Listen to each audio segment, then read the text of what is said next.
Chapter 376. Unfortunately, I can tell from the smell that the ice worms aren't edible, but they do have impressive fangs. Now that I know about the beast shop in the Adventurers Guild, I decide to collect the fangs after skinning the worms. Of course, the act of skinning the worms attracts more, so by the time I am done, I have killed 23 ice worms. All told, it only took me 2 hours to kill the mammoths and the ice worms.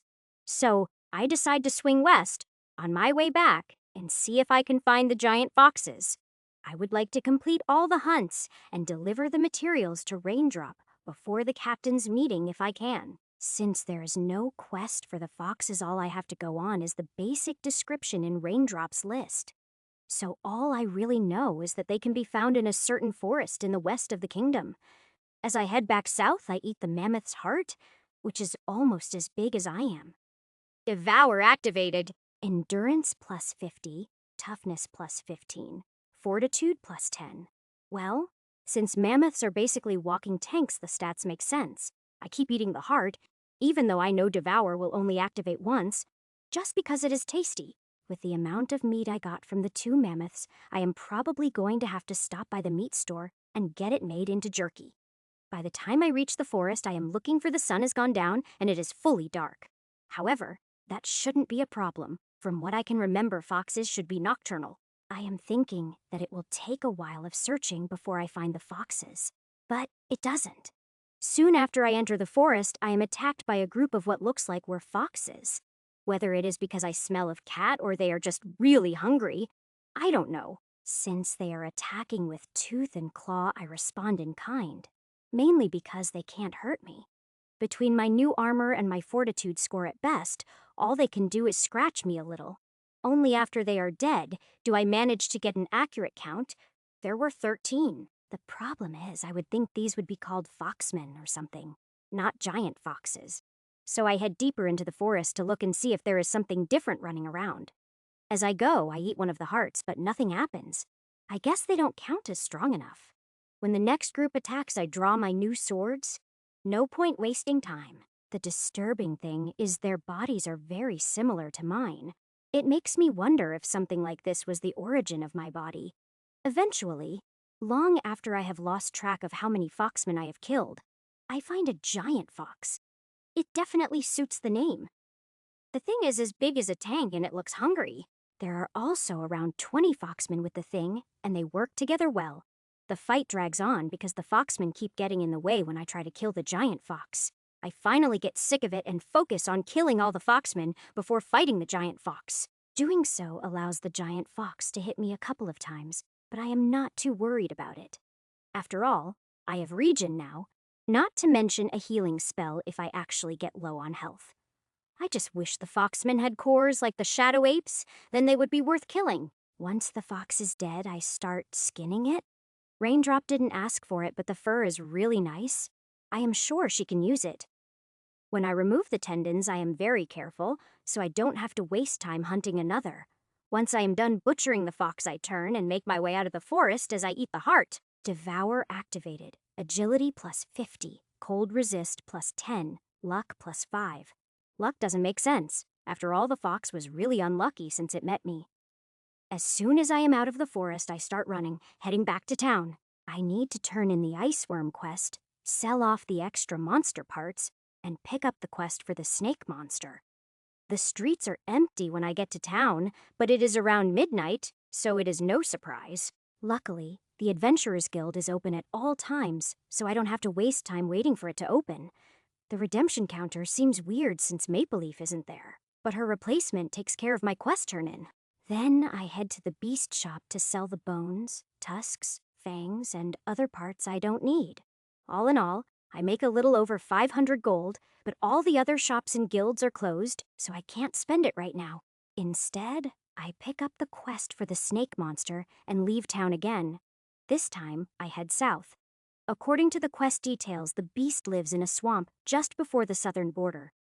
Reaching the edge of the swamp takes me almost 3 hours, but I still have plenty of time before the meeting. The giant snakes are 30 to 40 feet in length, but the beast for the quest is even bigger. The quest calls it a swamp drake and describes it as having a snake's body with legs and wings. As long as it has a skin like a snake, it should work. It might even be better than a normal snake skin. The main reason I am going after it is because the quest marks its lair, meaning I don't have to search. That, and I want more of a challenge than just an overgrown snake. Following the directions given in the quest details, I head into the swamp. Not wanting to go wading through the swamp, I climb into the trees and move that way. This allows me to avoid wasting time and keeps me from getting filthy. Luckily, the beast's lair is on a fairly large island, and the directions lead me right to it. As soon as I land in a tree near the lair, the beast comes out and looks around. The description was a little off. It only has one pair of legs, and they are more like arms. The swamp drake is about 50 feet long. The arms are only about 5 feet from the head. It moves like a snake, except it keeps the front part of its body upright and only uses the wings to stabilize itself. Looking at the placement of the single pair of wings, I doubt the thing can fly. The question is, how am I going to kill this thing without damaging the skin? As soon as I drop from the tree to the ground, the thing senses me and turns to face me. Its reaction and speed are what I would expect from something much smaller. Well, I did want a challenge after all, so I draw my swords and move forward. When I am 20 feet away from the thing, its head snaps forwards, and it spits a stream of black liquid at me. The quest details didn't mention anything about this, and there were no warning motions, so it almost hits me. The ground where the black spit lands starts bubbling and hissing, making me glad I dodged. You would think an important detail like the thing spitting acid would be included in the quest information. I quickly close the distance between us before the thing can spit at me again. Chapter 377. As soon as I am closer, the thing attacks me with its claws. But when I dodge back, I fall into its trap. Quick as a flash, the thing darts forwards after me and wraps me up with its body. It starts trying to crush me, but I barely feel any pressure. It isn't strong enough to crush me. With my strength, I can easily push the snake body back and give myself some room to move. I could just cut the body apart, but doing so would do a lot of damage to the skin. If at all possible, I want to just cut the head off so that the entire skin stays intact. As soon as I force the drake's coils away from me, it withdraws and spits acid at me again. As I dodge the acid, I can't help but compare this drake to the drake I fought in the trials. It is intelligent and changes tactics based on the situation, unlike common monsters. This makes it a much harder opponent, and I find myself getting excited as we circle each other looking for an opening. As I move around, I sheath my new swords and draw the sword I got from the Etten chief. The bigger sword is better in this situation, where I am trying to keep damage to the skin to the minimum. Once ready, I charge at the drake, but it is a feint. I just want to see how the drake will react. The drake slams its body down. If it had been a real charge, it would have crushed me. Instead, I end up next to the drake's body, so I take the chance to jump up onto it and run towards its head. Almost as if it was expecting this tactic, the drake responds by snapping its body like a whip. I suddenly find myself flung straight up into the air above the drake. As gravity takes over and I start falling back down, I look down to see the drake with its mouth open, waiting to catch me. Using the wind resistance by angling my body, I managed to just barely avoid falling into the open mouth. Not wanting to miss the chance, I swing my sword as I pass by the head. Unfortunately, since I am falling, I don't have enough power in my swing and fail to cut the head off. My cut does do some damage, but nothing like it would have done if I had stable footing. It is still enough to make the drake roar and leave a bleeding gash on its neck. Now that I have injured it, the drake is a lot more cautious of me. It keeps its distance and keeps spitting acid at me. As I am dodging, I keep moving slowly closer to the drake. When I get within 20 feet, I make my move. The next time the head snaps forward to spit acid, I use wind slash and aim at the wound on its neck. This not only interrupts its spit attack, but increases the bleeding of the wound on its neck. As it is drawing back in pain from the wind slash, I close the distance and get in under the drake's head. Then I jump up and swing my sword, aiming for the same wound. However, I end up missing because the drake senses me and raises its head out of my reach before I can strike. As I am landing, the drake's tail whips around and slams into me, sending me flying through a tree.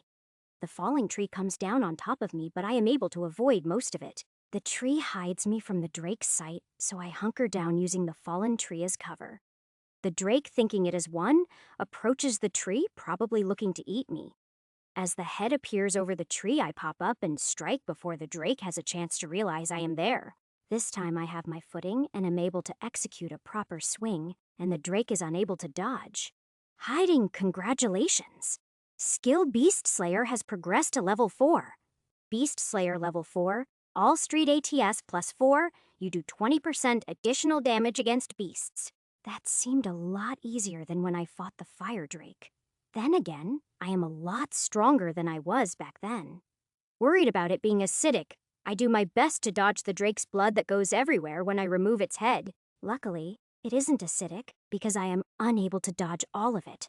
Once the body is still, I immediately get to work skinning it, being very careful not to damage the skin. After all, the skin is what I went through all of this for. To ruin now out of haste would be horrible. Only after the skin is removed do I worry about other things like the fangs and claws. Then I cut deep into the body searching for the heart. To my surprise, I also find a core. Devour activated. Agility plus 50. Acid resist plus 20. Yes! Acid resist, worth it! When I find the core, I am a little disturbed. Until now, every core I have found has been a smooth crystal orb. The Drake's core is spiky and jagged. It looks nothing like a normal core.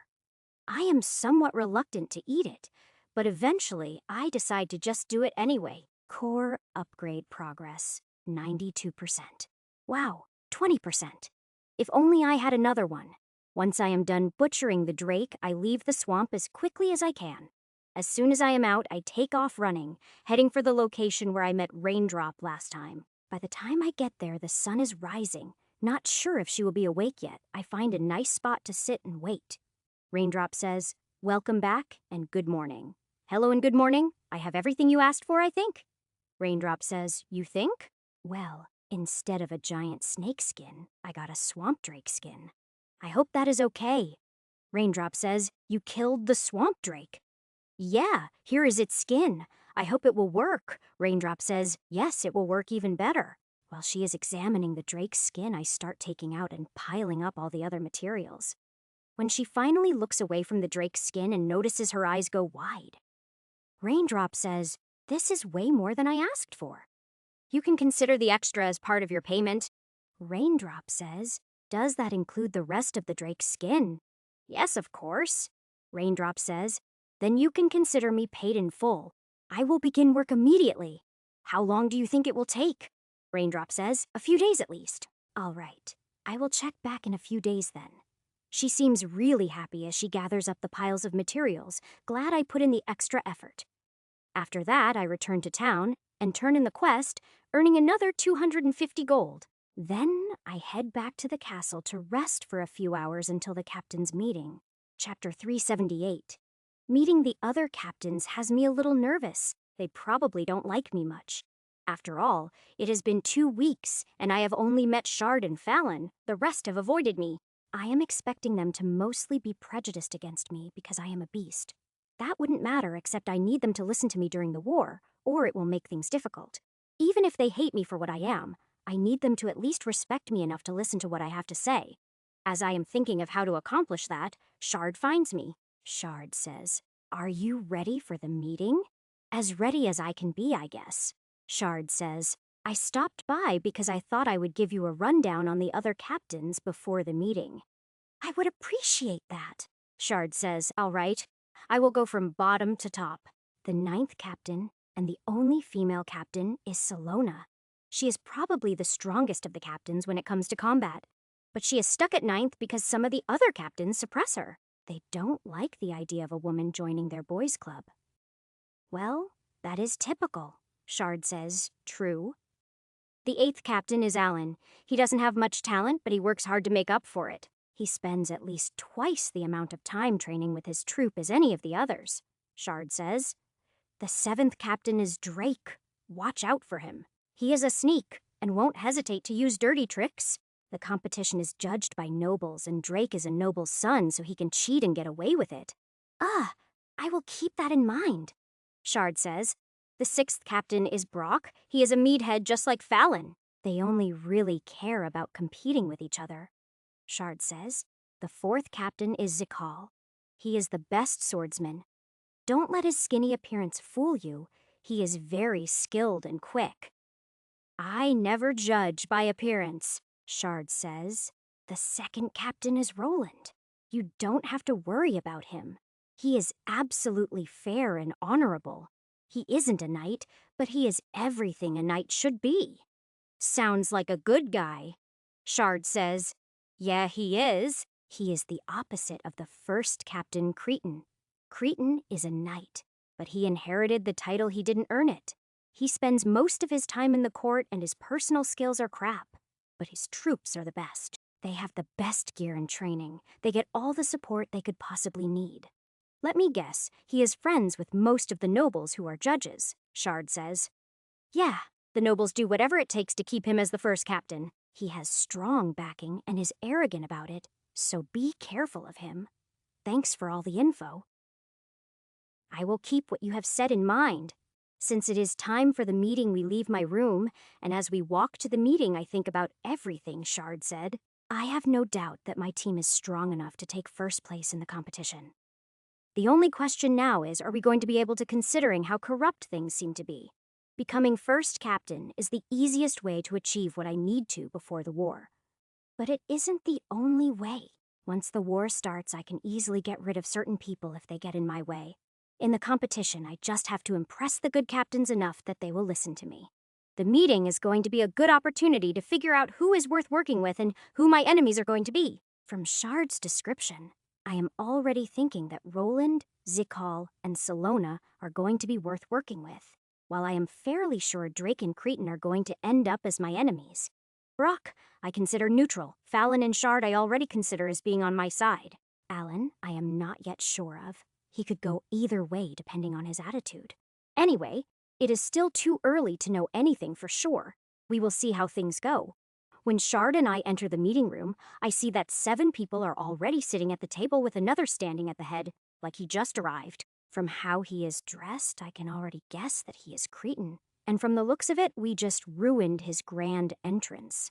I say that because his mouth is open like he was talking, yet every eye in the room is now focused on me. Cretan says, well, now that everyone is here, we can get this meeting started. Shard says, for those of you who haven't met him yet, this is Ash, the new 10th captain. Hello, it is a pleasure to meet everyone. One by one, the other captains greet me and give me their names, letting me put faces to Shard's descriptions. My opinion of Alan goes up a couple of notches once I meet him. He is solid and dependable looking. He gives me the impression that he started as a trooper and worked his way up. Drake, on the other hand, looks like nothing more than a spoiled rich kid. Snake-like fits him best. Brock is sitting opposite Fallon, and they just glare at each other the whole time. Since Fallon is on my side, Brock may go against me just so he isn't on the same side as Fallon. Cretan says, that is enough chatter. Let us get this farce over with. Roland says, since we have a new captain, I believe we should cover the rules. Cretan says, that is a waste of time. If you feel the need, you can educate him after the meeting. It is obvious that Roland is not happy with Cretan ignoring his suggestion, but he keeps quiet about it. From that, I would guess Roland has tried to do the honorable thing before and suffered for it. As long as I am polite and respectful, I am pretty sure I can get Roland on my side. Cretan says, the reason I called this meeting is because there is going to be a special guest for tomorrow's competition. The king himself is going to be attending. Drake says, which means the entire court will be present. Cretan says correct. So everyone needs to be presentable and as polite as you are capable of. Well, those of you that can anyway. As Cretan says that he looks at both me and Salona, it seems he is the main one who has been suppressing her. That works for me. The enemy of my enemy is my friend, as the saying goes. The more pressure he puts on Salona, the more likely she is to be willing to work with anyone who is against him. Cretan says, other than that, everything will be as usual. Just stress to your troops that they need to be clean and watch their language in front of the king. Roland says, so we will be starting first thing in the morning as usual. Cretan says, number the nobles, don't wake up as early as soldiers. The competition will start at noon. From the disappointment on his face, I am guessing Cretan didn't plan to mention this. He probably wanted to let us all show up hours too early and have to stand around doing nothing. That way our troops would be bored and tired by the time the competition actually starts. Cretan says, any questions? Drake says, "Who gets to fight the newbie in the first round?" Chapter 379. Cretan says, "As usual, the 9th and 10th teams will compete in the first round, unless you want to challenge him." Drake says, "Yeah, let Salona fight Alan in the first round. I will challenge the beast." Cretan says, "Ash, do you accept his challenge?" "Sure, it doesn't matter to me." Both Drake and Cretan smirk at my answer. Looks like they planned this out. Since the king will be there, I figure they want to crush me right at the beginning. If it wasn't beneath him, I am sure it would be Cretan himself challenging me. Brock says, "I challenge Fallon." Fallon says, "I accept." Salona says, "Yeah, same as every other year." Zikal says, "I want to challenge Roland." Roland says, "Fine, I accept." Cretan says, "Very well, then I will face Shard." With that, the first round is decided. As usual, I will then skip the next 2 rounds and face the last one left. So Cretan's troop only has to fight twice while their opponents will be on their 4th fight? No wonder he has stayed as first captain, Cretan says. Any questions? Drake says, "Who is the judge this year, the king?" Cretan says, "No, the king has appointed the captain of the royal guard as the judge this year." From the look of dismay that appears on Drake's face, I am guessing this is good news for me. Having corrupt nobles as the judges was a major concern, but it seems that won't be an issue. Everyone, other than Drake and Cretan, seems happy about the news.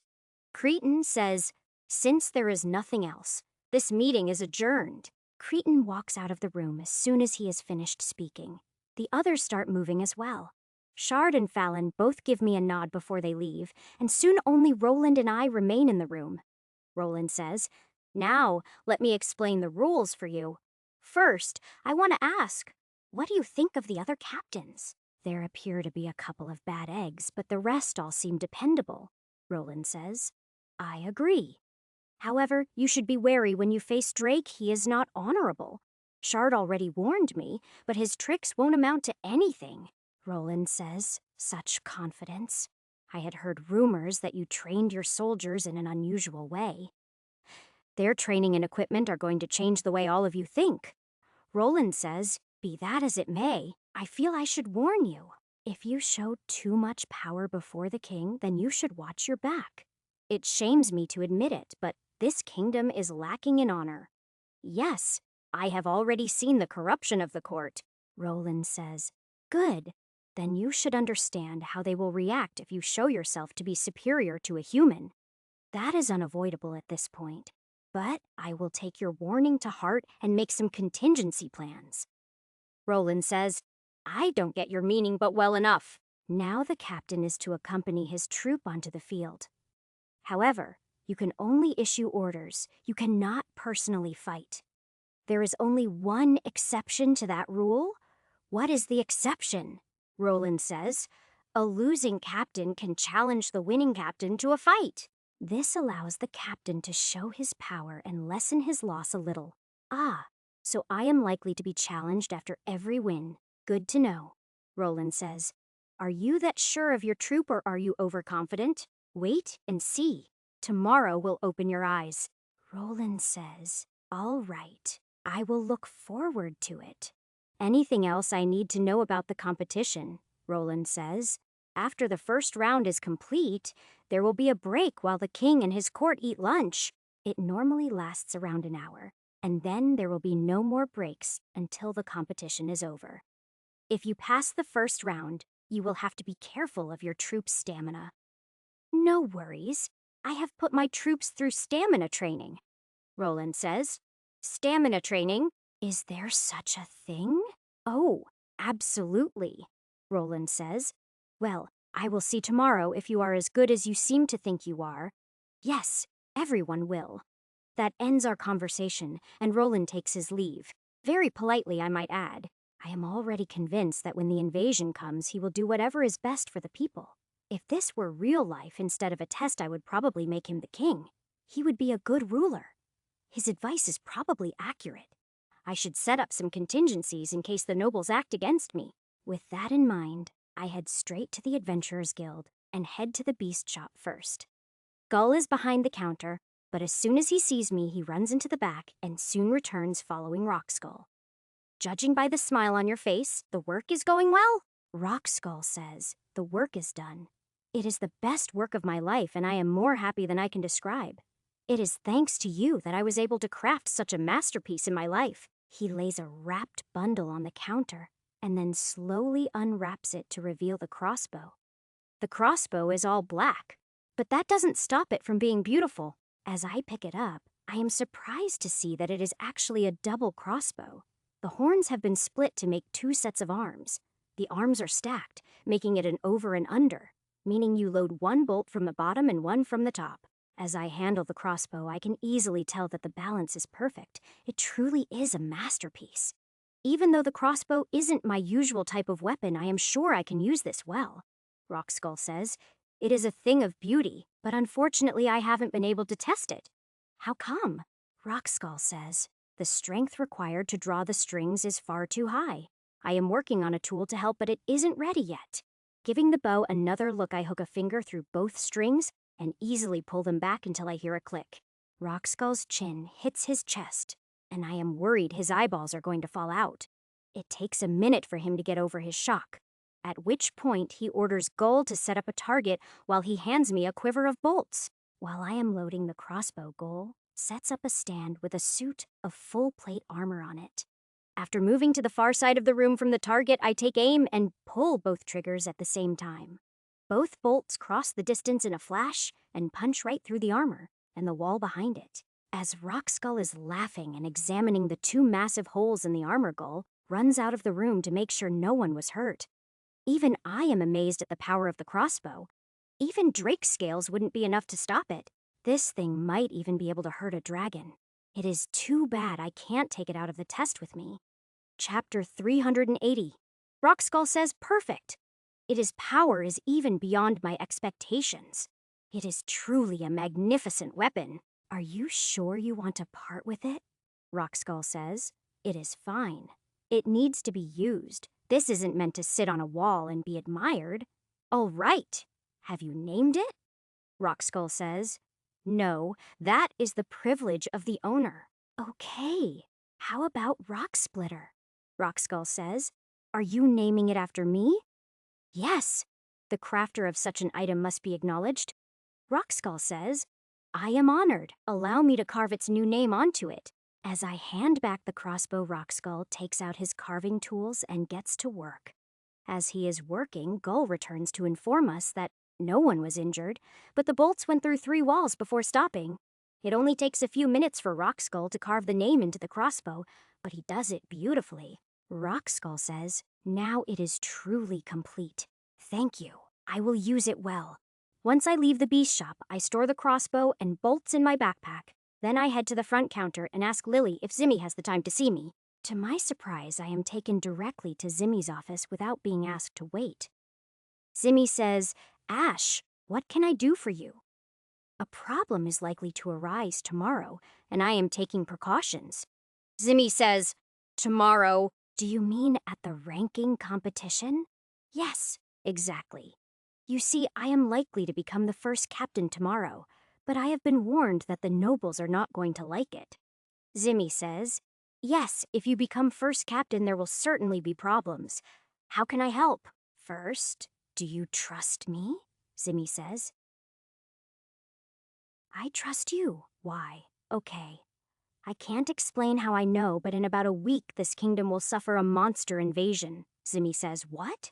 Are you sure? Yes, 100% sure, Zimmy says. I'll admit this is hard to swallow. Understandable, Zimmy says. Wait, is that why the walls are being repaired? Yes, I paid for it a few days ago, Zimmy says. Just how long have you known about this? Since I killed the demon, Zimmy says. Okay, what do you need me to do? Well, I want to leave my gear with you for safekeeping. Also, I need someone to collect the items that Raindrop is making for me. Zimmy says, all right, I can do that. Anything else? Yeah, I sort of hired 1,000 mercenaries to help with the battle. I will need you to take control of them if I am not able to. Zimmy says, 1,000? No wonder I have been seeing strange warriors in town lately. Oh, have they already started arriving? Zimmy says, most likely. If the nobles get wind of this, they will have you executed for trying to rebel? Huh, to be honest, I hadn't thought of that. Zimmy says, well, you better start thinking about it. As for the invasion, what else do you know? Direction, composition. I don't know anything else for sure, but I have a few guesses. Zimmy says, all right, let's hear them. Well, you remember the goblin horde? They were led by orcs. So my guess is they were a scouting force, and that would mean the invasion will be mainly orcs. As to direction, my best guess is the same as the goblins came from. Zimmy says, all right, I can work with that. I will send out scouts to see if we can confirm that and get more information. Good. People are far more likely to listen to you than they would to me. Zimmy says, yeah, prejudice is a pain. It took me years to overcome it. I don't have years, Zimmy says. True, but you do have people who believe in you. That is why I am here. Zimmy says, okay, so what did you want me to hold on to for you? Taking off my backpack, I put the sword I got from the chief and my custom-made armor into it. Then I hand the backpack to Zimmy. This way, the nobles can't confiscate any of my good gear. The swords I had made are not enchanted, so I am not worried about them. Zimmy says, won't it look weird if you show up to the competition without armor? I will head over to the Blacksmith's Guild and get something flashy, but impractical made. Zimmy says, okay, anything else I can do? Just wish me luck, I guess. Zimmy says, all right, good luck. After leaving the Adventurers Guild, my next stop is the Mercenaries Guild. It is the same old man, so I explain the situation to him, and he agrees to listen to Zimmy and will try to keep his people from drawing attention. After that, I head to the Blacksmith's Guild to see about some temporary armor. In order for it to be ready on time, I end up spending the night helping the blacksmiths. What I end up with is a beautiful set of armor that is mostly show but not completely useless. My skills also impress the blacksmiths, and by the time I leave they seem more respectful of me. I head straight to my troops' barracks to wake them up and get them ready. While the rest of the troops are cleaning their armor, I take aside the 10 sergeants and calmly explain the situation to them. I don't give them any orders, just explain what is likely to happen. They will have to decide what they want to do. Once my troops are ready, I check the time and then lead them to the competition grounds. The competition grounds are behind the castle and are similar to an area. There is seating on only one side for the nobles. Anyone else just gets to stand behind a fence. From what I have heard, there normally aren't many who come to watch the competition. But because the king will be here, the area around the fence is already packed. Apparently, the king doesn't appear in public very much, so a lot of people are curious to see him. Chapter 381? Shard says, hey, Ash, are you ready? Yeah, we are ready. Shard says, good, you have 10 minutes. Your match with Drake will be the first match. Okay, sounds good. Shard seems nervous and acts like he wants to tell me something, but in the end he just walks away. At a guess, I would say he has probably been ordered to stay away from me. Cretan is most likely the one who ordered him to not help me. He wants me to be crushed quickly. I can see Drake across the field with his troop. He seems to be giving last-minute instructions. That is something I don't need to do. My men are fully trained and will respond to commands. They are standing around chatting. They currently don't look like soldiers at all. That is because I instructed all of them to wear cloaks. Only Shard and Fallon have seen their armor so far. Some of the crowd are pointing and laughing. They will soon be shocked. Looking at the stands, it would seem the entire court came with the king to watch the competition. There is quite a bit of laughter among them as well, but I will enjoy wiping the smug looks from their faces. A man in armor stands up and steps forward once the 10 minutes are up. He must be the captain, who is judging today. He announces Drake first and calls him to the field. Then he calls me as the opponent. Form up! Instantly, my troop goes from a disorganized mob to a column perfectly spaced. At my command of ready, they drop the cloaks and pick up the shields and spears that had been laying on the ground. The crowd goes silent as my troop starts advancing in lockstep. The judge watches both troops, and once he determines we are ready, he calls for the match to begin. Drake's troop starts moving forward in a spearhead formation. Formation 1? My troop instantly shifts to 10 rows of 5 and move forward to meet Drake's. When only 20 feet separate the two troops, I hear Drake shout something. His troop stops, and all of them pull small crossbows out from behind their backs. Turtle! At my command, my troop stops. The front row lock their shields together. The back 4 rows raise their shields to create the turtle shell above them. All the bolts fired by Drake's troop hit the shields and bounce off. Not a single one of my troop is injured. The look of shock on Drake's face is priceless, and I hear gasps from the crowd. As soon as the last bolt falls to the ground, my troop returns to formation and resumes their advance.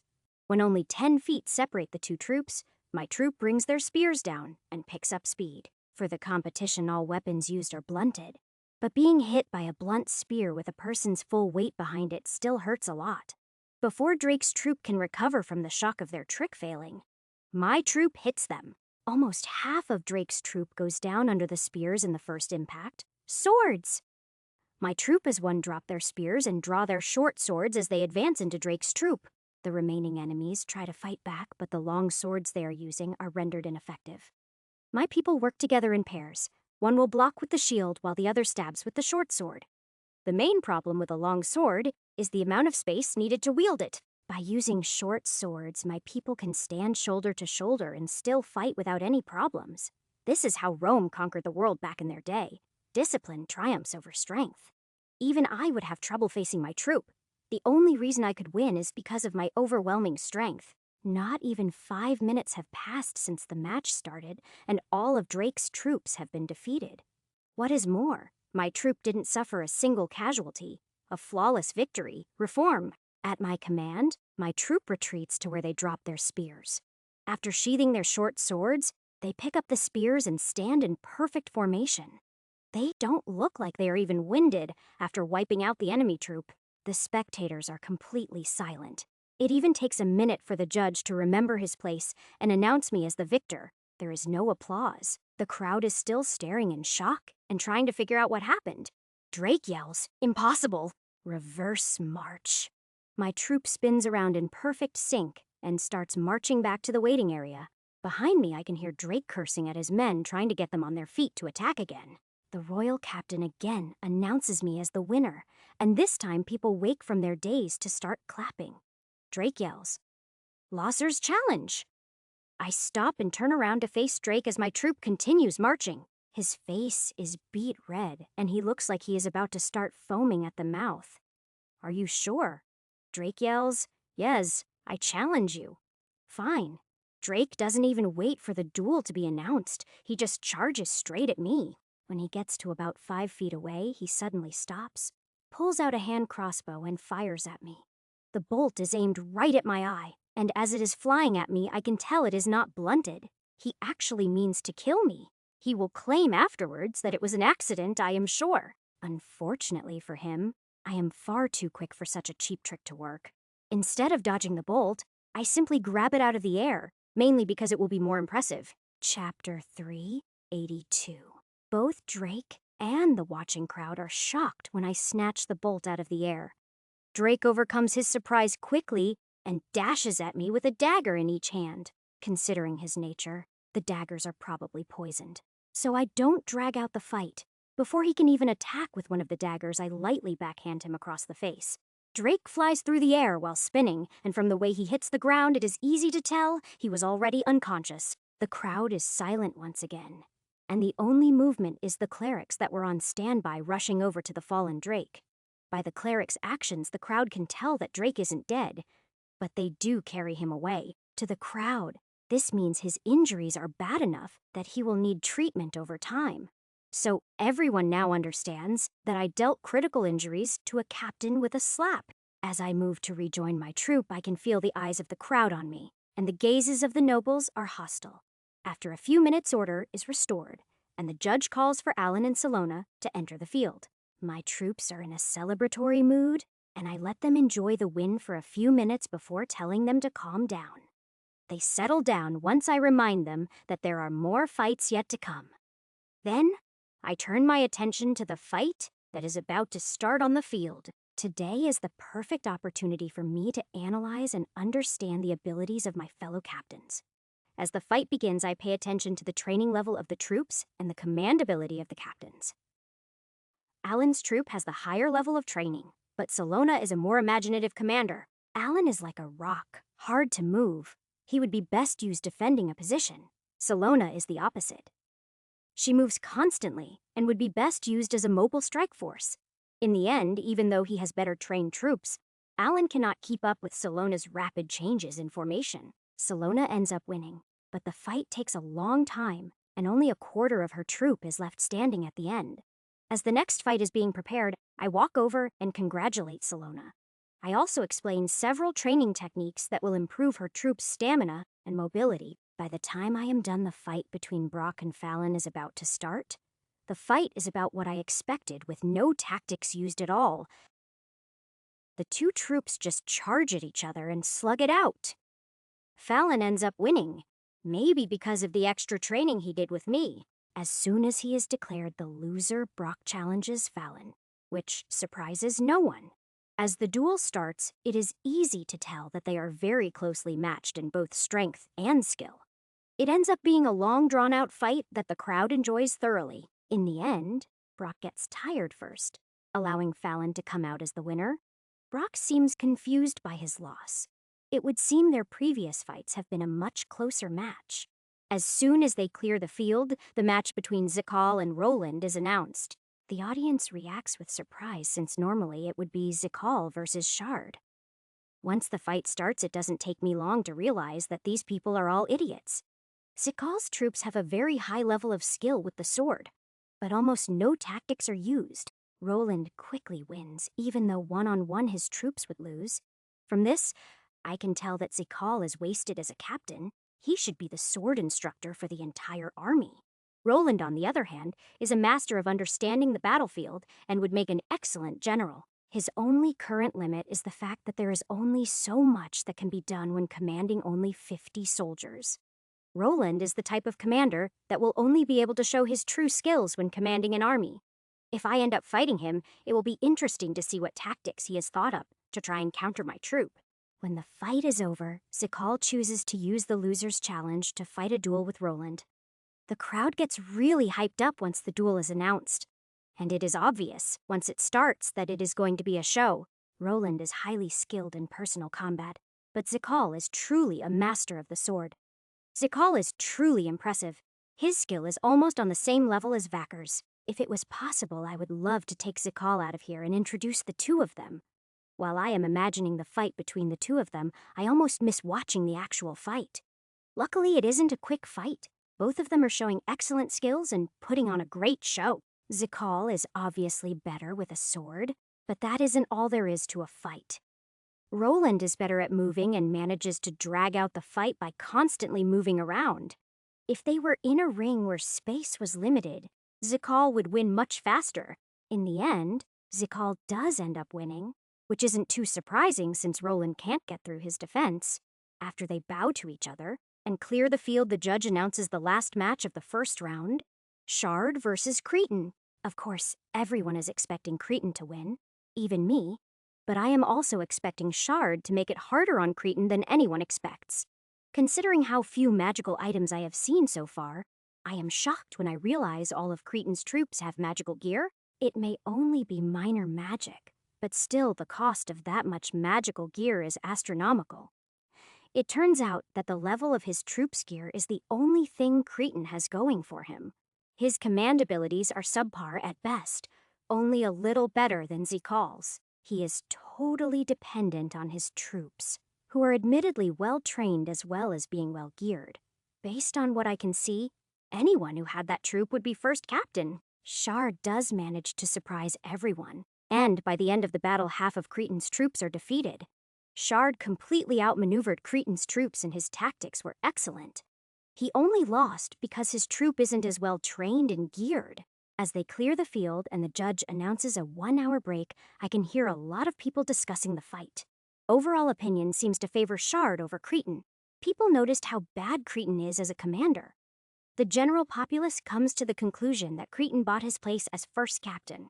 After having watched the fight, I now know exactly how to defeat Cretan's troop. Even their gear isn't going to help them against the plan I have in mind. However, I have a couple of fights to get through before then. Starting with Salona, who is my next opponent. Chapter 3, 83. The second round is me versus Salona and Fallon versus Roland. Then, the winners of the two matches will fight in the third round. Whoever wins that fight will then face Cretan for the position of first captain. Based on what I have seen, the third round will be me versus Roland, who will probably be a tougher opponent than Cretan. If Roland were in charge of Cretan's troop, I don't think my troop could win. The only reason I can probably beat Roland is that while he is an excellent commander, he isn't as good at training his troop. Originally, I had planned to command the army myself during the invasion, but now I am thinking Roland will be better for that role. In fact, I may even give him command of my squad. That way I can run around on my own.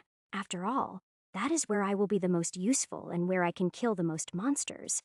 A good general has to stay back where he can see everything, only fighting on the front when absolutely necessary.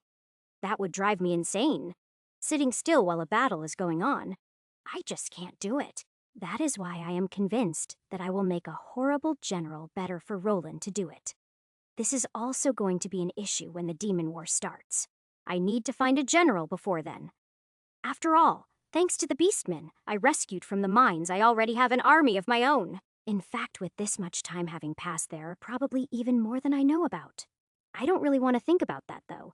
Instead, I should focus on the here and now. The nobles are currently eating lunch, a huge feast provided by the king. Everyone else is left to fend for themselves, which is to be expected since the nobles only care about themselves. Cretan and Drake are eating with the nobles. Their troops and everyone else are eating whatever they brought with them. Those who have to fight still are eating lightly. It isn't good to have a full stomach before going into a fight. It is only as I watch the others eat that I realize that since I left my backpack with Simi, I actually have nothing on me. Not that I really need food. It just feels weird not having anything other than what I am wearing. The hour passes quickly, and as soon as the nobles return to their seats, the judge calls Salona and me to the field. As my troop marches forward, the start of the fight is announced. And Salona's troop scatters. They break into small units to maximize their mobility about what I was expecting. Square. 45 of my troops form a hollow square with all sides facing outwards. The remaining 5, the best archers, ready their bows. This is another classic tactic of the Legion. It is designed to face attacks from all directions, perfect for countering Salona's mobility. Now, no matter where they attack from, her troops will be facing troops ready for them. The box is made of 2 lines. The first is ready with sword and shield, while the second is ready with spears. This way, the second line can attack over the shoulders of the first line, so any attacker has to defend against multiple attacks. The only way this was defeated in ancient times was by cavalry, which isn't a worry here, although I did train my troop in anti-cavalry tactics, since who knows what the monster will have. Salona tries to adapt her tactics to deal with the square, but it all ends up in vain. Every time she tries something, she loses troops, and by the time she realizes what she needs to do, she has lost too many troops for it to work. The battle ends again without my troop suffering a single casualty, to the dismay of the nobles. They don't like Salona because she is a woman, but they were still cheering for her against me. As soon as we have cleared the field, the fight between Roland and Fallon is announced. Predictably, Roland overwhelms Fallon with tactics, and the fight ends in about half the time that mine took. Just like Salona didn't challenge me, Fallon doesn't bother to challenge Roland. So, after a 5-minute break, Roland and I are called to the field for the third round. Practically every voice is raised in support of Roland. It seems I have become less popular. However, I don't let that bother me. My troop will still win this competition by 5. My troop reforms into 5 lines of 10 and starts advancing towards Roland's troop. As they pick up speed, I can see Roland's troop getting into a defensive formation, exactly as I hoped. Just before they reach Roland's troop, the front 4 ranks stop, while the remaining 6 split and spread out to each side. Before Roland can change his formation, my troop has us completely surrounded. Then, by applying pressure from all sides, they squeeze Roland's troop together, where they have less room to move and fight. This situation highlights the lack of training that Roland's troop has compared to others. In just a few minutes, Roland's troop is defeated, and I am declared the winner. The crowd, which had been cheering for Roland, goes silent, and I can feel all the hostile gazes locked onto me. When I take a look at Cretan, he looks worried, which makes me smile. Without even bothering to leave the field, I return with my troop to my side of the field and we stand at the ready. The judge, instead of declaring another break, calls Cretan's troop to the field. As expected, they want my troop to be tired when going against Cretan's. However, compared to the runs in full armor, this barely counts as light exercise to my troop. The minute it takes Cretan to take the field is more than enough for them to catch their breath. I have been looking forward to this. I am going to completely crush Cretan. Chapter 384. True, it will make the nobles hate me even more, but they are going to hate me no matter what when I win. Since they are going to hate me anyway, I may as well crush Cretan completely. Then everyone will see just how incompetent he is, and maybe they will give the first captain spot to Roland. By 5, as my troop moves forward, exactly the same way they did in the last match, Cretan reacts. He orders his troop to spread out so that they can't be surrounded like Roland's was. This is exactly what I wanted the idiot to do. My plan is going to work perfectly. Arrow! At my command, the front ranks form the point, while the rear ranks spread out to form the wings. With Cretan's troop being spread out, they have no hope of stopping the momentum of my troop. The arrow formation formed by my troop cuts right through Cretan's troop. Over half of Cretan's troop are defeated in the first pass, and the rest are now split and forced to fight individually. Cretan just stands there with his mouth hanging open as his troop is massacred. He looks like a complete idiot, not even shouting any orders as his troop is quickly wiped out. The crowd is silent, and this time it is from disappointment. After all, this is the final match. The people were expecting a good show only to watch the first captain be humiliated. After a minute, some of them start calling for Cretan to challenge me, so I turn to look at him. As my eyes find Cretan, he suddenly turns pale, stumbles backwards, and shakes his head violently. As he falls on hit butt, everyone watching can tell he is a coward, and people start booing him. When he hears the crowd, Kirshen climbs to his feet and runs from the field in shame. The judge has yet to announce me as the winner, and when I look over at the nobles, I see a big discussion going on. A large group of nobles is surrounding the king and the royal guard captain, and there seems to be an argument going on. They are probably trying to figure out how they can keep me from becoming the first captain. It doesn't really bother me. I was expecting something like this to happen. The important thing is the people have seen what I can do, and word will spread quickly. The other captains, except for Drake, have also seen what my troop is capable of. King yells, "Arrest him." The charge is fomenting rebellion. As the royal guards approach me, I quietly tell my troop to stand down and to listen to Zimmy. They are not happy with the situation, but they respect me enough to do as I say and leave the field. The crowd, however, is silent. They haven't made a sound since the king spoke. The nobles, on the other hand, are all smiling, looking pleased with themselves for coming up with a solution. They are blind to the anger quickly building among the common people of the crowd. I can't believe their stupidity as the royal guards clap me in irons and drag me from the field, while I could easily break the manacles they are using on me and slaughter the royal guard. For now, I play along. Being thrown in prison was one of the possibilities that I had already anticipated. Before throwing me in a cell, they strip me of my armor and weapons? Once again, I am a prisoner. At least this time, there won't be any demons sent to torture me, and it is a relief knowing I can escape if I want to. The manacles on me in the cell itself are not enchanted. Breaking out would be easy. However, I plan to stay in prison for the time being, until things outside develop. Create Soulscape? Says. Soulscape is not accessible from within the testing ground. Well, there goes that idea. That just means that my stay in the cell is going to be more boring than I thought it would be. My plan was to use this time to work on my mental skills and maybe level up my soulscape. Now the only thing I can do is exercise. Thanks to my time with Lady Sheenan, I know how to do so in manacles. Although, I don't expect to get anything from the exercise, not without the suppression of the magical manacles. At this point, it is just a way to pass the time, but after about 2 hours I am interrupted. The door opens, and Roland enters with a stool. A guard follows him and sets a tray of food beside me. Roland says, "First off, let me just say thank you. Our fight pointed out my weaknesses.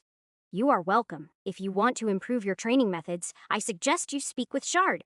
Roland says, I will do that. To be honest, I was expecting you to be angry about all this, but you seem calm. I am calm because I predicted the nobles would respond like this. Roland says, if you predicted it, why did you go through with it? As well trained as your troop is, you could have easily faked a loss, because going along with what the nobles wanted wouldn't have exposed the corruption. Roland says, are the nobles right then? Are you planning a rebellion? No, I wasn't planning any such thing. But if the nobles' actions lead to the people rebelling against them, then don't you think they deserve it? Roland says. Whether they deserve it or not, a rebellion would cost a lot of people their lives. Some things are worth dying for. However, I don't think it will come to that. Roland says, you haven't seen how angry the entire town is right now. True, but a rebellion takes time. Time this kingdom doesn't have. Roland says, what do you mean we don't have time? If you want to know more, go and talk to Zimmy. Roland says, Zimmy, the head of the Adventurers Guild? Roland says, why would I need to talk to her? Because she is working to confirm what is going to happen. Without confirmation, I doubt anyone would just take my word for it. As acting first captain, shouldn't you investigate any possible threat to the kingdom? Roland says, I am not acting first captain. Cretan is still the first captain. Those idiotic nobles put him back in place even though everyone saw what an incompetent coward he is. Roland says, yes, the king announced that you cheated and all the results of the competition are invalid. Did they do anything to my troop? Roland says, not yet. They are under house arrest in their barracks at the moment. Maybe I should just break out of here and slaughter them all. Roland says, you say that like it would be easy. That is because it would be. The problem is, I am not sure if the kingdom would recover fast enough to face the threat that is coming. Roland says, I can't answer that until I know what the threat is. So for now, I will end things here. I will visit again after I have spoken with Zimmy. All right, see you soon. As he leaves, I just hope that Zimmy's scouts have been able to confirm the invasion. Although, probably not. At least not yet. It has only been about a day since I spoke with Zimmy. That isn't enough time for the scouts to have found the invasion army and report back. Chapter 385. Then again, it should be evening by now outside. Maybe Roland will wait till the morning to speak with Zimmy. By then it might just be possible for the scouts to have reported back, with luck. I guess all I can do is just wait and see. Whatever happens next will determine my actions. Since I have nothing else to do, I decide to meditate and pour all my sacred power into my core. Then I start trying to figure out how to send my power into my core as it recovers. I can do it manually, but what I want is for it to be an automatic process, so I don't have to interrupt my meditation. My meditation currently speeds up the recovery of my sacred power, but only when that is my only focus. In essence, I am trying to change my meditation to allow more options. I want it to recover my power even while I am focused on other things. This, of course, is beyond the current scope of the skill, so I am basically trying to evolve the skill by force. Unfortunately, by the time morning comes and I receive another visitor, I have not succeeded. My visitor is Shard, and despite my current situation, he has a smile on his face when he comes in and sits down. Hi, Shard. You look happy about something, Shard says. Ah, it is because of the news I received just before I came here. Oh, what news? Shard says, apparently, last night Cretan, Drake, and some of their noble friends went out drinking to celebrate your fall.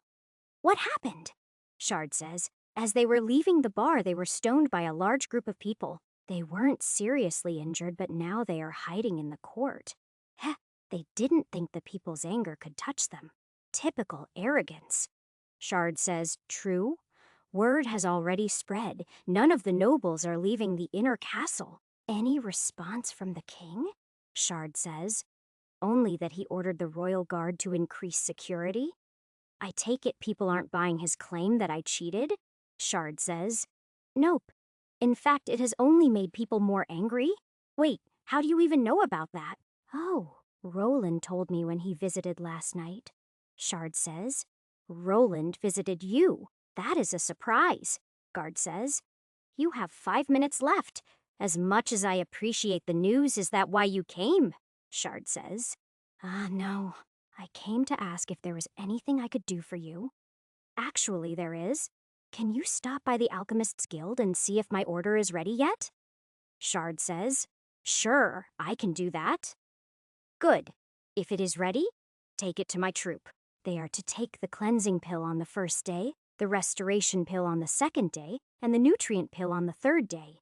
After taking the nutrient pill, they should train hard for the rest of the day and then rest the next day. Shard says. Okay, got it. Anything else? That is all I can think of. Guard says. Time's up. Shard quickly says goodbye as the guard forces him to leave and he promises to visit again. Once he is gone, the guard brings me my breakfast, which is better than I was expecting for prison food. After I eat, I immediately return to my meditation and continue trying to improve the skill. I've only been working on it for about an hour when I am interrupted by yet another visitor. This one, however, isn't a friend and he comes in with 2 guards to protect him. It is a noble, and he is holding a handkerchief to his face as if just being here is offensive to him. Noble says, His Majesty has found you guilty of all charges. As such, you have been sentenced to death. You will have a public execution in 1 week's time. After saying his piece, he turns to leave, and all I can do is start laughing. Hearing my laughter, he turns to give me a look like I am already insane before leaving the cell. The guards, on the other hand, look extremely nervous, rush out of the cell, and slam the door closed. Knowing the king, he is just dumb enough to have my sentence announced publicly. He is just asking for a rebellion at this point, and if it wasn't for the invasion, I would totally give him one. However, things still need to develop on their own. It isn't time to break out yet. So I return to my meditation and continue trying to figure out how to make my meditation skill evolve. It has been a really useful skill up until now, but the fact that it is max level and can't grow anymore is too limiting. As I am examining the skill and trying to think of a solution, I am interrupted again by the cell door opening. This time, 2 guards with crossbows enter and aim at me while a third comes in with a tray of food. The third guard quickly puts the tray on the floor, and then all 3 retreat as quickly as they can. What surprises me is the fact that the tray is overloaded with food, enough to feed 4 or 5 people. Since my meditation has already been broken, I grab the tray of food and start eating. While the food isn't great, it is decent and filling, so I eat every scrap of it. Ding! You have been poisoned. Poison damage 152. Dine Dame, congratulations. Skill Poison Resist has progressed to level 6. Poison Resist level 6 End +6. You take 30% less damage from poison. Wow, it has been a while since I was poisoned. Other than a little bit of damage, the poison doesn't do anything to me. It doesn't even upset my stomach. Apparently, someone has figured out that me being executed publicly is a really bad idea. Too bad the poison they used is far too weak to seriously hurt me. Although, they can't possibly know that. Maybe I can use this somehow? So I clutch at my stomach and start rolling around on the ground as I cry out in pain. The guards check on me and then summon a cleric who comes in and examines me. Cleric says, He has been poisoned. Chapter 386. Immediately one of the guards runs off, and as he does, I can hear him yelling for the warden. While he is gone, the cleric casts an anti-poison spell and a healing spell on me. Keeping up the act, I stop moaning in pain after the spells are cast, and I slowly sit up just as the warden arrives. Warden says, What happened here? Cleric says, He was poisoned, and it was a fairly nasty one. A human would have died before I could reach him. That was a nasty poison. Really? The warden immediately orders one of the guards to find whoever delivered my food and bring them to him. Then he orders me to be moved to a VIP cell and for my guard to be doubled. Warden says, Cleric, you can detect poison.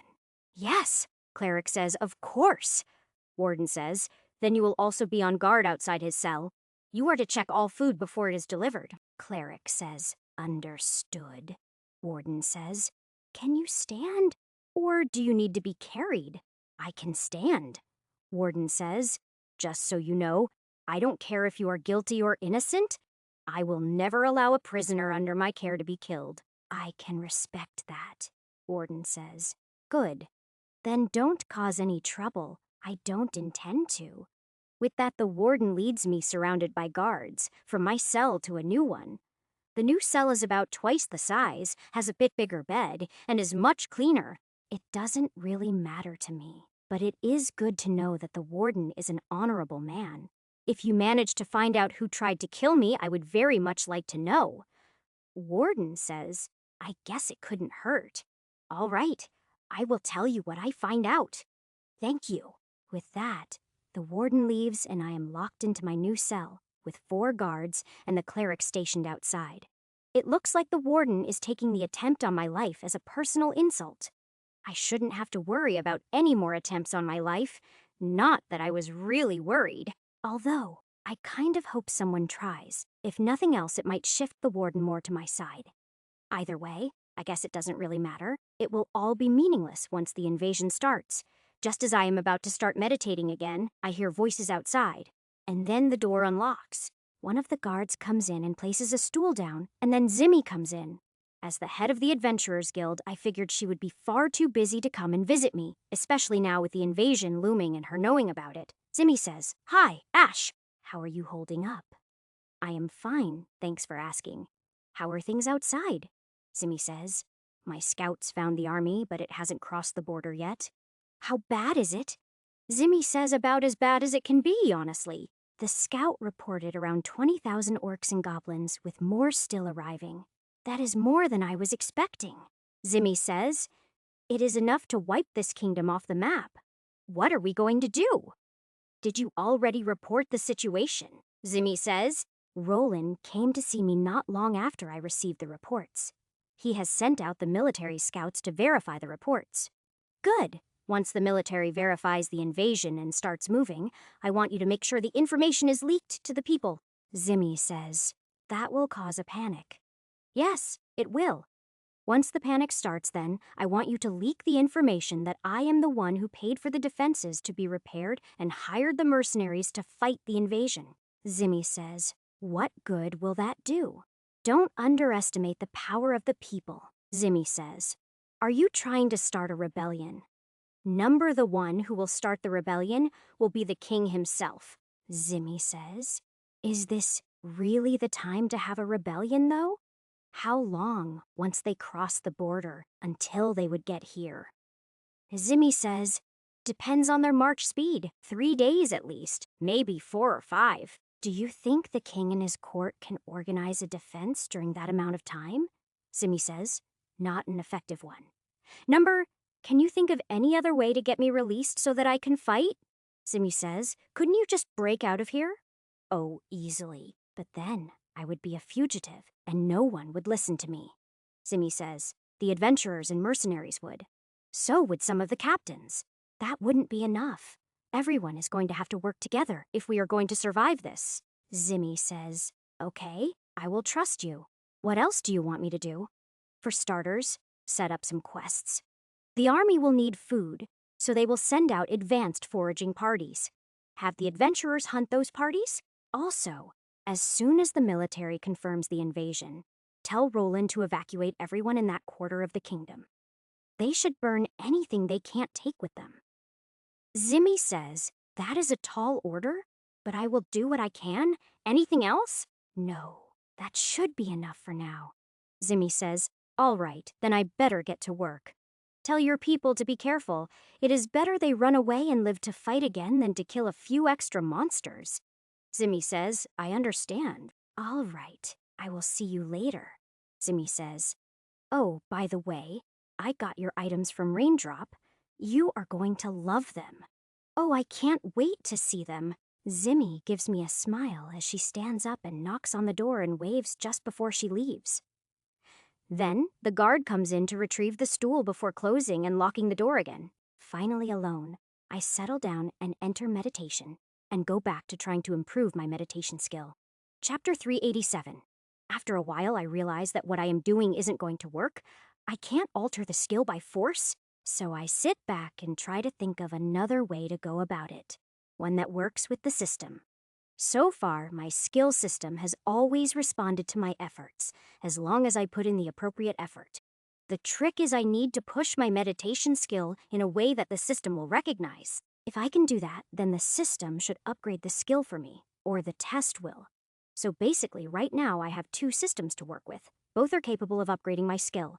So for the next several hours, I try everything I can think of to deepen my meditation. When that doesn't work, I start racking my brain trying to recall every trick ever mentioned about meditation in manga. It is as I am struggling to recall manga that I only read once that something happens. Says, skill fusion triggered. Skill fusion? Meditation. Plus void. New skill, Zen meditation. Fighting congratulations. You have acquired the mental skill Zen meditation. Zen meditation level 1 WIS plus 20. Willpower plus 5 recovery. HP 5T fin minute, SP 5T fin note. Not exactly what I had in mind. What does void have to do with meditation? Curious as to what has changed, I quickly go back into meditation, but find myself in a room. It is a decent-sized room, but it is completely blank and empty. Until I think of something. As soon as I think of something, it appears. So this is basically a smaller version of the soulscape. As I am just starting to experiment, a window suddenly appears in one of the walls. Looking through the window allows me to see that a guard has entered my cell, carrying my dinner. That is awesome. I can be aware of what is around me without breaking my meditation. Exiting my meditation, I give a friendly nod to the guard, and after he leaves, I eat my dinner. As soon as I am done eating, I go back to exploring my new skill. Just like the soulscape, I can create anything I can imagine. It also allows me to recall everything perfectly. From that, I would guess it was my level of concentration when I was trying to remember manga that triggered the fusion. Not only is this new meditation skill more versatile, the recovery speed is much better. The old skill restored 50 per HR. This new skill restores 300 per HR. That is just at level 1. Who knows how high it will go as the skill levels up. I quickly find out that as long as I am in the room, I can do all sorts of things automatically. Sending the sacred power into my core as it recovers is set up with a single thought. Now I can listen to music or watch TV while I am meditating. It helps the time pass much faster. By morning, I have found most of the limits of the meditation, but my favorite thing is I can watch my life like it was a movie. Although, watching myself at the beginning of this life when I was thrown into the pit stirs up a lot of bad memories. However, going back over this life so far does remind me of a few things that I had forgotten about.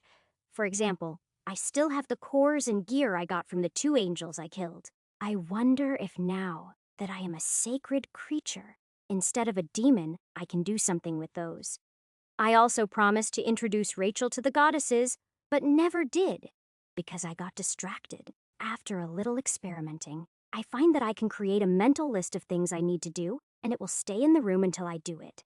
Now, I won't keep forgetting about things I need to do just because something more important came up. When I get back to Ilium, there are a lot of things I need to take care of. In the morning, the window appears again when the guard enters with my breakfast. At first, I intend to ignore him in favor of learning more, but that changes when I see Roland follow him in. Roland says, "Morning. You were right. I take it the scouts reported back," Roland says just now, and it is worse than we thought. "So, what do you plan to do?" Roland says. "As you asked, I have ordered the evacuation. Zimmy has also sent out adventurers to help with the evacuation and to hunt foraging parties."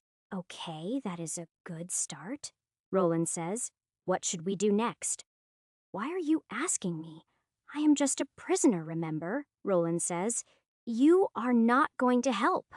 It is not like I can run a war from in here. You are the strategist. Start thinking of ways to fight the invasion." Roland says, "There is not much I can do with just my troop, so call the other captains together and explain the situation to them." Roland says, "Cretan and Drake are still hiding in the court. Do it without them then. You might want to include Zimmy for the strategy meeting." Roland says, "Why her?" "Because while I am in here, my troop has orders to only obey her. Also, I told the mercenaries to follow her commands as well." Roland says, "Did you know you would be put in prison?" "Not exactly. But I knew the nobles wouldn't stand for me being the first captain." Roland says, "If you predicted something like this happening, why did you give so much power to Zimmy?" "Because she is the only one I trust completely. The rest of the captains would have to obey the king," Roland says. "You think she would go against the king for you?" "I am pretty sure she would. Speaking of, has the king made any moves yet?" Roland says, no, he called a strategy meeting, but he didn't invite the captains. Well, my advice is whatever strategy the nobles come up with, you should do the opposite. Roland says, you really don't trust the nobles, do you? Do you? Chapter 388. Roland says, not as much as I used to. If the nobles try to keep Cretan as first captain, are you willing to obey him? Roland says, no, definitely not. Then you should really talk to the other captains. Both Cretan and Drake are going to try to force everyone to follow whatever plan the king comes up with. Roland says, all right, I will call for a meeting as soon as I leave. Do you have a plan to get out of here and join the war? I have a few ideas. If they fail, then I will just have to break out. Warden says, you say that like it will be easy. Oh, hello, Warden. I am sorry to say it, but yes, it would be easy. Roland says, ah, is my time up already? Warden says, no, I came here to verify a rumor that was just reported to me. What rumor would that be? Warden says, the rumor is that you knew an invasion was coming and paid for the defenses to be repaired.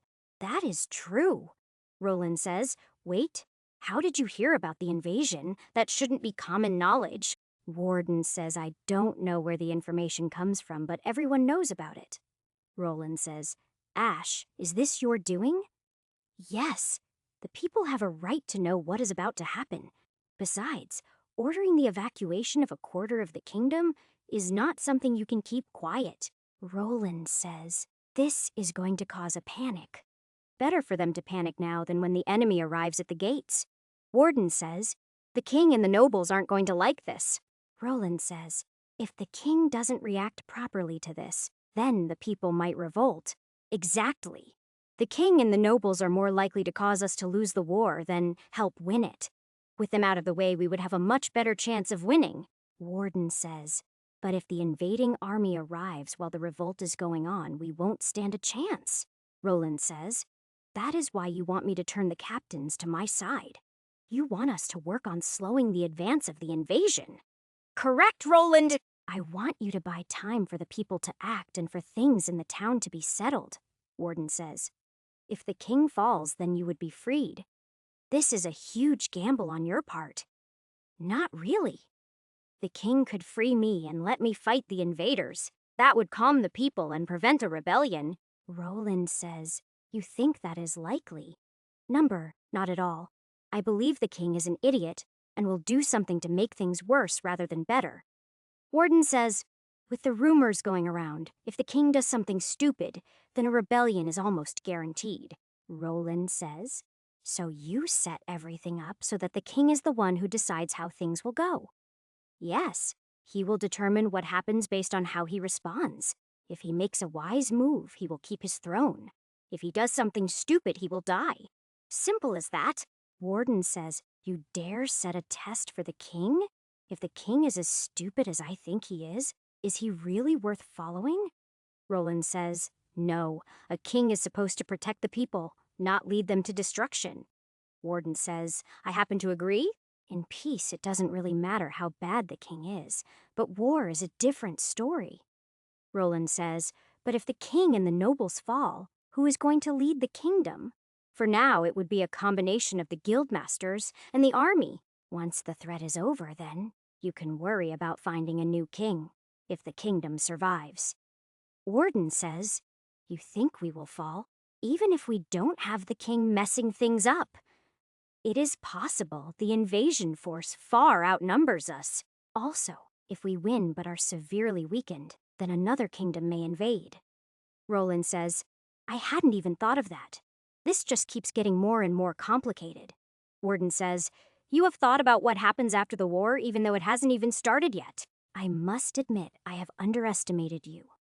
Of course, I did my best to think about every possible contingency before I started putting my plan into action.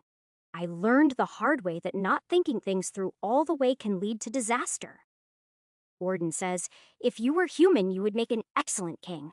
Roland says, I think he would make a good king regardless of his race. Actually, I was thinking of making you the king. Roland says, what? Me? Yes. You would be a fair and honest king. exactly what this kingdom will need to recover from all this. Warden says, that is true. Roland says, hey, wait a second. I don't want to be the king. That is part of what will make you a great king. Once you become a hero to the people through the war, no one will doubt your qualifications to rule. Roland says, but I don't know the first thing about ruling. You will learn. Besides, do you think the current king knows anything about ruling? Roland says, this is all a joke, right? Nope, I am dead serious. You will be the next king if things go the way that I have predicted. Roland says, how am I going to become king? The nobles will never stand for it. I will be extremely surprised if there are any nobles left by the end of the week. Roland says, what do you mean? What do you think the nobles are going to do when they hear about how large the invading army is?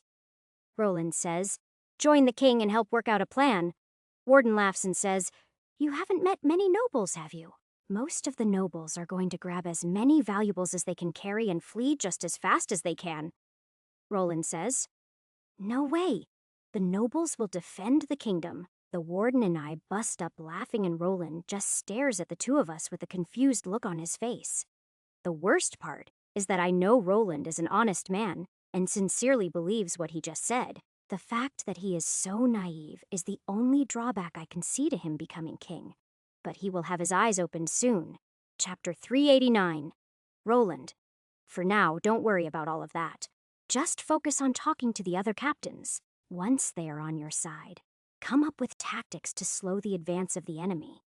Roland says, wait, why am I coming up with tactics? Don't you already have all this planned out? I did, but during the competition I realized you are a much better tactician than I am. The only reason you haven't been able to show your true abilities is because you were limited to one troop. Roland says, is this part of your plan to make me the king? No. This is part of my plan to win the war, Roland says. Are you sure you want me coming up with the tactics? Yes, and don't worry about becoming king. That will only happen if we win the war. After all, our odds are pretty low. Warden says, I think our odds would be 0 if it wasn't for you. Roland says, okay, I will focus on the war. I will go call the other captains right now. As Roland leaves, I am glad that he is listening to me. That was a major hurdle for the plan. If he had decided not to listen to me because I am a prisoner, things would have been a lot more complicated. Another surprise, the warden doesn't leave when Roland does. Was there something else, Warden? Warden says. Yes, I wanted to inform you about the attempt on your life. Oh, did you find out who was behind it? Warden says, I did. The guard who put the poison in your food gave up who hired him. It was Drake. Well, I can't really say I am surprised. It was probably an attempt at revenge for humiliating him. Warden says, who knows? Using my authority as warden, I have issued an arrest warrant for him. Even the nobles can't protect him from me. No, but the king can. Warden says, I have already made the arrest warrant and the reason behind it public.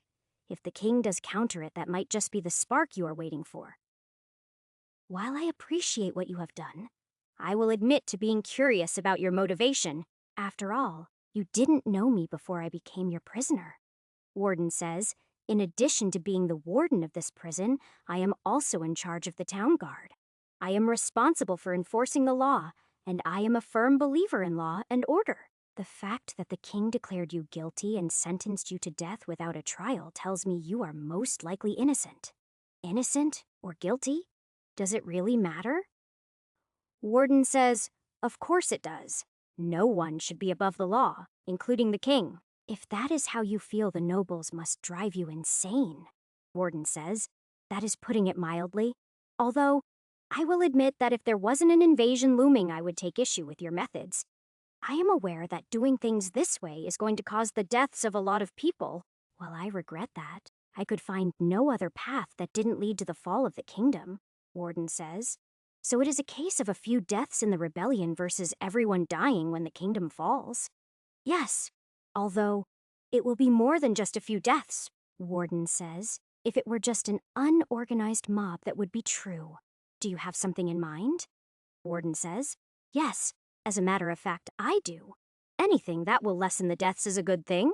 What is your plan? Warden says, guard. Remove his manacles? Guard says. What? Are you sure about this, sir? Warden says.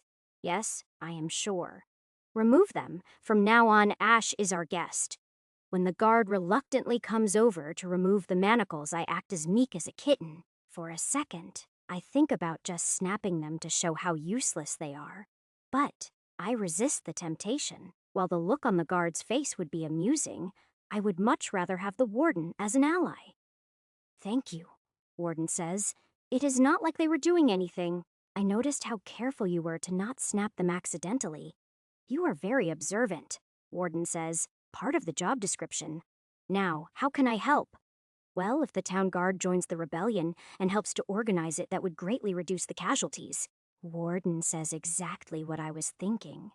What do you think might happen if you led a group of guards into the court to execute the arrest warrant? Warden says the king would probably interfere. Oh, I see. The king is an idiot, but given time, he can get advice from people smarter than him. However, if he makes a snap decision without consulting his advisors, Warden says, then he will make the worst possible decision. I understand. I will make the arrangements immediately. With an excited smile on his face, the warden walks out of my cell. Things are progressing faster than I thought they would. With the warden on my side, we are almost guaranteed to have everything in town settled before the army arrives. I might even get out of here in time to do some work before they arrive. After my lunch is delivered and eaten, I go back to meditating and exploring the potential of the new skill. The only interruption this time is when my dinner arrives. I don't get any more visitors. It is rather frustrating to know that things are happening outside but not knowing what is going on. I spend the entire night working on watching my life all the way through and completing my list of what I need to do when I return to Ilium. The list will of course change after I deal with the temple and talk to the goddesses. Hopefully it will get shorter, but knowing my luck it will get longer. In the morning when my breakfast is brought in, it is brought by the warden. He is wearing armor and I can see evidence of blood having been cleaned off of it recently. I am guessing his visit to the court didn't go well, but that was within my expectations.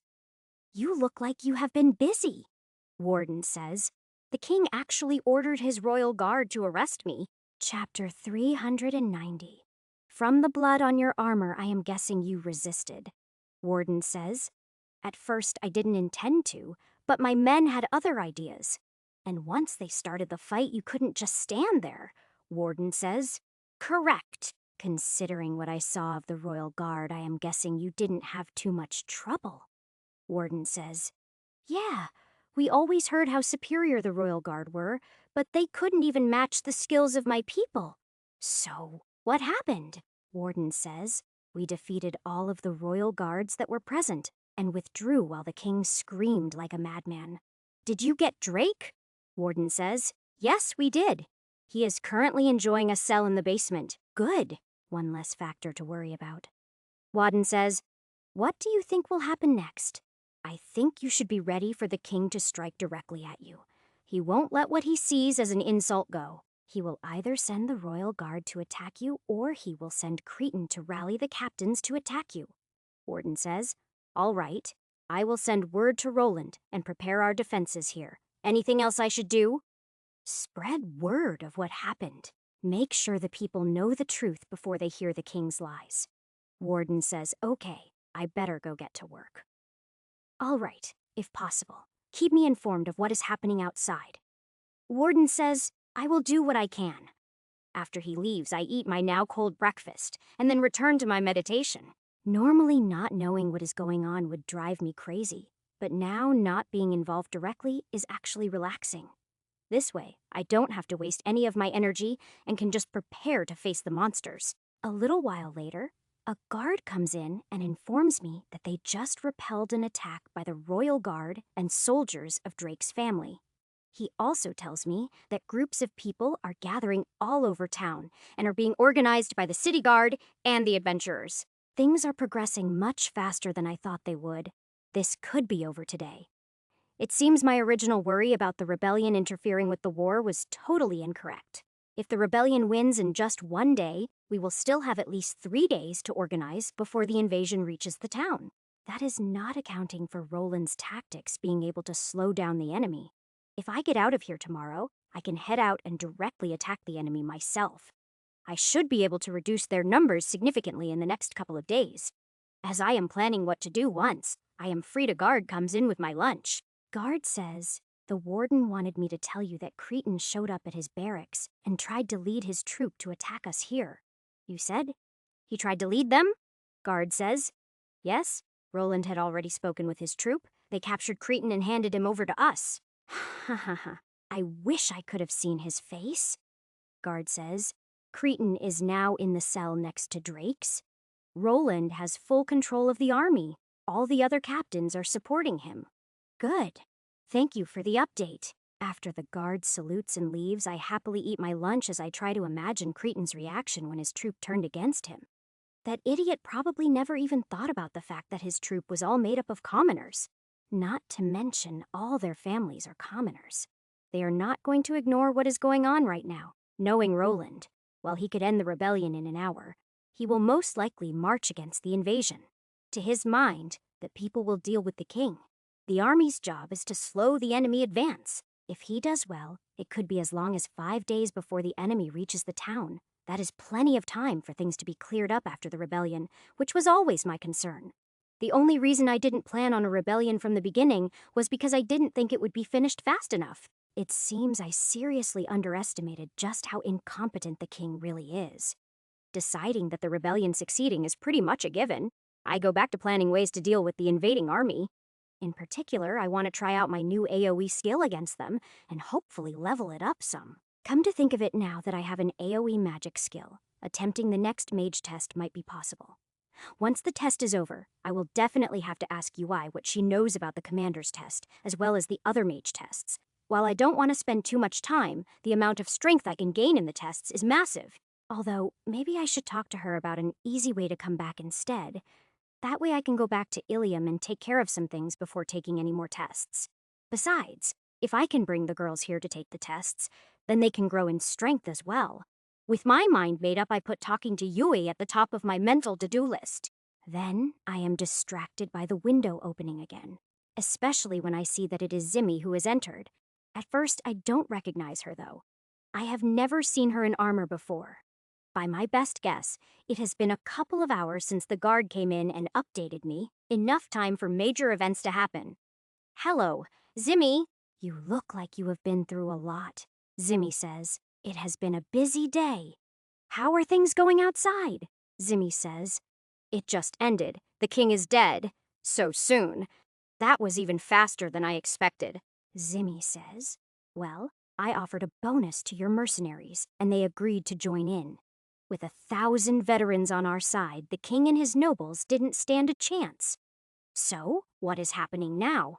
Zimi says. Well, right at this moment, all the nobles' estates are being looted and probably burned. That isn't too surprising. What about the reorganization? Zimi says the guild masters, including myself, are temporarily the rulers of the kingdom.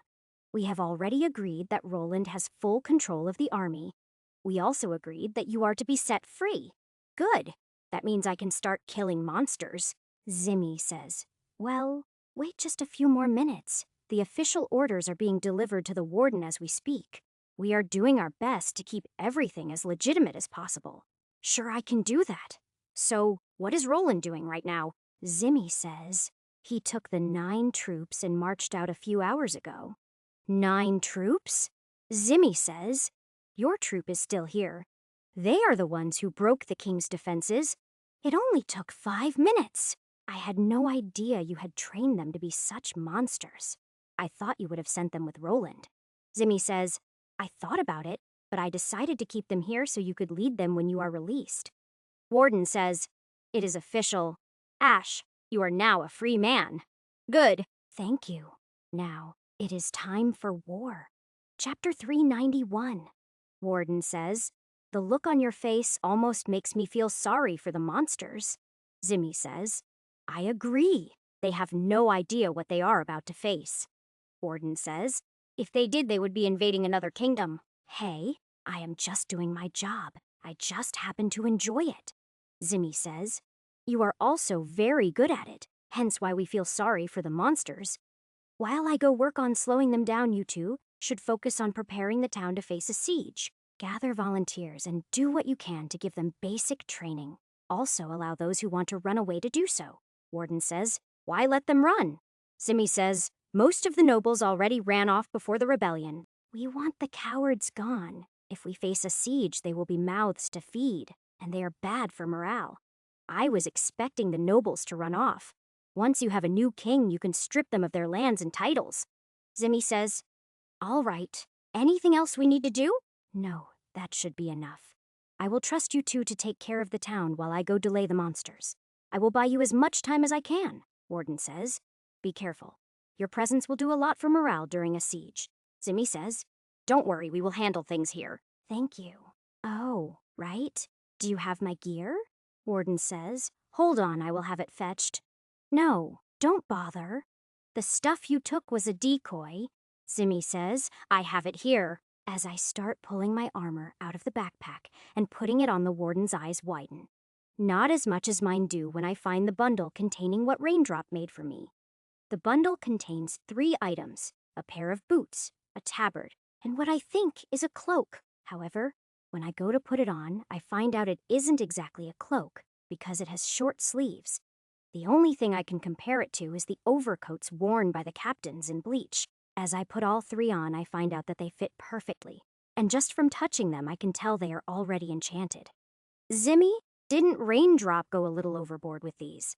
Zimmy says whether she did or not. You look amazing, Warden says. I agree. All that is really missing now is a crown. Don't even joke about that, Zimmy says. It isn't really a joke. Everyone is aware that if the kingdom survives this, it will be because of you. Even though you aren't human, I would say over 90% of the people would vote for you as king. I don't even want to think about that. I am just going to go kill monsters. It is much simpler. Without giving either of them time to try and convince me to be king, I finish gearing up and leave the prison. As I move through town to the castle, I can feel the eyes of everyone around focused on me. The gazes contain respect and hope for the most part.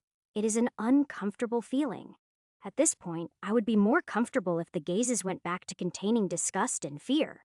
The weight of the people's expectations is hard to bear, and I have to remind myself this is only a test. Once the invasion is defeated, all of this will just disappear, and I will return to the real world. As I approach my troops' barracks, they all come out cheering and welcoming me back. I let it go on for a minute before ordering them to prepare to march. They are ready in under a minute. Turns out they have been waiting for me to return to lead them out ever since the rebellion succeeded. As I lead them through the town, people come running to line the street and cheer for us, turning a normal march into something like a parade. But my troops are enjoying it, so I don't make a fuss. Besides, the people know what is coming. They need a reason to feel hope. Once we have passed the town gates, I increase our speed to a jog. Hopefully we can catch up to Roland before the fighting starts.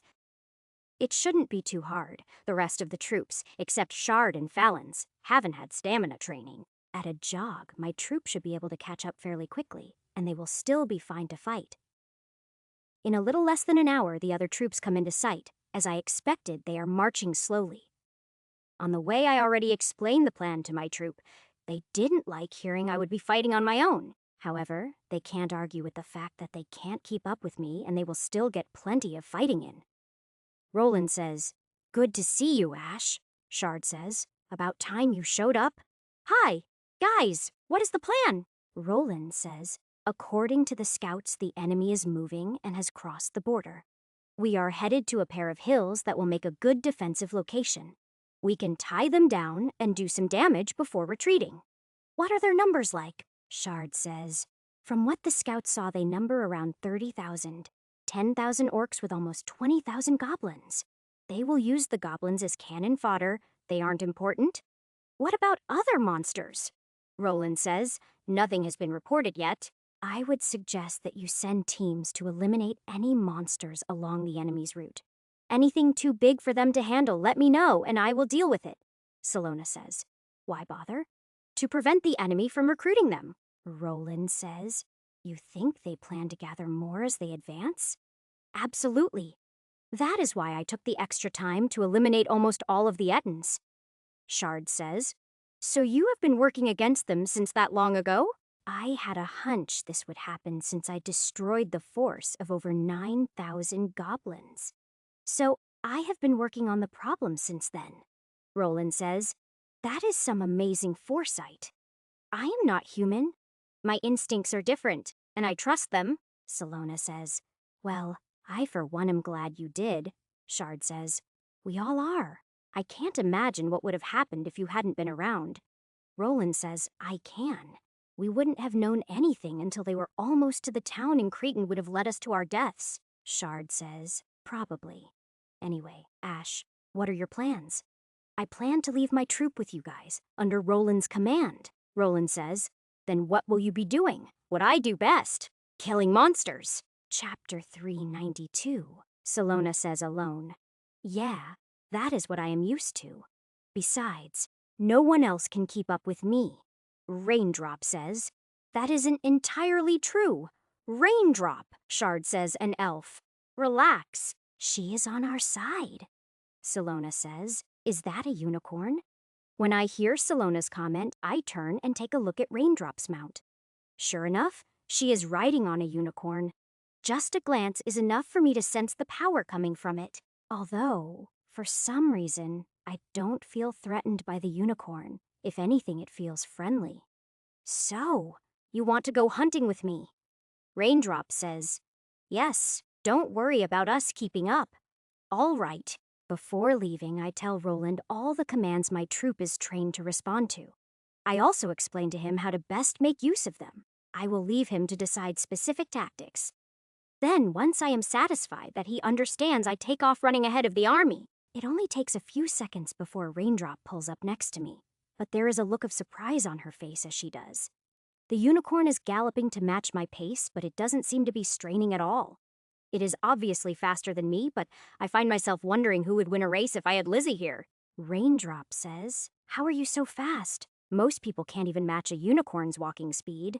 Unicorn says, it is because he isn't a mortal creature. He is like me. Raindrop says, wait, are you saying Ash is a sacred creature?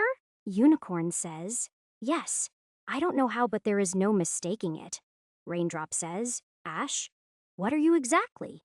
That is kind of hard to explain, Unicorn says. I can tell that he is not complete. He is still very young as my kind judges things. The simplest way I can put it would be that I was sent to this world to save this kingdom as a kind of test. Raindrop says, a test? Does that mean you will leave once the invasion is over? Yes? Raindrop says, that is too bad. I was looking forward to seeing what you would do as the king. No, thank you. I will one day be king of my own people, but not yet. Besides, I wouldn't make a good king for humans, Unicorn says. I smell goblins. As soon as the unicorn mentions it, I realize that I can smell them too, now that I am paying attention. The conversation had me completely distracted. But now that I am paying attention, I can also hear sounds of combat. So I turn off the path and run towards the sounds, and find a small hill surrounded by several hundred goblins. At the top of the hill is a group of adventurers, 8 of them, although 2 are down on the ground. The remaining 6 are surrounding them and fighting for their lives against the goblins. Even as I am running towards the goblins, arrows start raining down on them. Every single arrow takes the life of a goblin, and Raindrop is firing 2 arrows per Essikond. She is aiming at the goblins at the top of the hill to take some of the pressure off of the adventurers, leaving those at the bottom for me to deal with, which is perfect since I want to try my new skill. Lightning wave! As I bring my sword down, lightning gathers around it and then rushes out in front of me. It doesn't cover a huge area, but everywhere it does cover the goblins' die. Goblins are small, so a decent amount are within the spell's effect. About 20. Of course, that draws attention, and the goblins nearby become aware of my presence. Of course, whether they are aware of me or not doesn't matter. They are going to die either way. After using Lightning Wave several times, I find that it is extremely effective for the cost, and I can't wait to see it level up. Between my sword and Raindrop's arrows, the goblins die really quickly. They soon lose over half their number and turn to run away, so I charge into them and use Lion's Rage. Thanks to the taunt effect, not a single goblin manages to get away. Once the last goblin is dead, I head up the hill to see how the adventurers are doing. All of them are wounded, but the 2 on the ground are close to death. and one of them seems to be the group's healer. So I kneel down and use Sacred Touch on both of them, which heals them fully. The adventurers are shocked and silent, and for a second, I am surprised as well. I have gotten used to my heal not even recovering a quarter of my HP. But I am not human. My HP is far beyond what a human can have, and this reminds me of that fact. As I get up and head down the hill to rejoin Raindrop, I hear the adventurers behind me shouting their thanks. I turn and give them a wave before joining Raindrop and continuing our trek. Now that I am aware the enemy has forces this far into the kingdom, I pay a lot more attention to my surroundings. Raindrop says, "What was all the shouting about?" "Oh, I healed the 2 adventurers that were close to death?" Raindrop says, "You can heal too." "Yeah," Raindrop says. "Is there anything you can't do?" "I can't fly." Unicorn says, "Yet?" "Huh?" Unicorn says, "You can't fly yet? Are you saying I will be able to fly at some point?" Unicorn says, "It is entirely possible." Raindrop says, "You never know what the future holds," is what he means, I think. Well, that is true. I never would have predicted everything that has happened to me so far. Raindrop says, "If we get the chance, I would love to hear your story." "I doubt you would believe it even if I told you." Before Raindrop can answer, we are interrupted by the sound of a roar. It came from some trees off to our left, so I turn and head that way with Raindrop following behind me. As I enter the trees, I hear a goblin scream, so I draw my sword and pick up the pace. Chapter 393. When the fight comes into sight, I stop in confusion. I am not sure who to attack. There are a bunch of goblins surrounding and attacking what looks like a troll. It is 9 feet tall and covered in blue fur. But what is interesting is it is wielding an axe and a shield. Trolls, as far as I know, are stupid creatures. The most they will do is use a primitive club. So seeing one using an axe and shield triggers my curiosity, especially since the goblins are attacking it. I would have expected a troll to join the invasion army, not fight against it. Don't attack the troll! After shouting my decision to Raindrop, I charge into the goblins and start killing them. A few seconds later, arrows start flying and more goblins die. Between the 3 of us, the goblins don't stand a chance. They die so fast that I don't even need to use Lion's Rage. They don't get a chance to run. Troll says, "Thank you." Raindrop says, "A troll that can speak?" Unicorn says, "I can sense no evil in him." Troll says, "I wasn't always like this." "Are you saying you weren't always a troll?" Troll says, "Yes, I was human once." Raindrop says, "What happened? How did you get turned into a troll?" Troll says, "I was cursed by my lover who coveted my position in the Mage Corps." Raindrop says, "Mage Corps? Do you mean the Imperial Mage Corps?" Troll says, "Yes, you know of it?" Raindrop says, "Yes, they were famous back before the Empire fell." Troll says the Empire fell. Raindrop says yes, about 500 years ago. 500 years? Just how long have you been a troll? Troll says, "I can't be sure. The years have kind of blurred." "What year is it now?" Raindrop says. By the Imperial calendar, it would be about 2234 or so."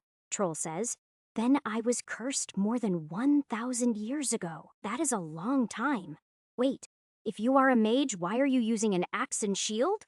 Troll says, "Because trolls can't use magic." "I take it you have tried to remove the curse." Troll says, "Of course.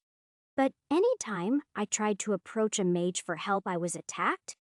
In some of the legends I have heard, a unicorn has the power of purification. Do you think you can break his curse?" Unicorn says, "While I have some ability, a 1,000-year-old curse isn't something easily broken. Would you be willing to try?" Unicorn says, "Yes, I can try, but the results might be worse than the curse." Troll says, "I don't care. Death would be a mercy at this point." So the unicorn slowly approaches and touches the troll with its horn, causing a blinding flash of light. When the light fades, the troll doesn't look any different, causing the unicorn to look sad. While the troll doesn't look any different physically, I can see cracks have formed in his aura. Unicorn says, "I am sorry. The curse is simply too powerful for my abilities." Troll says, "Thank you for trying." All may not be lost. Do you mind if I try something? Troll says. Only if you make me a promise. What promise? Troll says. During the fight I noticed you have a magical fire sword. If you can't break the curse, I want your promise to end my suffering. Okay, I promise, but this will probably hurt. Troll says. You can't imagine the pain I have lived through. Just do it. So I step closer and reach up to grab the troll's shoulder, and then I enter my meditation. Once I use my inner sight, I can see the curse surrounding the troll. Just like I saw in his aura, the curse has cracks in it now, although they are starting to heal. Before they can heal fully, I extract some of my sacred power and form it into a blade. Then, I shove the blade of power into one of the cracks. In the window, I can see and hear the troll roaring in pain. Once my sacred power is inside the troll's body, it starts eating the curse like it is candy. As it eats the curse, the amount of sacred power starts increasing. Not knowing what it might do to the troll, I start pulling some back and feeding it into my core. Luckily, since he started as a human, he doesn't have a core for my power to affect. However, even once the curse is completely removed, I don't know what effect my power is going to have on him. Through the window, I watch as his body slowly shrinks down and starts shedding fur. The entire time he is roaring in pain as fast as he can take a breath. In the end, after I have removed the last of the power from him, he almost looks human. He stops at a little over 6 feet tall and has a blue tinge to his skin. But he looks mostly human. He is still heavily muscled, and his hair is Cookie Monster blue. He looks nothing like a mage. As I exit my meditation, he drops to his hands and knees panting like he just ran a marathon. Well, you aren't entirely human, but that is the best I can do. Unicorn says, just exactly how did you do that? Your power created cracks in the curse, so I forced my sacred power into him through one of the cracks. Once inside, my power ate away the curse. Unicorn says, you can directly control your sacred power. Yeah, can't you? Unicorn says, Number Troll says, thank you. You are welcome. By the way, what is your name? I can't just keep calling you Troll. Troll says, my name is Knived. Can I ask yours? I am Ash. Nice to meet you, Knived. Raindrop dismounts from the unicorn and starts pulling materials and tools out of her bag. Within a few minutes, she is able to make a full set of clothes for Knived. He needs it since what he was wearing was sized for a troll's. We end up making camp here. Knived needs time to get used to his new body, and I don't feel right just abandoning him. Knived says, Ash, I wish to follow and serve you. That isn't necessary, and it won't be possible, really. Knived says, you ended my torment, which had lasted over 1,000 years. I will devote my life to you from now on. While I appreciate the sentiment, I am not from this world and will be leaving in a week or so. Knived says, then I will follow you to your world. Chapter 394. I would welcome you, but that isn't possible. When I leave this world, I can't take anything or anyone with me. Knived says, don't forget, I was a powerful mage before I was cursed. In fact, I was known as the most powerful fire mage in the Empire. I will find a way to follow you, so you can use your magic again now. With a snap of his fingers, a small flame appears in Knived's hand and dances around. The flame is weak-looking and only lasts a few seconds. But considering he didn't chant a spell or make any special gestures, it is impressive. Knived says yes, although it seems I am out of practice and will need to remember a lot that I had forgotten. Well, if you can find a way to follow me back to my world, then you can join me. In the meantime, you are welcome to help me fight against the invasion. That is the reason I came to this world. Knived says sure. It will give me a chance to practice my magic and get used to this new body. Raindrop says, isn't it similar to your original body? Knived says, not at all. I was short, skinny, and bald. I also wasn't this strong right now. I am almost as strong as I was when I was a troll. Sounds like you are okay with the new body. Knived says, absolutely. It is amazing. Just be prepared to face discrimination. After all, you don't look fully human. Knived says, I can handle that. It can't be anywhere near as bad as being a troll and being hunted any time someone spotted me, Raindrop says. Don't underestimate the cruelty of humans. She is right. You should mentally prepare yourself, Knived says. As long as they don't attack me on sight, I will be fine. Oh, right. How come the goblins were attacking you? Knived says. They were trying to recruit me to join the army, but I refused. Raindrop says, if they are recruiting every monster they come across, that could be a problem. Yeah, I anticipated that. Most of the monsters along their path should have already been hunted. Raindrop says, oh, you constantly surprise me, Unicorn says.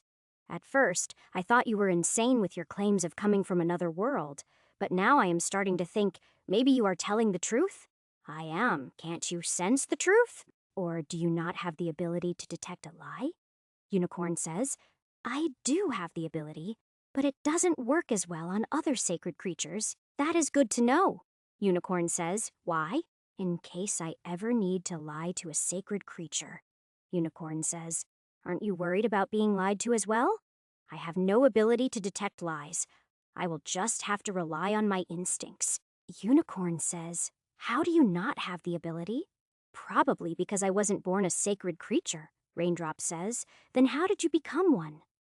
I've never heard of a humanoid sacred creature before.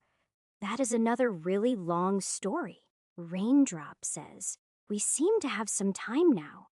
So as camp is made and food is prepared, I give a general description of what has happened to me. I keep the details sparse because they are having enough trouble believing what I am already telling them. After the prison food, the mammoth steaks taste absolutely amazing, and I eat more than I really should have. Raindrop says, oh, by the way, how do you like the items I made you? They are amazing. I haven't had a chance to study them in detail, but the craftsmanship is beyond my expectations. Raindrop says, I am glad you like them. I really wasn't expecting you to enchant them as well. Raindrop says, it is easier to do it as they are being crafted, especially when the crafting takes a lot of time. All 3 pieces are enchanted with repair, clean, and protection. And when all 3 are worn, they also protect against extreme temperatures. A set effect? That is awesome, Raindrop says. I made a hood to attach to the cloak, but wasn't sure if you would want it, so I left it off. Oh, a hood is always handy, Raindrop says. Then hand over the cloak, and I will attach it now. After handing over the cloak, I watch intently as Raindrop starts attaching the hood to it. Her movements are so quick and precise that even concentrating fully, I can't be sure I am seeing everything. I can tell instantly that even Walter could learn a lot from Raindrop. Her skills are almost magical. Ding, congratulations. Skill leatherworking has progressed to level 7. Leatherworking level 7 AGI plus 7, you can craft items from leather. Just from watching. Cool. Your skill is amazing. Raindrop, absolutely the best I have ever seen. Raindrop says, thank you. Thanks to you, I have plenty of excellent materials to work with. It was no big deal, although I am curious what you used the feathers for. Raindrop says, oh, here, let me show you. She takes out 2 pieces of material and then a bunch of feathers and starts arranging them. She lays out the feathers on top of one of the pieces of leather until the entire thing is covered. Then she explains that the feathers of a griffon can add protection against piercing attacks. Ding, congratulations. Skill leatherworking has progressed to level 8. Leatherworking level 8 AGI plus 8. You can craft decent items from leather. Just from an explanation? Is this the effect of a master? From my old life, I knew about layering different materials, so that isn't really surprising. What does surprise me is when she has done the finished product, seems thinner than the material she used.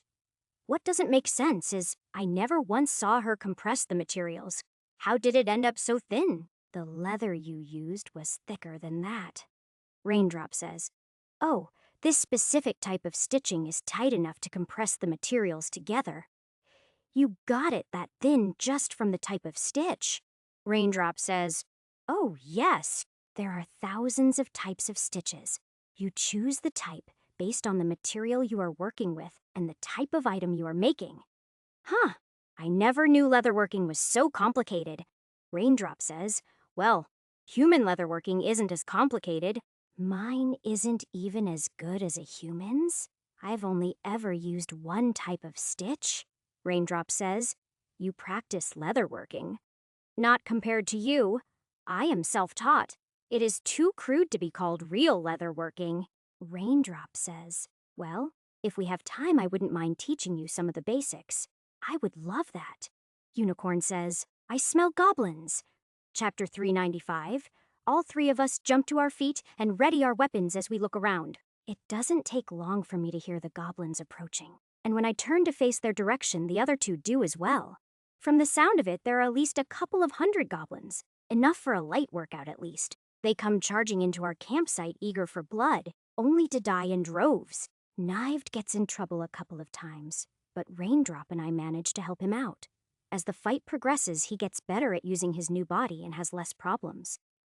When I see the goblins starting to waver, I cut my way deep into their ranks and use Lion's Rage.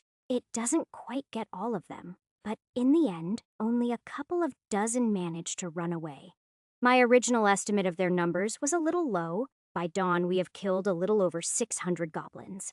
To be honest, I wasn't expecting the enemy to send such large groups of goblins this far ahead of the invasion. I was expecting much smaller groups sent out to forage and bring back food. The fact that they are sending such large groups means they plan to wipe out the villages and outposts quickly. The fact that everyone has already been evacuated is probably the reason they have advanced so far into the kingdom already. This means we need to change our tactics. Small groups of adventurers aren't going to be able to do anything against these numbers. It is my fault for not thinking about how my plan would affect the enemy's movement. Raindrop, could you return to town and then find us again? Raindrop says, yes. Great. I need you to find Roland and Zimmy and give both of them a message. Raindrop says, sure. What is the message? Tell them the goblins are moving in groups of 500 or more and are at least 2 days ahead of the main force. Raindrop says, okay. It shouldn't take me more than a couple of hours. All right. Knived and I will continue northeast and hunt more goblins. Raindrop says, see you soon. As she vanishes into the distance, I turn and lead Knived in the opposite direction. Once we are out of the trees, I head to the nearest hill so I can get a good look around. Since the sun is up, I am expecting the goblins to be camping, but I spot several groups moving around.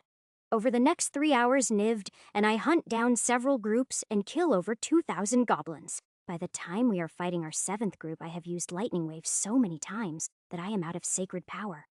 It doesn't slow me down much, though. Just my sword is enough for slaughtering goblins. When goblins start to die from arrows, I know that Raindrop has returned. Thanks to her targeting those who try to run, none of this group manages to escape. Once the last goblin is dead, she rides over to join us. She is smiling as she rides up. Raindrop says, you seem to have been busy while I was gone. Just a few goblins so far, nothing challenging. Did you have any trouble? Raindrop says, nope, the message has been delivered. Good, what was the response? Raindrop says, well, Roland already knew. They have encountered and wiped out several groups.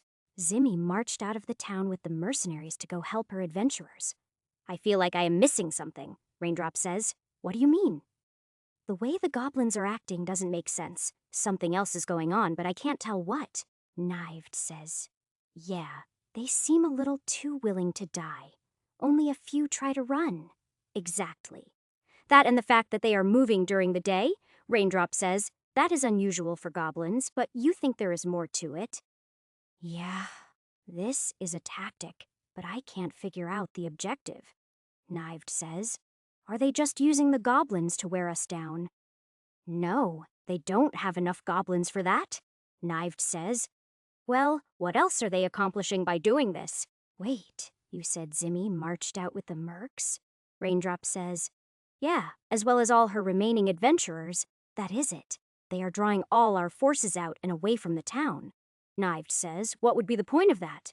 Nothing, unless they have another force. Raindrop says, you mean they are going to attack the town somehow? Knived says, but how could they get past us? If they have something besides orcs and goblins, it wouldn't be that hard. Raindrop says, aren't you overestimating them? Maybe. Then again, who said the leader of the army was an orc? They might be serving something else.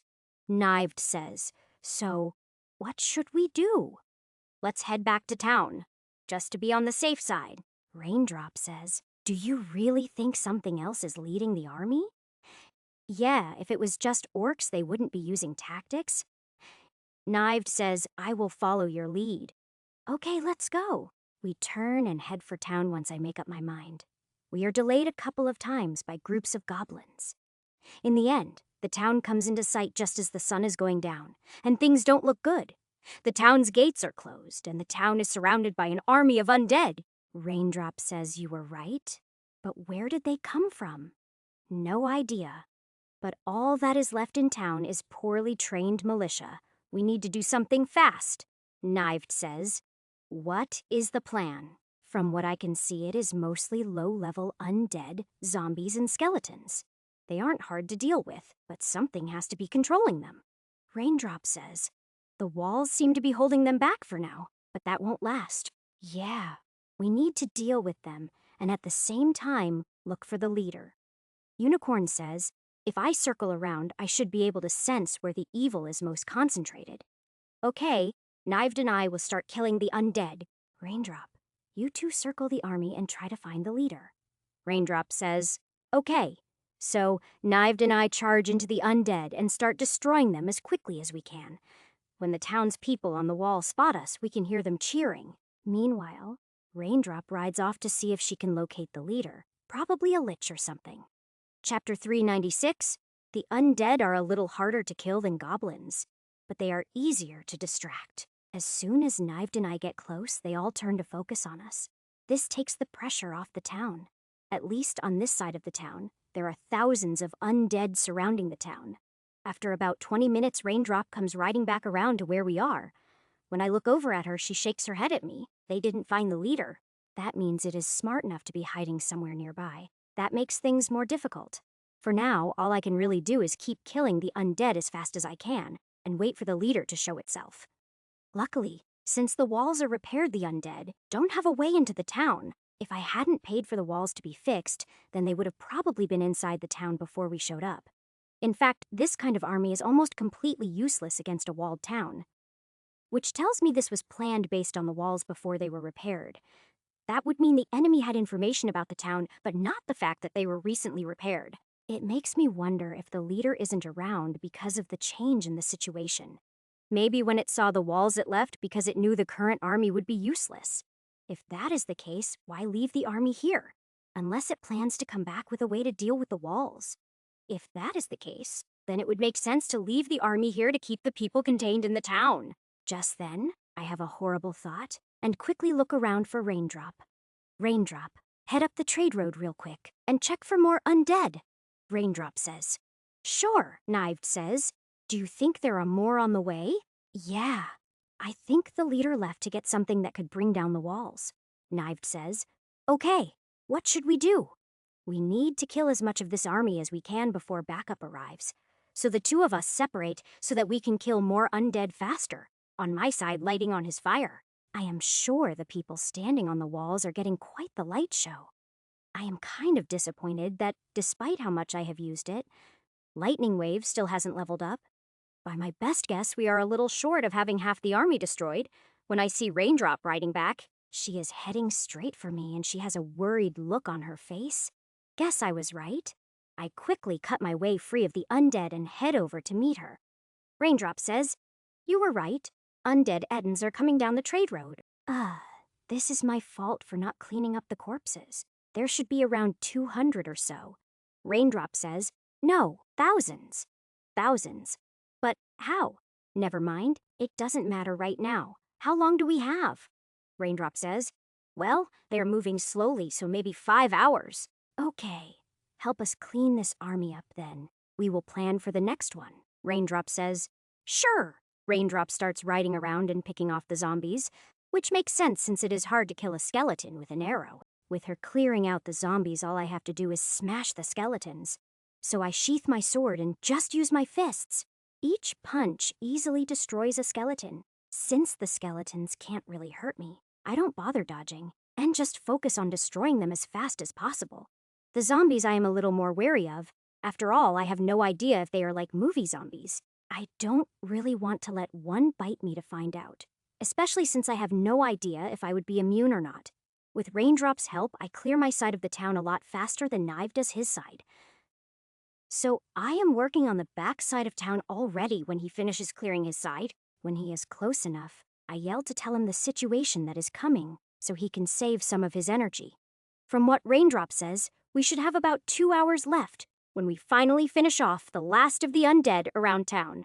After yelling up to the town's militia to keep the gates closed, I head up the trade road with Raindrop and Knived. It doesn't take us long to find a hilltop where we can see the approaching army in the distance. From how clean the Ettin skeletons are, I can tell they must have come from the mass grave I saw. The problem is that Ettin skeletons will be a lot tougher than normal skeletons, especially if they won't be destroyed until both of their skulls are broken. Any ideas? Knived says. Not that will work against these kinds of numbers? Raindrop says. Only if we can find the thing that created them. For something to create this many undead, I am not sure I could defeat it. Knived says. Well, we have to do something. The town's walls won't stop those guys. Raindrop says. Maybe we can block them with something? If this was the mountains, we could cause an avalanche. But this road is too open. There isn't even a good bottleneck, Knived says. So we have to fight them. It looks that way. Raindrop says, there are too many even for you. Okay, Raindrop, ride out, find Zimmy, and have her bring the mercs back to defend the town. Raindrop says, I can do that. What are you going to do? Try to delay these things as long as we can. Raindrop says, all right, be careful. She rides off right away. Knived and I need to buy at least a few hours to give the mercs a chance to return. As I head down onto the road and walk towards the Ettins, I take out Rock Splitter and load it. When the first Ettin skeleton is in range, I take careful aim and fire off a single bolt. The bolt easily shatters the skull, but the skeleton doesn't go down. It just slows down. When the next bolt shatters the second skull, the rest of the skeleton collapses. As I reload, I take a few steps backwards. Knived stays right by my side. Knived says, I don't suppose you have another crossbow? Nope, afraid not. Knived says, do you have enough bolts for all of them? Not even close. Knived says, what do you want me to do? I don't know. I am making this up as I go. Knived says, that doesn't sound good. That is why I didn't say anything before Raindrop left. When I fire again, the first bolt shatters the skull of an Ettin, but the second bolt shatters the skull of a different Ettin. The two Ettins that now only have one skull each slow down and force those behind them to slow down as well. I quickly reload and shoot 2 more Ettins to slow them down as well. Chapter 397. Knived says, you are making a wall of one-skulled Ettins to slow the rest down. Yeah, or at least I am trying out the idea. Knived says, that will only slow them down though.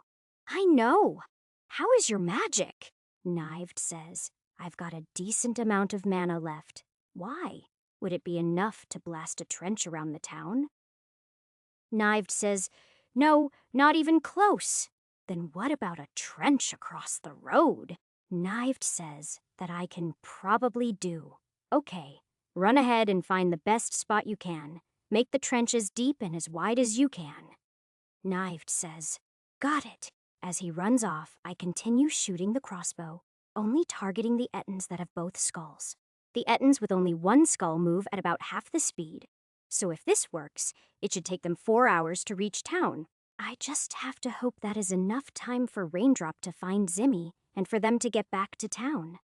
I continue to slowly back up as I reload and fire again and again until I run out of crossbow bolts. By the time I run out, there are almost 50 Ettin skeletons that only have one skull. The entire line of Ettins has slowed down to half their original speed. Out of curiosity, I move off to the side of the road, but the Ettins ignore me and just keep moving forward. Normally, the undead would chase after me. The fact that they don't mean something is controlling them, so I start running away from town. I want to see if I can find what is controlling them. It takes me a few minutes, even at a run, to find the back end of the line of Ettins. Raindrop was right. There are thousands of these things. This is not going to be easy. An army of undead is always a problem because they don't get tired or scared. An army under someone's control is even worse. To stand a chance, I need to kill the controller. Although the Mage Knight's diary didn't mention anything about undead, I wonder if I caused this. Have my actions in working against the invasion ahead of time caused the invasion to become stronger? If so, that means the test is adaptive and everything I have done has only made the test harder for myself.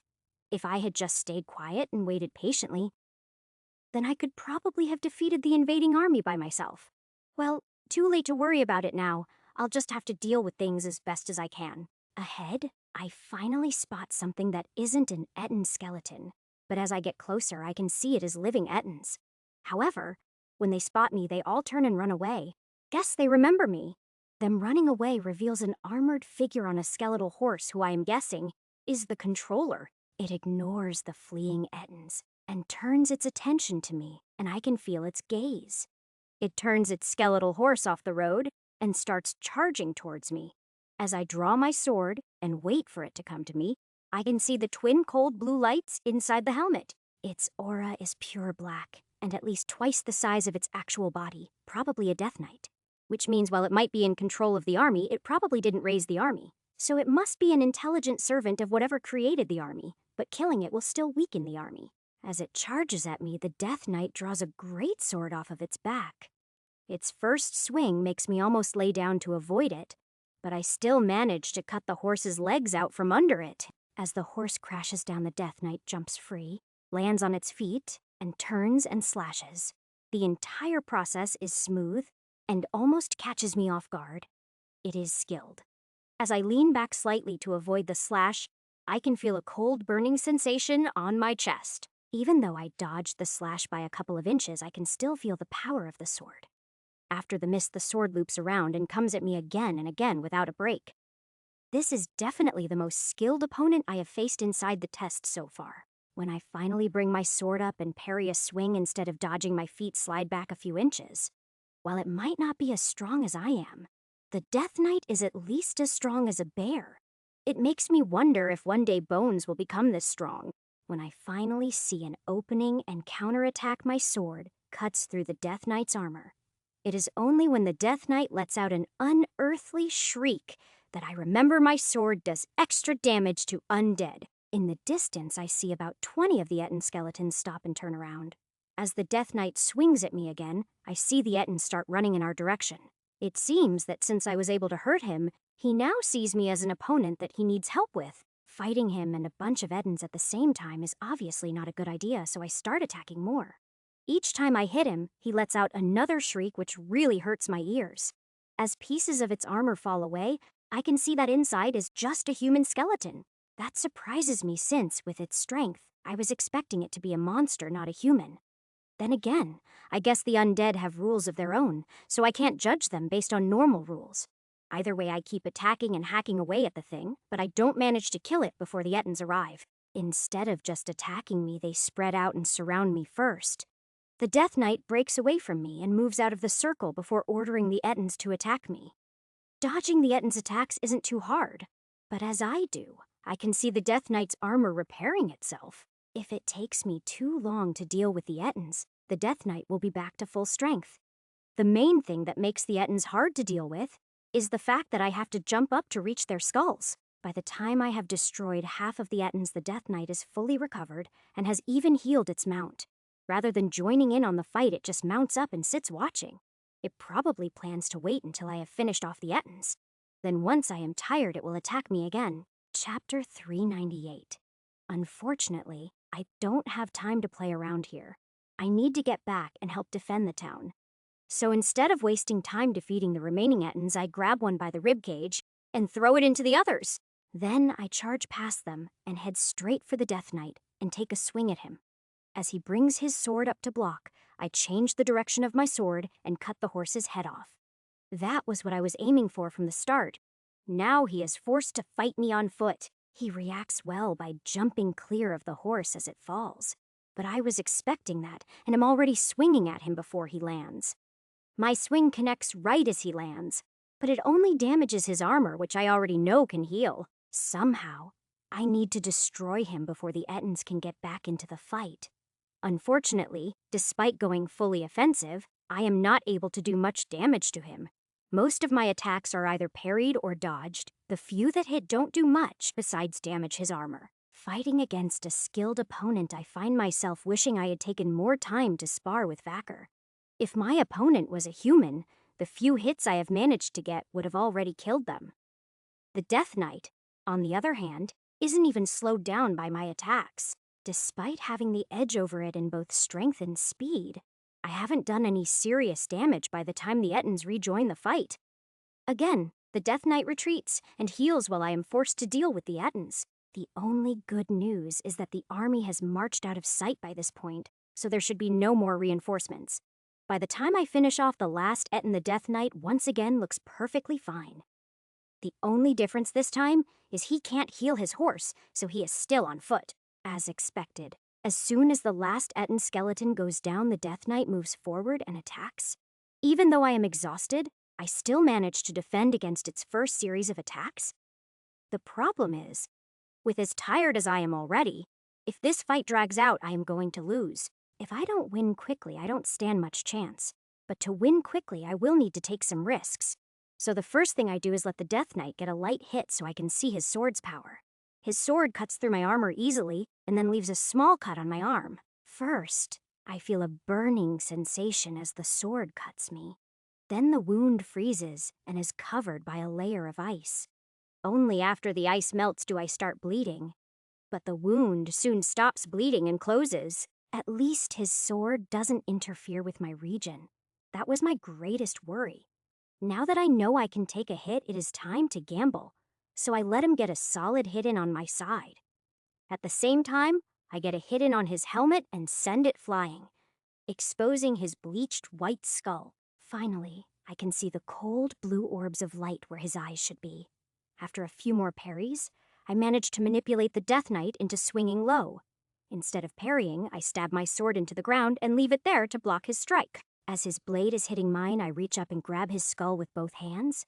As soon as I touch his skull, I feel my hands start freezing, but that doesn't stop me from squeezing. As the first crack appears in the skull, I feel his sword sink deep into my side. The feeling of my insides burning causes me to scream in pain, but it also makes me squeeze harder. When his skull shatters under my hands, the rest of his body turns to dust, including his armor. The sword, however, remains stuck in my side, and I have to pull it out myself. It is a good thing there is nothing else around. Right now, I couldn't even deal with an Ettin skeleton. The wound freezing after I pull the sword out actually helps. It numbs the pain for a few minutes. I sit down and rest for a while as I wait for the wound to heal. Moving would just hurt worse. Since I have the time, I take a good look at the Death Knight sword. Magic item Sapphire. Ice and Fire Greatsword durability, 576 divided by 1000 damage, plus 15, plus 10 fire, plus 30 ice wounds will freeze for 15 seconds. It is a really nice sword, but I am not sure if it would be better than the Chief's sword that I am currently using. The freezing ability would work really well against living opponents, but it wouldn't do anything against the undead. For now, I put it in my backpack. I may use it later depending on the situation. Once the wound in my side is healed enough for me to move, I get to my feet and start walking towards town. By now, the first of the Ettins have probably reached the town. Hopefully, I delayed them long enough. As soon as my wound finishes healing, I pick up the pace. To make better time, I follow the road. It takes me about a half an hour to catch up to the back of the Ettin skeletons. When I get close, the back few turn and move towards me. They almost take me by surprise. I was expecting them to ignore me like they did before, but they aren't being controlled anymore. After defeating the ones that came after me, I circle around the army to see how the town is doing. The Ettins haven't actually reached the town walls, which makes me breathe a sigh of relief.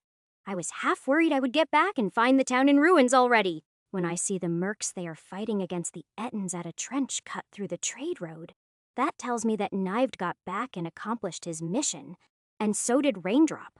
Looking around, I spot the two of them and Zimmy on a slight rise where they can see everything. As I head towards them, I watch to see how the battle is going, and it looks fairly one-sided.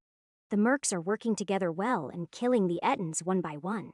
The trench is playing the biggest role in the battle. When the Ettins are in the trench, their skulls are easy to target.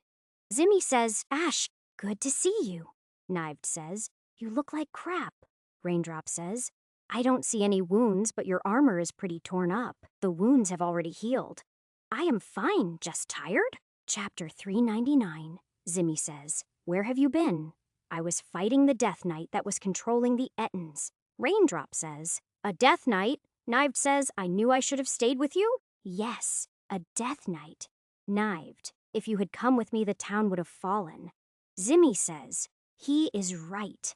Without your trench, we wouldn't have been able to stop them. Besides, you don't look all that much better than I do. Raindrop says. He has got you there, Zimmy says. You both should go rest. We can handle things here. All right, but wake me if anything else shows up. Zimmy says. Wait, you are not going to argue. You must be worse off than you look. Knived says. I still have some mana left. I will stay a little longer. Since they have things under control, I walk towards the town. As I approach, the gates are open for me. The people inside greet me like a hero, which feels pretty weird.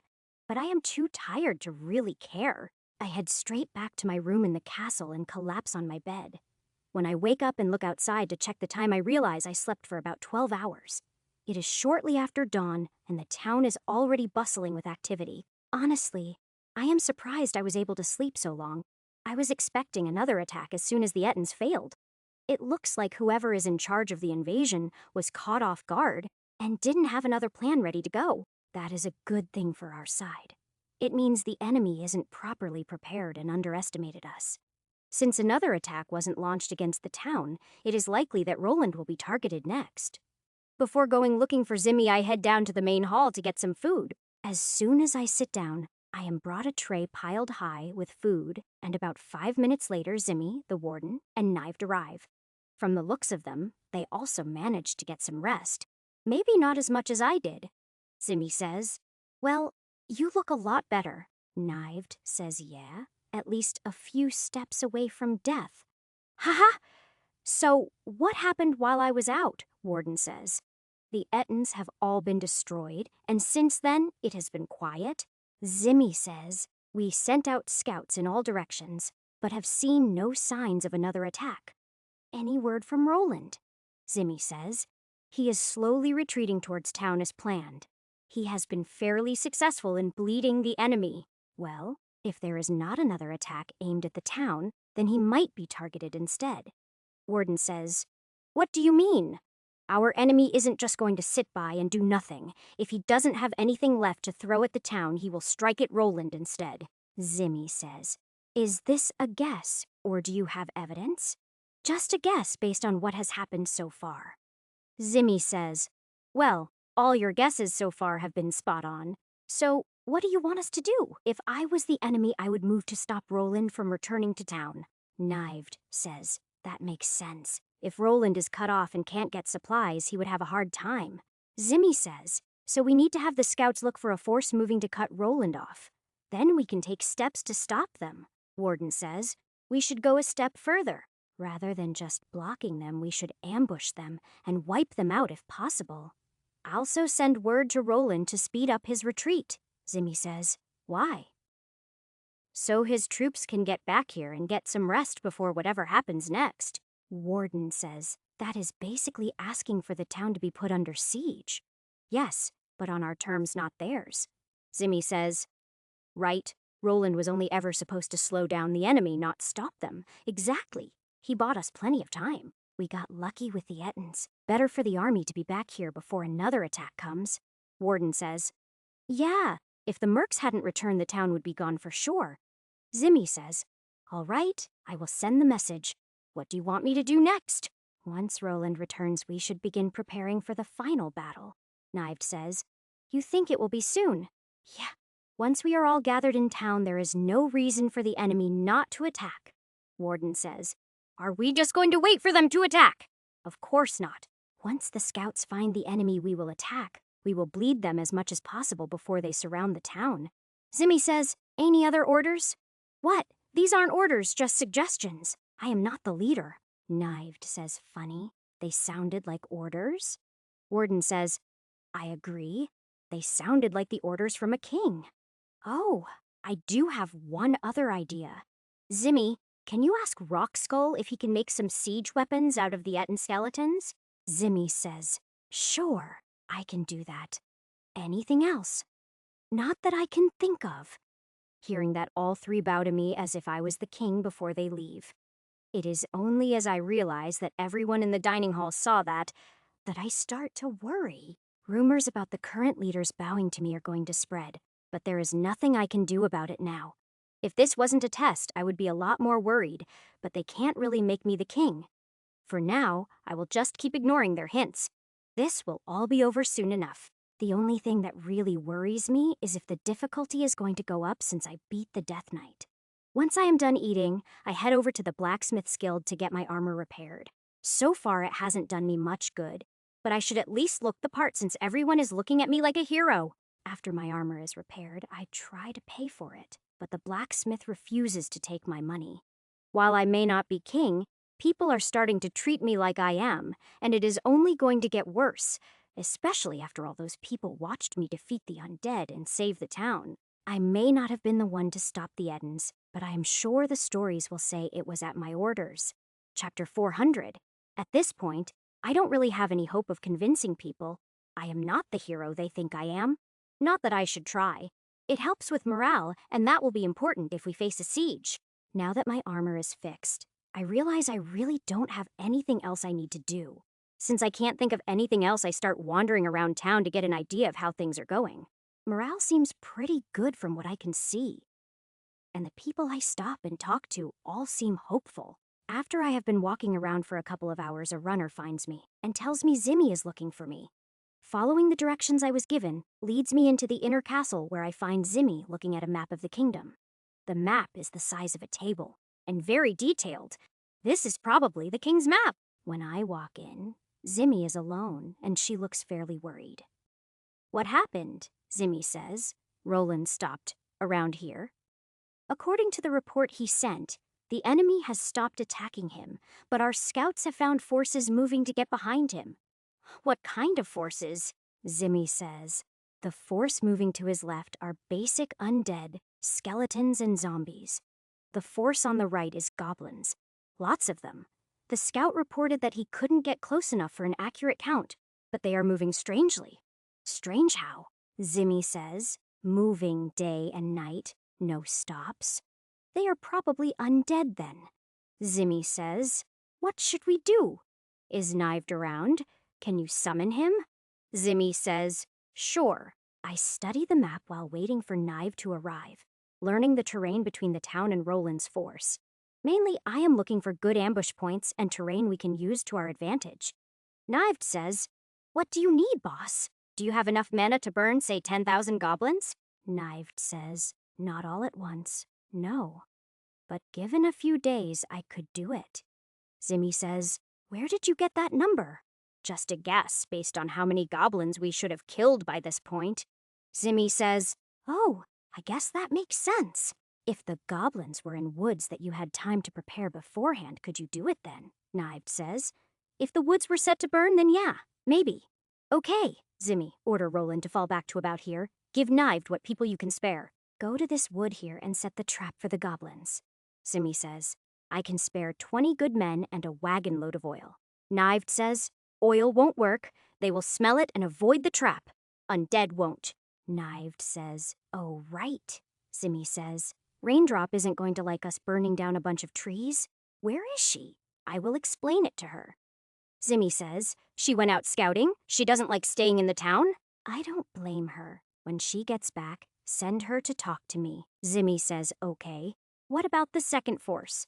I will take care of them. Zimmy says, alone. Yeah, alone. Zimmy says, not that I am doubting you, but is that a good idea? It will be fine. I will join up with Roland once I take care of them. Knived says, how long do I have to set up the trap? Zimmy says, based on their reported speed, about a day. Knived says, I better get moving then. Go ahead. I will stay here a bit longer. Zimmy leaves with Knived. She has to arrange for people and supplies he will need. Meanwhile, I study the map and try to figure out what the enemy is likely to do next. I am still there, working on simulations in my mind, when Zimmy returns with Raindrop. Raindrop says, Zimmy told me about the woods.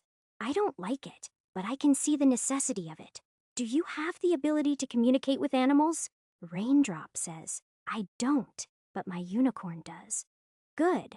Go convince all the animals to vacate the woods. You should be able to get there before Knived easily. Raindrop says, I can do that, but why do you care? Because you do. Zimmy says, well, that was unexpected. Once you have cleared the woods, join up with the army. They will probably need you. Zimmy says, why? What do you think is going to happen? The fact that the army stopped has me worried. Raindrop says, isn't them stopping a good thing? Zimmy says, what are you worried about? The most likely reason for them to stop is for them to be converted to undead. Zimmy says, so, the army won't lose to some undead. To convert a large number to undead is a simple ritual. It just takes time. What worries me is there are higher-level rituals that also summon other things. Zimmy says, so you think whatever is leading the invasion is going to use a higher ritual? It is what I would do if I was leading the invasion. Zimmy says, but the army is being led by a monster surely? Is it? I wonder. Raindrop says, if not a monster, what else could it be? A human. Zimmy says, no way. There are no humans that powerful. Actually, it wouldn't take much power. Just a necromancer willing to put a lot of time into it. The highest undead I have seen is a Death Knight. With enough work, a necromancer could create and control a Death Knight. Raising undead is easy, but controlling them is not. If the Death Knight is used to control the undead, a single necromancer could do the rest. Raindrop says, so, you think a single human necromancer could be responsible for all of this? Yes, it is possible. And it fits some of the facts. Zimmy says, like what? The first undead attack sent at the town. That only makes sense if someone had knowledge about the town, but didn't know it was recently repaired. Zimmy says, true. If the walls hadn't been repaired, that attack would have worked. But couldn't a monster know that as well? Yes. In fact, a monster would be more likely to check before attacking. A human who knows how cheap and lazy the king was would just assume nothing had been repaired. Raindrop says, that makes a weird sort of sense. Chapter 401. Zimmy says, okay, assuming it is a human, what will happen next? Dingcore upgrade process complete. Congratulations. You are now rank 7. Rank 7. All stats plus 10, HP plus 200, SP plus 100. Huh. What? Why? Oh, I forgot I put a bunch of energy into my core while I was in prison? When I open my eyes, both Zimmy and Raindrop are staring at me with their jaws hanging open. From their expressions, I am guessing I do in fact glow when I rank up. I am glad they are the only ones here. If some of the humans had seen it, I would have a hard time explaining. You can close your mouths now, Zimmy says. Just what the hell was that? I sort of ranked up. Raindrop says ranked up. Wait, do you mean as a sacred creature? Yes. To be honest, this is the first time I've had witnesses. What did you see? Zimmy says, you glowed. It was a gold color, and as bright as the sun. Raindrop says, it was more than that. It was like wings of gold grew from your back and wrapped around you. Wings, huh? I wasn't expecting that. Zimmy says, so what does this even mean? Raindrop says, it means Ash has gotten stronger. Zimmy says, why did this happen all of a sudden? I started the process while I was in prison and it only now completed? Zimmy says, I don't really get it. But if you are stronger, then that is a good thing. Raindrop says, what rank are you now, Ash? Rank 7. Raindrop says, what? Zimmy says, is that important? Raindrop says, my unicorn is only rank 3. Zimmy says, he did defeat a rank 5 demon. Is it really so surprising? Raindrop says, I guess not. How about we get back to the topic at hand? Zimmy says, right? What do you think will happen next? Once we defeat the flanking forces, I expect an all-out attack against Roland, Zimmy says. Should we send more troops to support him? Number keep them here just in case I am wrong. I will go help them after dealing with the undead on my side. Raindrop says, Should I tell Knive to join us as well? No, he will probably be exhausted by the time he is done with the goblins. You and I should be enough backup, Zimmy says. So, you two will help Roland retreat to the town. Then what? Then we wait for the enemy to come to us and finish this. Zimmy says, what should I do while you are gone? Just keep doing what you can to prepare for the siege. That reminds me, what did Rockskull say? Zimmy says, he has already started working. He isn't sure how many he will be able to make by the time the enemy arrives. Anything will help. If you don't mind, tell him I suggest oil-filled ammo. Zimmy says, all right, I will. Are you leaving right away? No, I don't want to attack too early. If I wipe out one side, then the other might stop advancing. I will wait until the goblins fall into the trap before I attack my side. Zimmy says, what are you going to do while you wait? I am not entirely sure yet. Zimmy says, well, if you don't mind a suggestion, sure, what is it? Zimmy says, take some time to tour the defenses and chat with the mercenaries. I can do that, I guess. Zimmy says, good, I know they are getting paid, but their morale is still important. Why would me visiting them boost their morale? Do they even know who I am? Raindrop says, you are kidding, right? Zimmy says, yes. Ash, they know who you are? Raindrop says, I doubt there is anyone in the kingdom who doesn't. Aren't you exaggerating a little? Raindrop says, Number, everyone knows the future king by now. Now don't start that again. Don't you have animals to save? Raindrop leaves while laughing at me, and shortly Zimmy excuses herself to go see to the town's affairs. Left alone, I remind myself again that this is just a test. But they make it hard. They act like real people, even going so far as to tease me, so it is hard to think of this as just a test. Since I can't think of anything else to do, I end up doing as Zimmy suggested. As I am walking around checking on the fortifications, a lot of the mercs talk to me. Mostly they want to confirm rumors they have heard, some of which are way wrong. After a few hours of talking with the mercenaries, I head back to the castle for some lunch. When I walk into the mess hall, I find it practically deserted, which makes sense since all the troops are with Roland. There is still plenty of food available, so I load up a tray and sit down at a table to start eating. Warden says, shouldn't you be eating in the inner court? Why? Technically, I am still just the captain of the 10th troop, Warden says. Just like technically I am only the warden and the captain of the guard, yet here I am running half of the kingdom. I am better at dodging responsibility than you are. Warden says, you say that, but you are responsible for the war no matter how you deny it. Only until Roland gets back. Then, the strategies will be his responsibility. I will just fight. Warden says, be honest, what do you think our chances are? As long as I can handle whatever surprises the enemy comes up with, pretty good.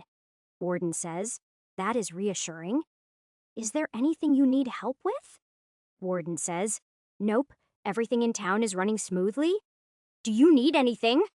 Number, I will be heading back out to fight soon. Just take care of the town while I am gone. Warden says, don't worry. Zimmy and I have everything under control. Good, then I can focus on my task. We chat for a few more minutes before the warden excuses himself and leaves me to finish my meal. I remember Yue said that the mages had a god's help in setting up these tests. It makes me wonder if this is really a simulation. The people feel real to me. Either way, I just need to defeat the enemy and the test will end. Then I can ask Yue. With that in mind, I finish my food and get ready to head back out. By now, Knived should be at the woods and getting the trap ready, so I should get into position. Chapter 402. Once I have checked my gear, I leave the castle easily enough. But as I move through town, I keep getting stopped. A lot of people want to talk to me. Mainly, they want someone to reassure them that everything will be fine, since doing so will make things easier for Zimmy and the warden. I take the time to talk to everyone who approaches me. In the end, it takes me almost 2 hours to get out of town just from how many people approach me. Not all of them were looking for reassurance. Some wanted to complain while others just wanted to be able to say they talked to me. I really hope that when I become the Beast King, I don't have to deal with this sort of thing constantly. Once free of the town, I move away quickly, so no one can chase after me to talk to me. I already miss when everyone was too afraid of me to try talking to me. It makes me glad that this test is almost over. My patience couldn't handle dealing with this sort of thing for long. It only takes me about 20 minutes to get to the area where I plan to attack the undead. They are not in sight yet, but I don't plan to attack them until Knived springs his trap. While I can't see the woods from here, I should be able to see the fire when it starts. So I find a comfy spot and settle in to wait for the undead to show up, which takes a while. The peace and quiet is really nice after dealing with all the people in town. When I finally spot the undead, I just sit and watch them. It seems to be mostly skeletons. From how yellow the skeletons are, I am guessing that the enemy ran around gathering them from cemeteries. If I hadn't ordered the evacuation, I am fairly sure all those people would be part of this undead mob. If I had known from the beginning that I was dealing with a necromancer, I would have ordered all bodies burned. Finally, off to my left I see smoke and the glow of a big fire. I know it is big because I can see the glow even though it is daytime. So I get up and walk down towards the undead. Since it is mostly skeletons, I don't bother drawing my sword. When I get close, the skeletons turn and start heading towards me, which tells me they aren't being controlled. They were probably just ordered to march to a specific location. This tells me the enemy doesn't have a lot of controllers to spare. As the undead reach me, I start punching away. Each swing destroys a skeleton or two. Honestly, skeletons are just too easy. This isn't even a workout for me. I find myself hoping the necromancer was able to summon something interesting to fight. As soon as I realize what I just thought, I feel like kicking myself. Thinking something like that means I am almost guaranteed to regret it. Since I already had the thought there is not much I can do about it, it is not like I can take it back. When I look around, I realize I have run out of skeletons. There is nothing but piles of bones all around me. Since that is taken care of, I go looking for the army. The path is now open for them to retreat. The army isn't hard to find. They are camped right where I told Zimmy to have them stop. As soon as the sentries spot me, they start cheering, which is a little surprising. Soon all the troops are cheering. I had no idea I was this popular with the other captain's troops. Shard says, "Ash, good to see you." "Hi, Shard. What is all this?" Shard says, word has spread that you saved the town while we were gone. Come on, I will take you to the others." As Shard turns to lead me deeper into the camp, the soldiers form a corridor, still cheering. Feeling fairly stupid, I start waving as I walk past, but the soldiers seem to like it. It is a relief when Shard leads me into a tent where Roland and the others are waiting. Roland says, "You sure have learned how to make an entrance." "Hey, that was none of my doing." Salona says, "The troops have heard a lot of rumors about you. Not to mention your troop has saved us a couple of times now." Seacall says, "Yeah. The way your troops fight has inspired everyone. If we make it through this, our entire training program is going to have to change." Shard says, "Don't worry. We already have all that figured out." Roland says, "So, Ash, what do we do now?" "We retreat to the town, hopefully before the enemy can attack you." Alan says, "Good. The troops are tired and could use a decent rest before fighting again." Roland says, "All right, spread the word to prepare to march." The rest of the captains quickly leave to get the troops ready, leaving just me and Roland. Before he can say anything, the tent flap opens and Raindrop comes in. I am surprised because I expected her to already be here when I got here. Raindrop says, "The enemy is on the move." Roland says, "How long until they reach us?" Raindrop says, "Maybe 30 minutes. "Can you be ready to move before then?" Roland says, "Barely." "What is the enemy throwing at us?" Raindrop says, "Around 20,000 undead. A mix of orcs and goblins, but the main problem is the Death Knights." "Death Knights? How many?" Raindrop says, "3 that I saw." "Okay, Roland, get your people moving. Raindrop and I will buy you some time." Roland says, "Yes, sir." Raindrop says, "We will." "I can do it alone if you are not up for it." Raindrop says, "I am up for it." I am just not sure how the two of us can slow down 20,000 undead.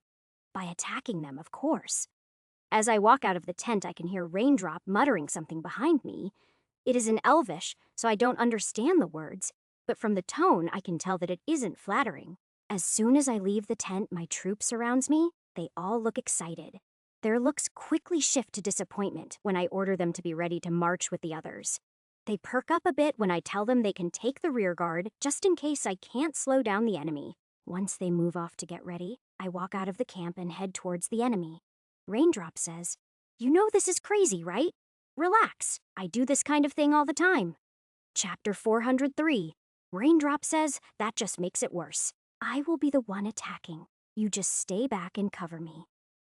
Raindrop whistles and her unicorn comes running over. As she mounts, I can hear her muttering again. When I ask her what she is saying, she just glares at me, but she still follows me as I head towards the enemy.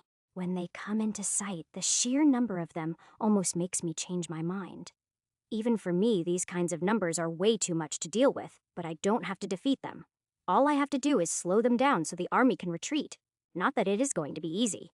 Luckily, I only need to buy the army a little time. Undead are slow, but they never stop to rest. If the army gets a bit of a head start, then they can make it to town before they will have to stop and rest. As I walk towards the enemy, I take the Death Knight sword out of my backpack and strap it to my side. I draw it with one hand and the chief's sword with the other. Normally, fighting with two great swords isn't a good idea, but with my strength and speed, it should be fine. As I approach the army, the undead don't react to me at all. They just keep marching forward. That should mean they are being controlled. But I can't see a Death Knight anywhere. All I can see are the orcs and goblins, all of which seem to be zombies. When I reach the front of the army, I use Lightning Wave to open up a gap in the undead. Then, as I move into the gap, I start my sword dance. Although it isn't as fast as usual. The main reason for that is I have to keep my strikes more precise. After all, only headshots count against zombies. Even with being more precise, I am still able to cut my way deeper into the army without too much trouble. As I am fighting, I constantly see zombies going down with an arrow through the head. Finally, the army stops and the zombies start trying to attack me. Looks like I finally got noticed. It only took a couple of hundred dead zombies for the commander to notice me. Now, with zombies pressing in from all sides, it is a lot harder to move, so I end up stopping. Very quickly, I am surrounded by a circular wall of bodies, with more zombies climbing over it constantly. For the most part, I am killing them as they try to climb over. Only a few make it inside the circle. After a few minutes, I jump over the wall and move to a new position. While I could have stayed inside the circle, I was starting to worry about the walls falling on me. So instead, I just start making a new circle. After all, it isn't like I am going to run out of zombies. As I fight, I learn how to use the two great swords more efficiently. My movements become sharper. After about an hour, I am working on my fifth circle when I realize I haven't seen any arrows for a while. Since I have delayed the enemy more than long enough, I start cutting a path out of the army. By the time I break free, by my best guess, I have killed over 2,000 zombies. As I start jogging towards town, I clean and sheath both swords, then look around for Raindrop. I quickly spot her ahead of me. She is sitting on her unicorn just watching me. As I jog past, her unicorn easily falls into step with me while Raindrop gives me a dirty look. "What?" Raindrop says. "I am completely out of arrows. That has never happened to me before." "Oh, sorry. We will get you some more in town," Raindrop says. Human-made arrows. And makes a face at me. For this kind of fight, quantity matters more than quality. Raindrop says I am going to ride on ahead. Make sure you stop and take a bath somewhere. It is only as she rides away that I realize I am completely covered in bits and pieces of zombie. Of course, as soon as I notice it, I can't stop smelling it, so I start searching for water. My boots, cloak, and tabard are perfectly clean, but the rest of me is another story altogether. As soon as I spot a stream, I rush over, dive in, and start washing myself vigorously. After about 10 minutes of scrubbing, I drag myself out of the cold water and try to shake off. It is times like this that I realize just how useful my cleaning stone really is. I am still fairly damp when I catch up to my troop, which is guarding the back of the army. They look unhappy. Probably because I delayed the entire enemy army and they didn't get to do any fighting. However, I ignore their pouting and run up to the front of the army where Roland is. "You have about an hour of breathing room," Roland says. "Good. Thank you. No problem. I suggest you don't stop until you reach the town." Roland says I wasn't planning to. "Okay, I will run ahead and make sure everything is ready. Roland says, understood. After leaving the army behind, it only takes me 20 minutes to reach town. Based on their speed, the army should arrive in 2 to 3 hours, with the enemy an hour or two behind them. I inform the merc in charge of the gate of this, and then go looking for Zimmy. Zimmy, the army should be back in 2 or 3 hours. What is the situation here? Zimmy says, a few hours ago, the scouts started reporting small groups of undead heading towards the town. I sent out a couple of groups of mercs to kill those they can. What directions are they coming from? Zimmy says, south, east, and west. Damn, so that is their plan. Zimmy says, what? Why do you suddenly look worried? The enemy isn't planning on a siege. Those groups are meant to keep us from escaping. The main army is going to focus on the north wall and try to overwhelm us in one attack. Chapter 404, Zimmy says, so what do? We get as ready as we can before they arrive. We have 4 hours at the earliest before they arrive. Zimmy says, okay, what are your orders? Get every able-bodied man to the north wall with every digging tool in town. Zimmy says, digging tools? Yes, we have 4 hours to dig a moat.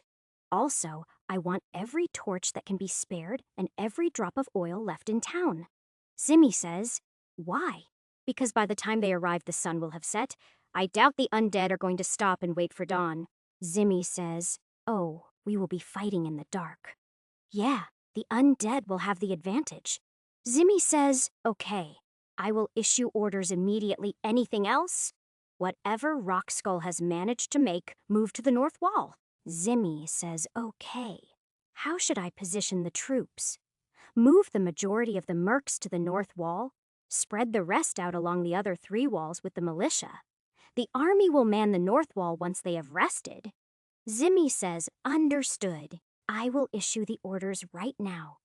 Zimmy leaves to get things moving, so I leave as well and head to the north wall. On the way, I grab a shovel I see at a general store. The owner just smiles and waves at me.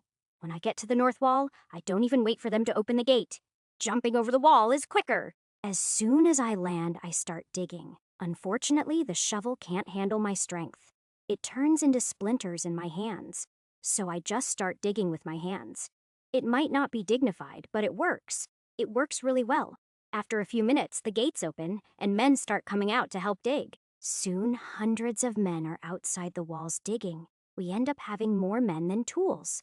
The men quickly sort it out and work in shifts. They work hard and fast. They are working on one side of the gate while I work on the other side.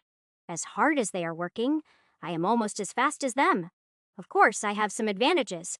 The main one is that my claws are shredding any rocks I come across, so I don't have to stop and move them. At the rate we are going, we should have a decent ditch in about 2 hours. That will leave us another 2 hours to improve it as much as we can before the enemy arrives. As I dig, I keep racking my brain trying to come up with anything else I can do to shift the odds in our favor.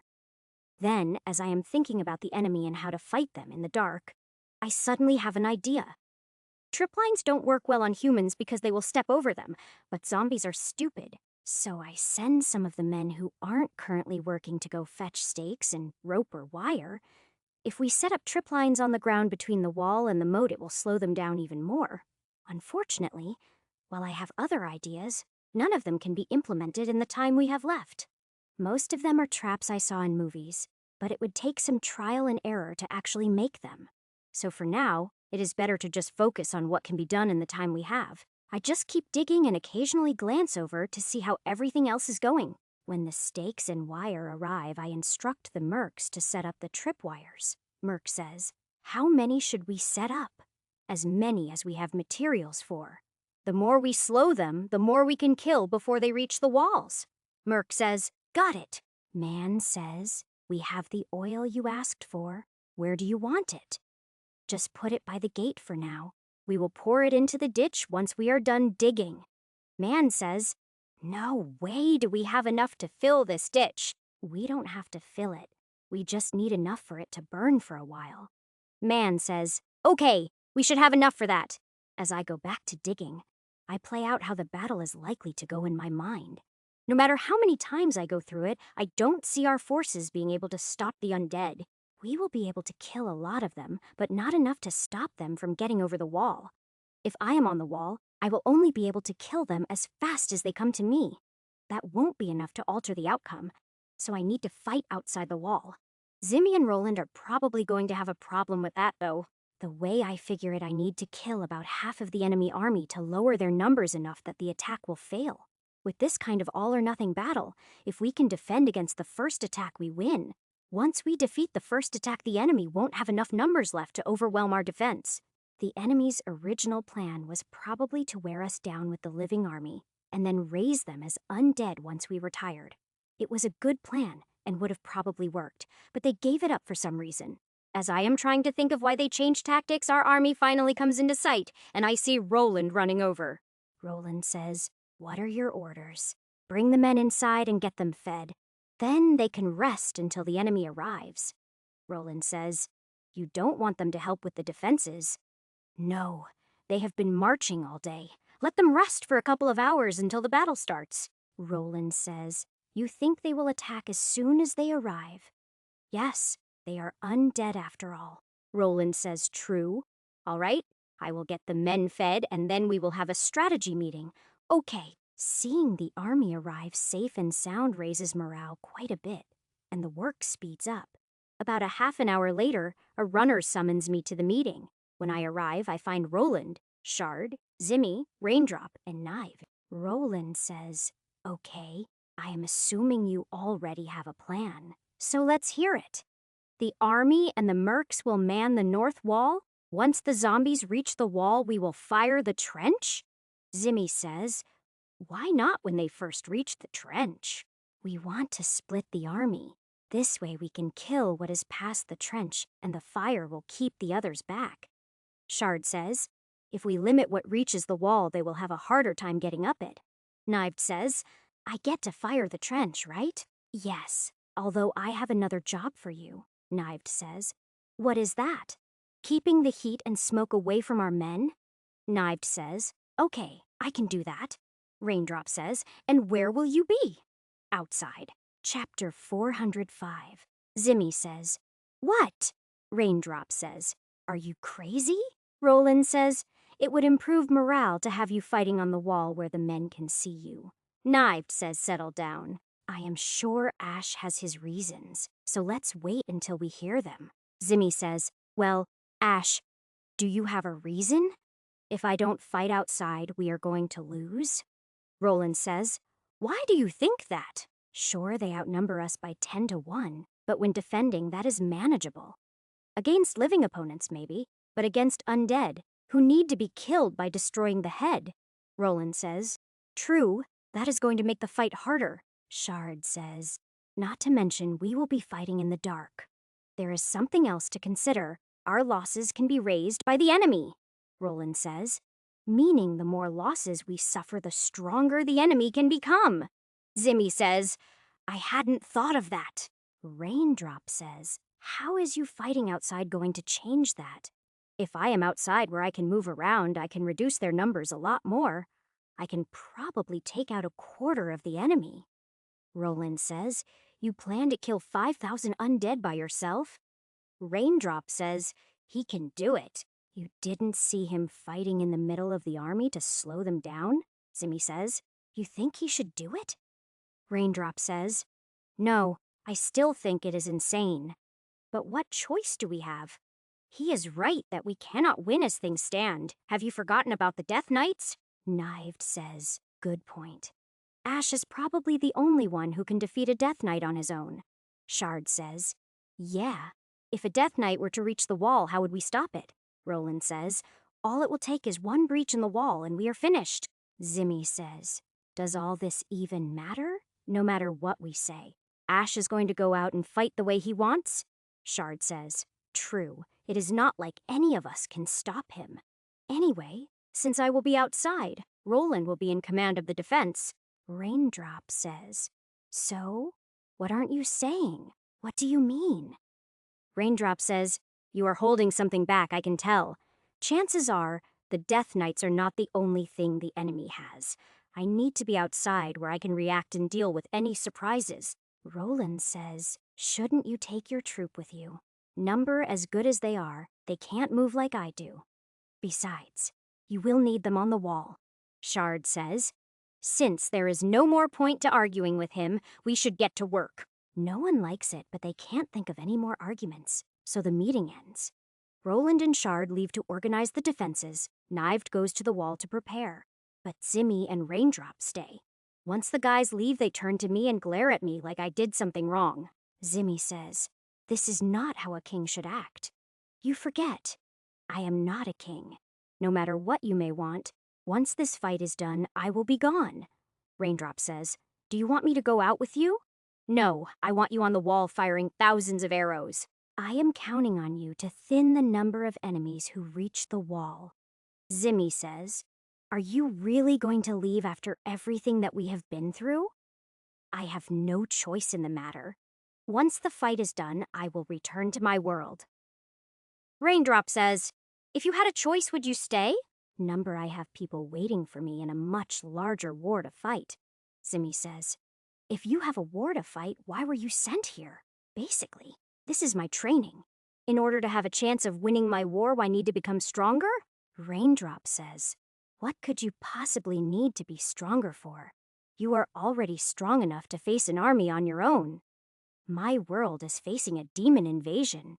Zimmy says, "No wonder you were able to kill a demon and not freak out." "I have already come face to face with a demon lord, but I was not strong enough." Zimmy says, "A demon lord? They really exist?" "Yes. Unfortunately," Raindrop says, "I am beginning to understand why you take so many risks." Zimmy says, "Well, I understand why you have to go, but we will miss you." "I will miss you too. I am not good at this stuff, but Zimmy, I want to thank you. I would have never made it this far if you hadn't trusted me." When I see Zimmy's face turn bright red, I decide that it is about time for me to get moving. I quickly leave the room, but not before I hear Raindrop laughing about something. As I am heading for the North Gate, I realize that fighting is so much simpler than dealing with people. Once I am outside the town wall and see the progress on the trench, I am satisfied. So, I order the digging stopped and for the oil to be spread. Once that is done, I order everyone back inside the gate. The sun is just setting. The enemy should be here within the next hour. The men who are digging will at least be able to rest a bit before the fighting starts. The trench and the dozens of tripwires will slow down the first wave quite a bit. Whether or not it will be enough, we will just have to wait and see. Moving away from the town wall, I start looking for a good place to sit and wait. In the end, I decide on a decently tall tree that is out of the enemy's line of march. From a branch near the top of the tree, I have a good view, so I settle in to wait. Before long, I can see the enemy army in the distance, but it still takes a while for them to get close to the town. As I watch the army pass my position, I keep an eye on them, but so far I don't see anything but zombies. What I am looking for is probably at the back of the army, so I continue to just sit and watch. Chapter 406. As the lines of undead pass by, I do my best to count them. But I reach 20,000 before all of them have passed me. Somewhere, the enemy must have found more undead to add to their numbers. My count has reached 25,000 by the time I can finally see the end of the army. As I expected, there is more to worry about than just the 3 Death Knights. There is a group of around 200 Ettins, zombies from the looks of them. There are 2 giant figures that look to be made up of corpses and 6 Death Knights that I can see. Despite all that, I still don't see the leader, unless it is one of the Death Knights. My first objective is going to have to be the Ettin zombies and the 2 giants. They can bring the town's wall down easily, and if they do that, then we lose. So I drop down from my tree, draw my swords, and move into the enemy army. I head towards the Ettins, cutting my way through the lesser undead. The undead just keep marching forward. They are ignoring me completely. Even the ones closest to me don't react to my presence, which makes it even easier to cut them down. I cut down hundreds of them as I make my way towards the Ettin zombies.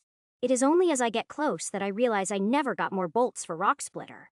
Well, I guess that just means I am going to have to do this the hard way. When I reach the first Ettin zombie, I jump over it. As I pass between its heads, I lash out with my swords. As soon as I land, I jump again at a different Ettin. Soon I feel like a rabbit. After killing my 10th Ettin, I finally get a reaction. All the Ettins stop moving forward and focus on me. I also notice one of the Death Knights is riding towards me. I quickly lose sight of the Death Knight as the Ettins close in around me. The Ettins attacking me make my job much easier. Now I can just stand on top of a corpse and reach their heads. While fighting the Ettins, I try to keep an eye out for the Death Knight, but even so, he almost catches me off guard. He comes charging up the pile of bodies still mounted on his skeletal horse. Having learned my lesson from last time, I target his horse first instead of him. When I manage to bring it down, I take the extra time to make sure it is dead, so he can't heal it. Only then do I start fighting the knight, while still dodging the attacks from the Ettin zombies. Luckily, the Ettins are really slow and not much of a threat, so I can focus on the Death Knight. It is as I am fighting the Death Knight that I hear the battle start up in the distance. Undead fight silently for the most part, but humans don't. They are noisy. Even from this far away, I can faintly hear the screams and battle cries. I need to hurry up. They will be overwhelmed if I don't kill a lot more of the undead, especially since there are more undead than I expected. But first, I have to get past this Death Knight. He is really annoying. Every time I am about to go for the death blow, he manages to hide behind an Ettin. Every time he hides, I kill the Ettin that he is hiding behind. And soon we are fighting on a hill made of Ettin bodies. The footing becomes more difficult, but reaching the heads of the Ettins becomes easier. After a few more minutes of fighting, the sky to the south lights up, and I hear a loud roar. That means they have fired the trench, and that I am running out of time. It is time to stop playing around and use my head, so I let the Death Knight attack me. I parry his attack and let him get in close. He is trying to hold me still for the Ettins to hit. I allow the Ettins to hit me. They can't do much to me anyway. This allows me to get even closer to the Death Knight, and once I am close enough, I headbutt him as hard as I can. My headbutt not only shatters his helmet, but fractures his skull as well, just as I was hoping. Before the Death Knight can recover and try to heal, I grab him and pull him into another headbutt. This time, I completely destroy his skull, and for a second, every undead within sight freezes. It is only a second or two before they start moving again. But they seem just a little bit slower now. If it isn't just my imagination, then I need to hurry and kill the other Death Knights. Before I can do that, I need to finish off these Ettins and go after those two giants.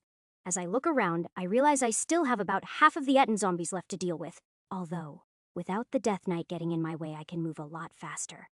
For now, I focus on killing off the remaining Ettins just as fast as I can. Once the last of the Ettin zombies is dead, I look to the south, and from the fading glow I can tell the trench is almost out. In the distance, I can still see the two giants, so I take off after them, cutting down every undead in my way. If I can just stop the two giants from reaching the wall, then we might still have a chance of winning this. The problem is they look a lot like that thing I found in the Ancient Empire's mine, made up of corpses that will become zombies if I cut it apart. The best plan would be to burn them, but Knived is busy on the wall, so I need to do something. My best option is Lightning Wave, so as I come up behind the first giant, I get ready to cast it twice. I have never tried this before, but I am fairly sure that it will work. As I jump up to waist level on the giant, I swing both swords in an X pattern and release the spells. It works. Each sword releases a lightning wave into the giant's body, causing a lot of the corpses to explode. It is extremely messy, but it is enough to cause the entire body to collapse. Only about half the bodies that made up the giant start moving on their own. Quickly preparing another 2 lightning waves, I move towards the other giant and repeat the process. With the giants down now, all I have to worry about are the normal undead and the 5 remaining Death Knights. Before I go after the Death Knights, I decide to cut my way to the trench and check on how the defenses are holding. Chapter 407. After all, nothing I do out here will matter if the wall doesn't hold against the undead. When I reach the trench, I find that the fires have died down almost completely, and the undead have started moving again. However, all the undead that made it past the trench before it was fired have been destroyed. That means that the plan up to this point has worked out exactly as I had hoped. The real test is going to come now that the trench isn't preventing more from advancing. There are still more than enough undead left to overwhelm the wall and get into the town. In order to make things a little easier for those on the wall, I start cutting my way along the trench. I can't possibly stop all of the undead, but I can create gaps for the troops to catch their breath. I can also stop the undead from simply flooding straight to the wall. What I really want to do is find the leader of the enemy army and put an end to all of this. Since I can't do that, I will just thin the number of undead before going after Death Knights. Hopefully, if I kill the 5 remaining Death Knights, then the leader will have to show himself to control the army. If not, then at least killing the Death Knight should stop the undead from using any kind of tactics. With that in mind, I once again head towards the back of the army, cutting my way through the undead. As I move through the army, I zigzag to kill as many of them as I can on my way. When I reach the back of the army, I see the 5 Death Knights spread out across the width of the army. Not wasting any time, I turn to the one closest to me and charge at it. It barely has time to draw its sword before I reach it and cut its horse out from under it. The Death Knight lands and takes a swing at me, but I easily parry it and counter with my other sword. Using 2 swords makes it easy to get hits on the Death Knight, but it is still hard to get the killing blow. As it dodges back to avoid a hit, I risk a quick glance around and see the other 4 are headed this way. Fighting 1 Death Knight is hard enough. I am not looking forward to fighting 5 at once. Wanting to defeat this one before the others arrive, I stop defending and let it get a hit in on my side. As its sword hits me, I bring both of mine up and crush its skull between them. Then I drop and roll to the side because I hear hoofbeats directly behind me. As soon as I stand up, I have to dodge to the side as a second Death Knight tries to run me down. I didn't dodge quite far enough, and the Death Knight manages to hit my shoulder with his sword. I don't have time to pay attention to the wound because the first Death Knight is almost on top of me. Instead of dodging, I swing both swords up and cut his horse's head off. That doesn't stop the horse's momentum, though, and it slams into me. By the time I get free of the horse's body and back to my feet, the 3rd Death Knight has joined in. Now I am facing one on foot and 2 mounted. The last one is still almost here as well. Ignoring the one on foot for now, I dodge between the 2 mounted ones and focus on killing their horses. I take several light hits in the process, but manage to kill both skeletal horses, just in time for the last Death Knight to arrive. Rather than trying to get close, I take its horse's head off with a wind slash. Now all 4 are on foot, which improves my odds by quite a bit. The 4 of them quickly surround me and coordinate their attacks, so I can't possibly dodge all of them. As my wounds continue to increase, I realize that fighting the 4 of them at once is suicide. As I jump up and out of their encirclement, I use Sacred Touch on myself. As I land, I turn and hit the 4 of them with a lightning wave, but it barely slows them down. Deciding to take a risk, I throw my swords at the 2nd and 3rd ones to slow them down for a second. As the first one reaches me, it stabs me, and in return I punch it in the head as hard as I can. My gamble pays off. My punch turns its head into dust, but then the next 2 make me pay for it as their attacks land. I kick the one on my right backwards into the path of the 3rd and throw a punch at the one on my left. Unfortunately, it manages to dodge my punch, but it gives me the space to back up a couple of steps and use Sacred Touch again. The 3 Death Knights spread out and approach me again. They are being more cautious now. Instead of waiting for them to come to me, I charge straight at the one in the middle. It reacts by dodging to my right, so I swerve and instead attack the left-hand Death Knight. This leaves 2 of them at my back, but in exchange for letting them stab me in the back, I manage to destroy the Death Knight in front of me. Now that there are only 2 left, I am feeling a lot more confident as I turn to face them. The wounds hurt, but thanks to my fortitude, they don't slow me down or affect my movements. They both hit me several times as I close in, but I ignore the damage in exchange for getting close enough to punch them, considering my punches can shatter a boulder. It isn't really a surprise that the Death Knights cannot handle them. As I stand there, catching my breath, I remove the pieces of my armor that are damaged beyond repair and discard them. When I look around, I am surprised to see that while the undead are moving slower, they are still advancing. No matter how much I look around, I can't spot the leader, yet the army still acts like it is being controlled. Once I have caught my breath and the worst of my wounds have closed up, I retrieve my swords. I also collect the swords of the Death Knights, which are identical to the one I am already using. It strikes me as odd that there are this many identical magic swords, especially considering how rare magical items seem to be in this world. However, now is not the time to stop and think about random things. Taking my swords, I start cutting down undead as I head towards the town. When I get closer, I can see fighting on top of the wall. The undead have made 3 ramps up to the top of the wall. Although it isn't accurate to call them ramps. In reality, it is just bodies piled as high as the top of the wall. In fact, all along the length of the wall bodies are piled up so half the wall isn't visible. If the fighting continues, then soon the bodies will be piled up all along the wall. Chapter 408. At that point, I doubt the defenders will be able to hold out, but I can't think of how to stop it. The only way to stop the bodies from piling up is to stop killing the undead. The only option I can think of would be to retreat to the castle, but it won't hold the entire town. We could try to clear a path through the undead on one of the other sides and evacuate the town. However, I am willing to bet that the leader has something planned to stop us from doing so. Since I can't think of anything, I decide to go talk to Roland. He is the strategist, after all. As I cut my way towards the town, I watch the fights at the top of the 3 ramps. I notice that the defenders seem to be having the hardest time at the middle ramp, so I make that my goal. I cut my way through the army until I am at the base of the middle ramp. Then I stop. I hold my ground and kill every undead that comes near me.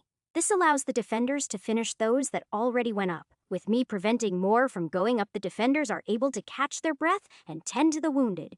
Unfortunately, I can only give them a few minutes of rest. I am fairly exhausted myself. In the end, I hold my position for about 10 minutes. Then I turn and dash up the ramp. When I reach the top of the wall, the soldiers move aside to let me through and start cheering for me.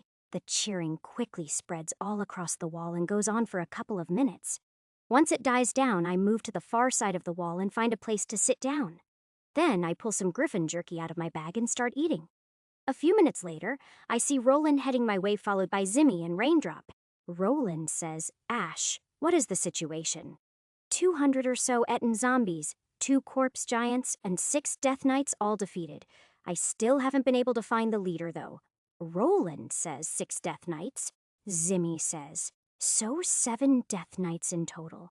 No single necromancer should be able to control that many. Unless what? Zimmy says, well, there is an old legend that talks about 7 brothers, but I don't know the details. Knived might, since the legend is from the old empire. Do you think it is important? Zimmy says. I don't know. It just came to mind when I thought of 7 death knights. Raindrop says, as far as I know, even the strongest necromancer can only control 2 death knights at most. Okay, Zimmy, go find Knived and see if he knows the legend. Maybe this will give us a clue about the leader. Zimmy says, okay. Raindrop says, Ash, what happened to your armor? It didn't survive. Roland says, just how hurt are you? I am fine. The wounds have already healed. How are things on your side? Roland says, pretty much as you see. We are holding for now, but at this rate we will fall in a few more hours.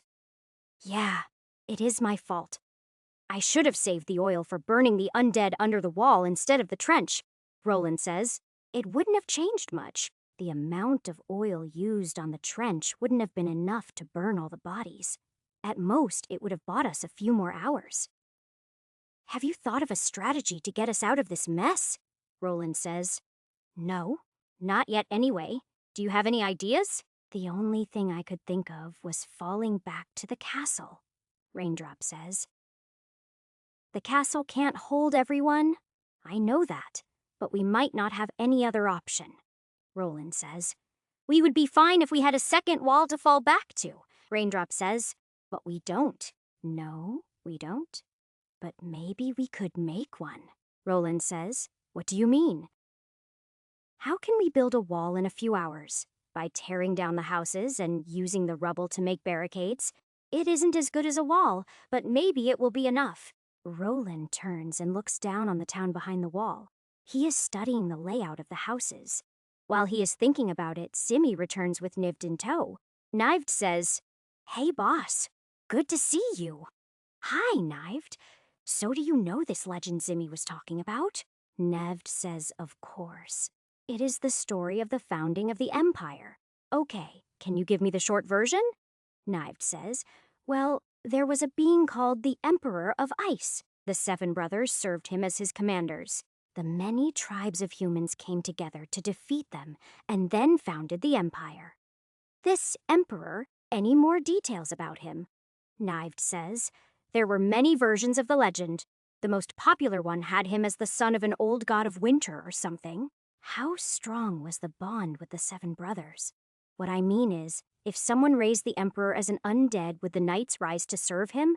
Knived says, I am sorry, but I have no idea. I wasn't a historian. I just remember the story from when I was a child. Wait, quiet. Did you hear that? As I stand up, I stare up into the night sky because I am sure I just heard wings flapping. A minute later, as a green glow blooms, I can see where the sound came from. The glow illuminates a giant bat in the sky, and the glow is coming from the hands of the figure riding it. The glow moves away from the hands and starts drifting down towards the wall. Looking around before the light fades, I spot one of my troops and grab his spear from him. Then, I lean back as I take aim, and I throw the spear as hard as I can. In a flash, the spear crosses the distance and hits the bat, which then folds up and falls to the ground outside the wall. I am about to go charging after it when I hear a commotion coming from behind the wall. Taking a look, I can see the bodies of our fallen, which were laid out behind the wall, are starting to move. The green glow must have been the reanimation spell, and now I am torn between dealing with the new threat or going after the leader. I decide to trust Roland and the others to deal with the new undead, so I run and jump down from the wall into the sea of undead. My landing crushes a couple of zombies, and I immediately start cutting my way towards where the bat went down. I want to reach it before the leader has a chance to run away and hide again. When I reach the bat, I see that it is dead. The spear went right through its head. Yells, summon Death Knight. Chapter 409. Since I already killed all of the Death Knights, I am not expecting anything to happen. However, to my surprise, something is summoned, but it doesn't look anything like the other Death Knights. It is at least 8 feet tall, a little taller than I am, and it is big and bulky with light blue skin. As it appears, everything around it freezes over, including the zombies. The only things that don't freeze are the summoner and me, thanks to the items Raindrop made me. Based on that, I guess this must be the Emperor of Ice from the legends. He is not wearing any armor, but he is wielding a 2-handed axe that looks like it is carved from ice. His eyes glow with an intense blue light that illuminates the area around him. He gives off a completely different feeling than the other Death Knights did. My first thought is to ignore him and go for the leader, but I quickly decide that would be a mistake. The feeling I am getting is that if I turn my back on this thing, I will die. So I think my best bet is going to be to defeat it before the leader can run too far. Since it is a Death Knight, I know I am going to have to destroy its head to kill it. That is going to be difficult to do quickly without getting hit by the axe. What is worse is the Death Knight is intelligent enough to know its own weak spot and will protect it? Yells, kill him? With that, as the Death Knight growls and advances, the leader turns and limps away from me. It looks like he injured his leg when the bat came crashing down. As I watch him limping away, I have another idea. Will the Death Knight survive the leader's death? As the Death Knight approaches me, I draw the chief's sword. The ice sword probably won't hurt this guy. When he raises his axe to attack, I make a feint at his head, then drop and spin to the side. As I spin past him, I cut into the back of his knee, hoping to slow him down. Once past the Death Knight, I charge after the leader. He hasn't gotten very far. He hears me coming and turns to face me, but I don't slow down. He starts to open his mouth, probably to cast a spell, as my sword moves across his neck. As his head goes flying, I realize he was only in his late 20s at most. Turns out I was right. He was a human, and basically a kid at that. As soon as he is dead, the zombies near me all turn to attack me. Despite my expectations, the test doesn't end. And a glance back shows the Death Knight is up and coming after me. So much for everything being over once I killed the leader. Nothing is ever easy. At least the uncontrolled zombies will be easier for the defenders to handle. This just leaves me in the middle of a zombie horde with an angry Death Knight coming after me. The only good thing is as the Death Knight comes closer, the nearby zombies get frozen. As he charges at me, I notice the wound on his leg is completely healed. I wait until he swings before I step aside and take a swing at his head. Unfortunately, he ducks my swing and counters with another swing of the axe. He is fast for his size, and from how fast he moves the axe, I am guessing he is at least as strong as I am. When I step back to avoid the axe, I get to watch as it hits a couple of zombies. Watching them shatter into tiny pieces, I am even more convinced that I don't want to get hit. The Death Knight is strong, fast, and skilled. I can't see any openings to exploit. The worst part is since he is undead, I can't just wait for him to get tired. In fact, if I don't do something soon, I am going to be the one who gets tired and ends up dead. Well, I won't actually die, but failing the test when I am so close to finishing, it would feel about the same, since I can't see any way to win the fight normally. I decide to try something foolish. The next time, the Death Knight swings his axe. I swing my sword to meet it. When our weapons collide, there is an explosion of sound and all the frozen zombies shatter. Both my sword and his axe have cracks in them after the collision. He doesn't hesitate and swings again, so I do the same, aiming for the cracks in the axe. With a massive explosion that throws me back a dozen feet, both weapons are destroyed. The explosion throws me into some unfrozen zombies, and I am forced to punch my way free. In the process, I get bitten a few times, but I ignore them as I look around for the Death Knight.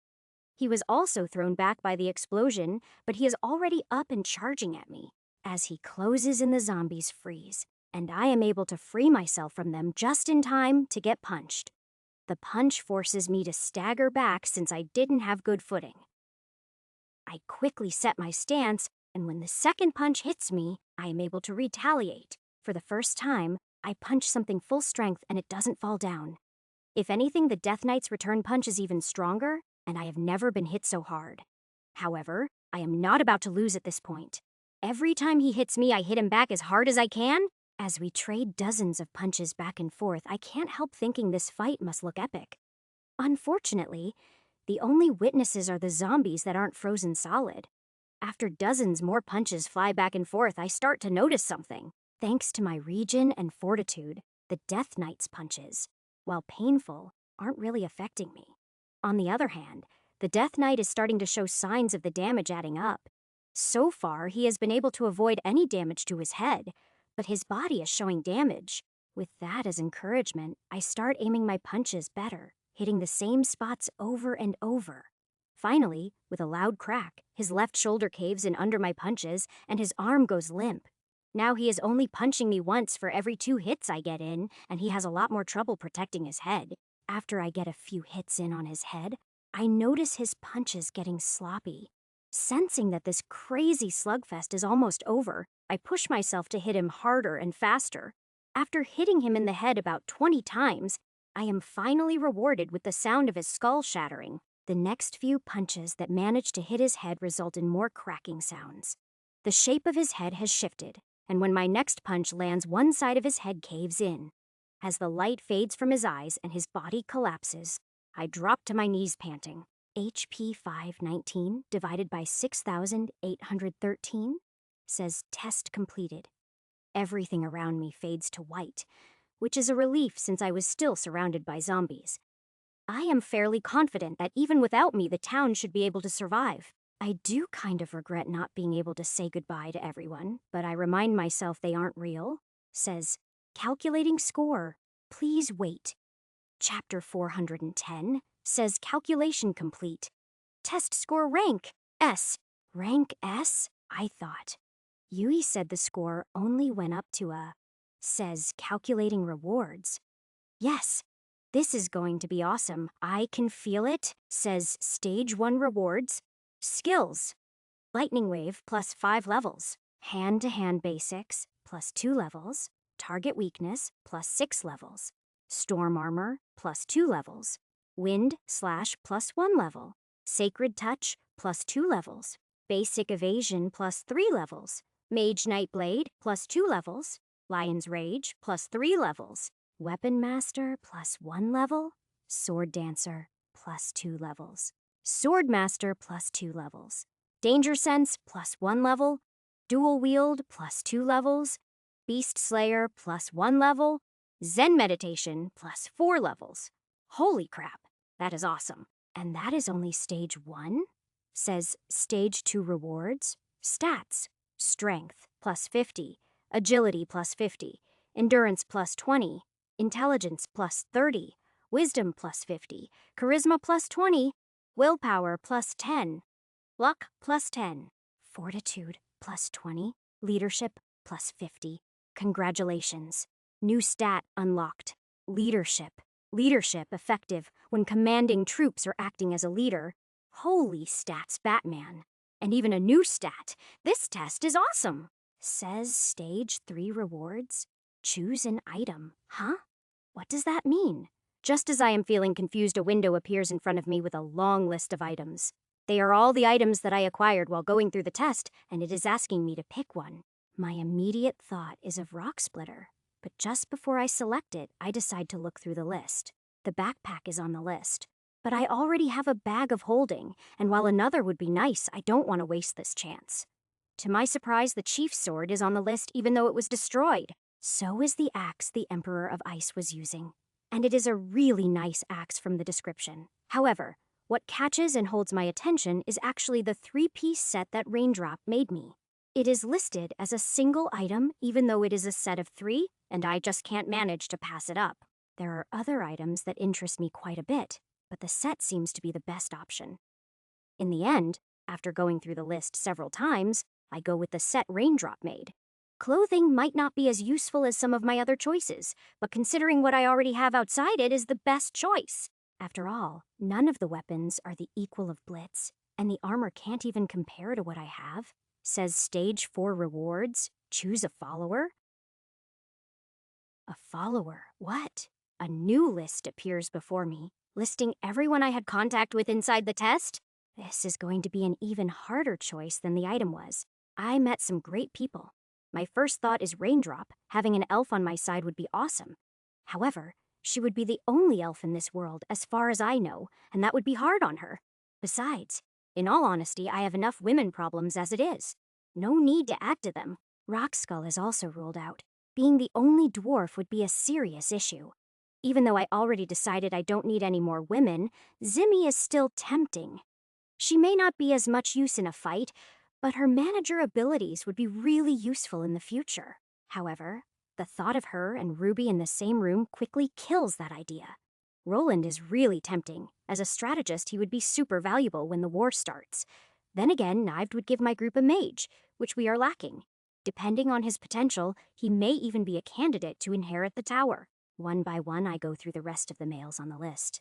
And while useful, they don't compare to those two. Although, the Warden does come close.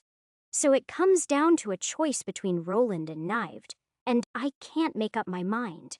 Both would be very valuable to me, and both were people I got along well with. Instead of comparing values, I take some time to think about their personalities and how I think they would adapt to a new world. In this case, Roland loses out. He didn't seem like the type that could adapt to a new world very well. Besides, Knived already stated he wanted to follow me back to my world, so he should handle it better. If he can become an archmage and inherit the tower, that would make a huge difference to the war.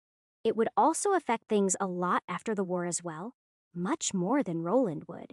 Although, the thought does cross my mind of bringing Roland through and marrying him to Mercy. He would make an excellent king, and his personality is a pretty good match with Mercy. However, I decided long ago that I didn't want to play matchmaker, and I am going to stick with that decision. So, in the end, I select Knived's name on the list. Says offering the choice to the selected follower. He has agreed. It gave Knived a choice? If this is just a simulation, why would it offer him a choice? Come to think of it, how is it possible for someone from inside the test to come out?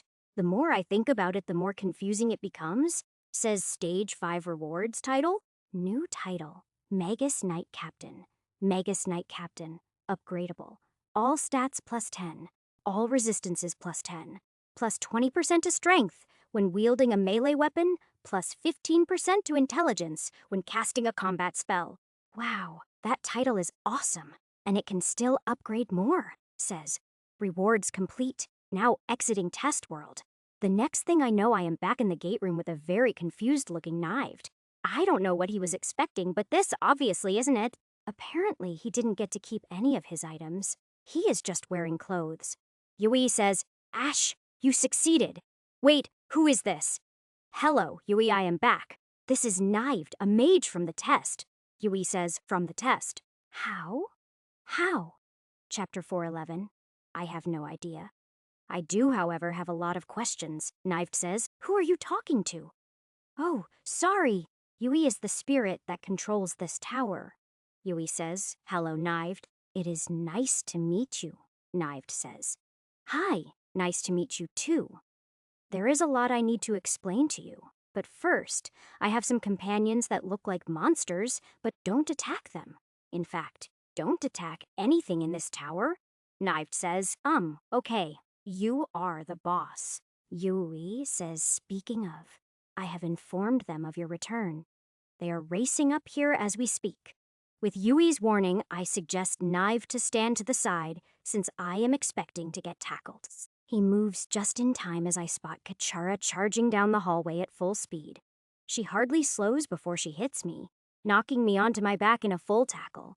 To Knived, it probably looks like she is attacking me, but I can't help laughing as she starts licking my face. Before I can free myself from Kachara, Asuna joins in and helps keep me pinned. She has grown and is now almost as big as her mother from what I can see. By the time they decide they have had enough and let me up, the fur of my face is soaked. Not that I mind. I have missed both of them quite a bit. Once they let me up, I pet both of them as I introduce them to Knived. Knived says, now it makes sense why you were willing to give me a chance when I was a troll. Oh, I should warn you. There is also an undead around here somewhere named Bones. Yui says, actually. Bones vanished as soon as you entered the test. That is why I had to tell these two about the test the first day you were gone. Oh, I guess that makes sense. Summon Bones. Bones, this is Knived, a friend. Bones says, friend. Knived says, nice to meet you, Bones. There now, everyone has met. Yui, how long was I gone? Yui says, this is the afternoon of the 6th day since you entered. That is not too bad. Knived says, to be honest, I was worried about fitting in your world, but considering your other friends, a half-troll doesn't seem so bad. That is somewhat true, but you should still expect discrimination from the humans. Yui says, lunch is prepared. Why don't you all move to the dining room? Ash, while you eat, I would love to hear the story of what happened in the test. Okay, sounds like a plan. Once everyone has relocated to the dining room and the food has been brought out, I start telling my story. Once I am done eating, I finish up the story by telling Yui about my score and the rewards I received. Yui says, ranks? You are sure? Yeah, it told me rank S. Yui says that might explain why no one else has ever brought someone out of the test. No one else has ever scored so high. That could be it, I suppose. Yui says also, from what you described, no one has ever had such a hard time. Yeah, I kind of figured it was my fault. The difficulty went up. Knived says, if my world was a simulation, what does that make me? Yui says, well, it isn't exactly a simulation. What is it then? Yui says, I did tell you it was made with the help of a god, right? Yeah. That is the reason it is true time dilation, Yui says. Correct. It also means that it could contain an entire world. We simply don't know what the god did. Well, I doubt the test could just create someone, so it being a contained world does make more sense. Knived says, I hope that is the truth. It makes me feel much better. Now, mind telling me about this world? Maybe I should start at the beginning and tell you about my world first. Knived says, wait, this isn't your world either. This is my world now, but I was born in another world originally. After we moved to a room with more comfortable seating, I begin telling Knived my entire story. The telling takes all the way through dinner, and it is only as I tell the entire story that I realize how much has happened already. Being thrown into the pit feels like it was years ago. But in fact, it hasn't been all that long. Yui, that reminds me, I still don't know how this world works. What I mean is I don't know how time is recorded.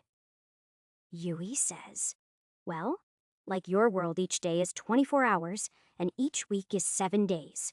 But our months are all 30 days long, and a year is 24 months. So each year here is basically 2 from my world. How are the seasons split? Yui says, spring and fall are both around 3 months long. Summer and winter are usually around 9 months each. No wonder it felt so strange. I've been expecting winter to start for months now, Yui says. From what I can tell of the outside, winter has started. And now it is going to last 9 months. Yui says affirmative. So this planet has a quick spin but a slow rotation, Knived says. Huh? You lost me there? Yui says. I didn't follow that either. Could you explain? After putting my foot in my mouth, I find myself having to explain astronomy and how a planet moves within a solar system. It turns out that the ancient mages still believed the sun rotated around the planet. I will need to be careful. I don't want to talk about things like this around humans. The last thing I need is to be branded a heretic and have a mob trying to burn me at the stake. Although, at least in Ilium, I know the church will be on my side. Still, I need to remember to be careful of letting knowledge from my old world slip. I think that is enough talking for tonight. We can continue this tomorrow. Yui says, Okay, Ash, good night. After showing Knive to a room he can use, I head to mine to get some sleep, only to find Kachara and Asuna already sprawled out on the bed, taking up most of it. When I poke them, they move just enough to create a space between them for me. Chapter 412. As soon as I crawl into the space made, they snuggle up and pin me in place. Luckily, the bed's enchantments make sure I get a good night's sleep. Otherwise, I probably wouldn't have slept well since I was being smothered the entire night. When I wake up in the morning, I am still in the exact same position. They haven't moved. It is the first time they have ever slept through the night without moving. Even though I am awake, I can't currently do anything about it. Kachara is laying on one of my arms, and Asuna is laying on the other, and they are heavy enough I can't move. Well, I could move them, but it would take considerable effort. Since I can't move, I decide to enter into my meditation and see how they are doing. Kachara is still progressing on her own just fine, but Asuna's core has stopped progressing. When I take a look, I find that she has reached the maximum advancement that she can as a normal mana beast. If left alone, she probably won't ever progress any further on her own. Out of curiosity, I open a window and take a look. Sure enough, Asuna now has 2 tails. I am guessing the rest will grow with age, rather than as her core upgrades. At least that would be the case if I didn't interfere. But of course I plan to interfere. Remembering how Kachara's core sucked in all of my power, all at once I prepare to be drained. So I gather up all of my sacred power into a ball and then extend a tendril of it to her core. I don't want to force it. Instead, I will let her core pull it in at its own rate. As soon as the tendril of power touches her core, it starts draining the ball of energy. Through the window, I can see Asuna's body surrounded by a golden glow. After all, my sacred power has been absorbed. I end my meditation and open my eyes. Asuna is awake and staring at herself in surprise. Her fur has shifted from white to silver. The new fur color makes her look regal and majestic, yet she is still adorable at the same time. Then, she shakes her body as if to get rid of a weird feeling, and suddenly it is snowing. Kachara wakes up in surprise as it starts snowing on the bed, and even Asuna looks surprised. I was expecting Asuna to develop more ice powers, but to make it snow just by shaking is a little surprising. The snow quickly starts piling up on the bed, which quickly leads to the 3 of us playing in it. Yui says, "What exactly is going on here?" Asuna has developed a new power, and we got a little carried away. Yui says, "Well, if you are done getting carried away, I will send in the sprites to clean up." Yeah, sorry. We quickly vacate the bedroom and head to breakfast where we find Bones and Knived waiting. Not long after we arrive, breakfast is served and we all dig in. Once we are all done eating, we again move to the living room to continue our discussions. Yui, what can you tell me about the commander's test? Yui says, "Now that you have passed the captain's test, I can tell you about it. From the records of previous commanders, I can tell you it is similar to the captain's test, although it is much more difficult." "Difficult how?" Yui says. "From what I know, it is much more involved. You start as a youngster and to succeed must build a force." Build a force? Is that why the captain's test gave me the leadership stat? Yui says, "While I can't say for sure, it is possible. To pass the test, you must show the ability to build and lead a force. Sounds like the test would take a long time." Yui says, "I have a record of 7 commanders passing the test. The quickest of them was gone for 4 months and said he experienced an entire lifetime. While I would like to take the test, I simply don't have that kind of time right now, Yui says. I wouldn't suggest it even if you had the time. Previous captains took years to be ready to try the commander's test. Okay, what about the remaining mage tests? Yui says. The second mage test is similar to the first, only with more challenging enemies. The third is a lot like the captain's test you just took, except it has problems that can only be solved by magic. I am guessing you mean more than just defeating enemies. Yui says, correct. The remaining tests are the same, each one getting progressively harder. All right, for now, I am done with the tests. I may return later to attempt them, but I need to do other things first. Yui says, that is fine. You can return anytime. Speaking of returning, is there an easier way than climbing the mountain? Yui says, actually, there is. The mages built two-way gate systems. Unfortunately, they are quite bulky and require a lot of mana to activate. How many sets do you have? Yui says, over 20. Why? Can I have 2 sets then? Yui says, sure, I don't mind. With your permission, I will keep one for my people and give the other to the Ilium Mages Guild.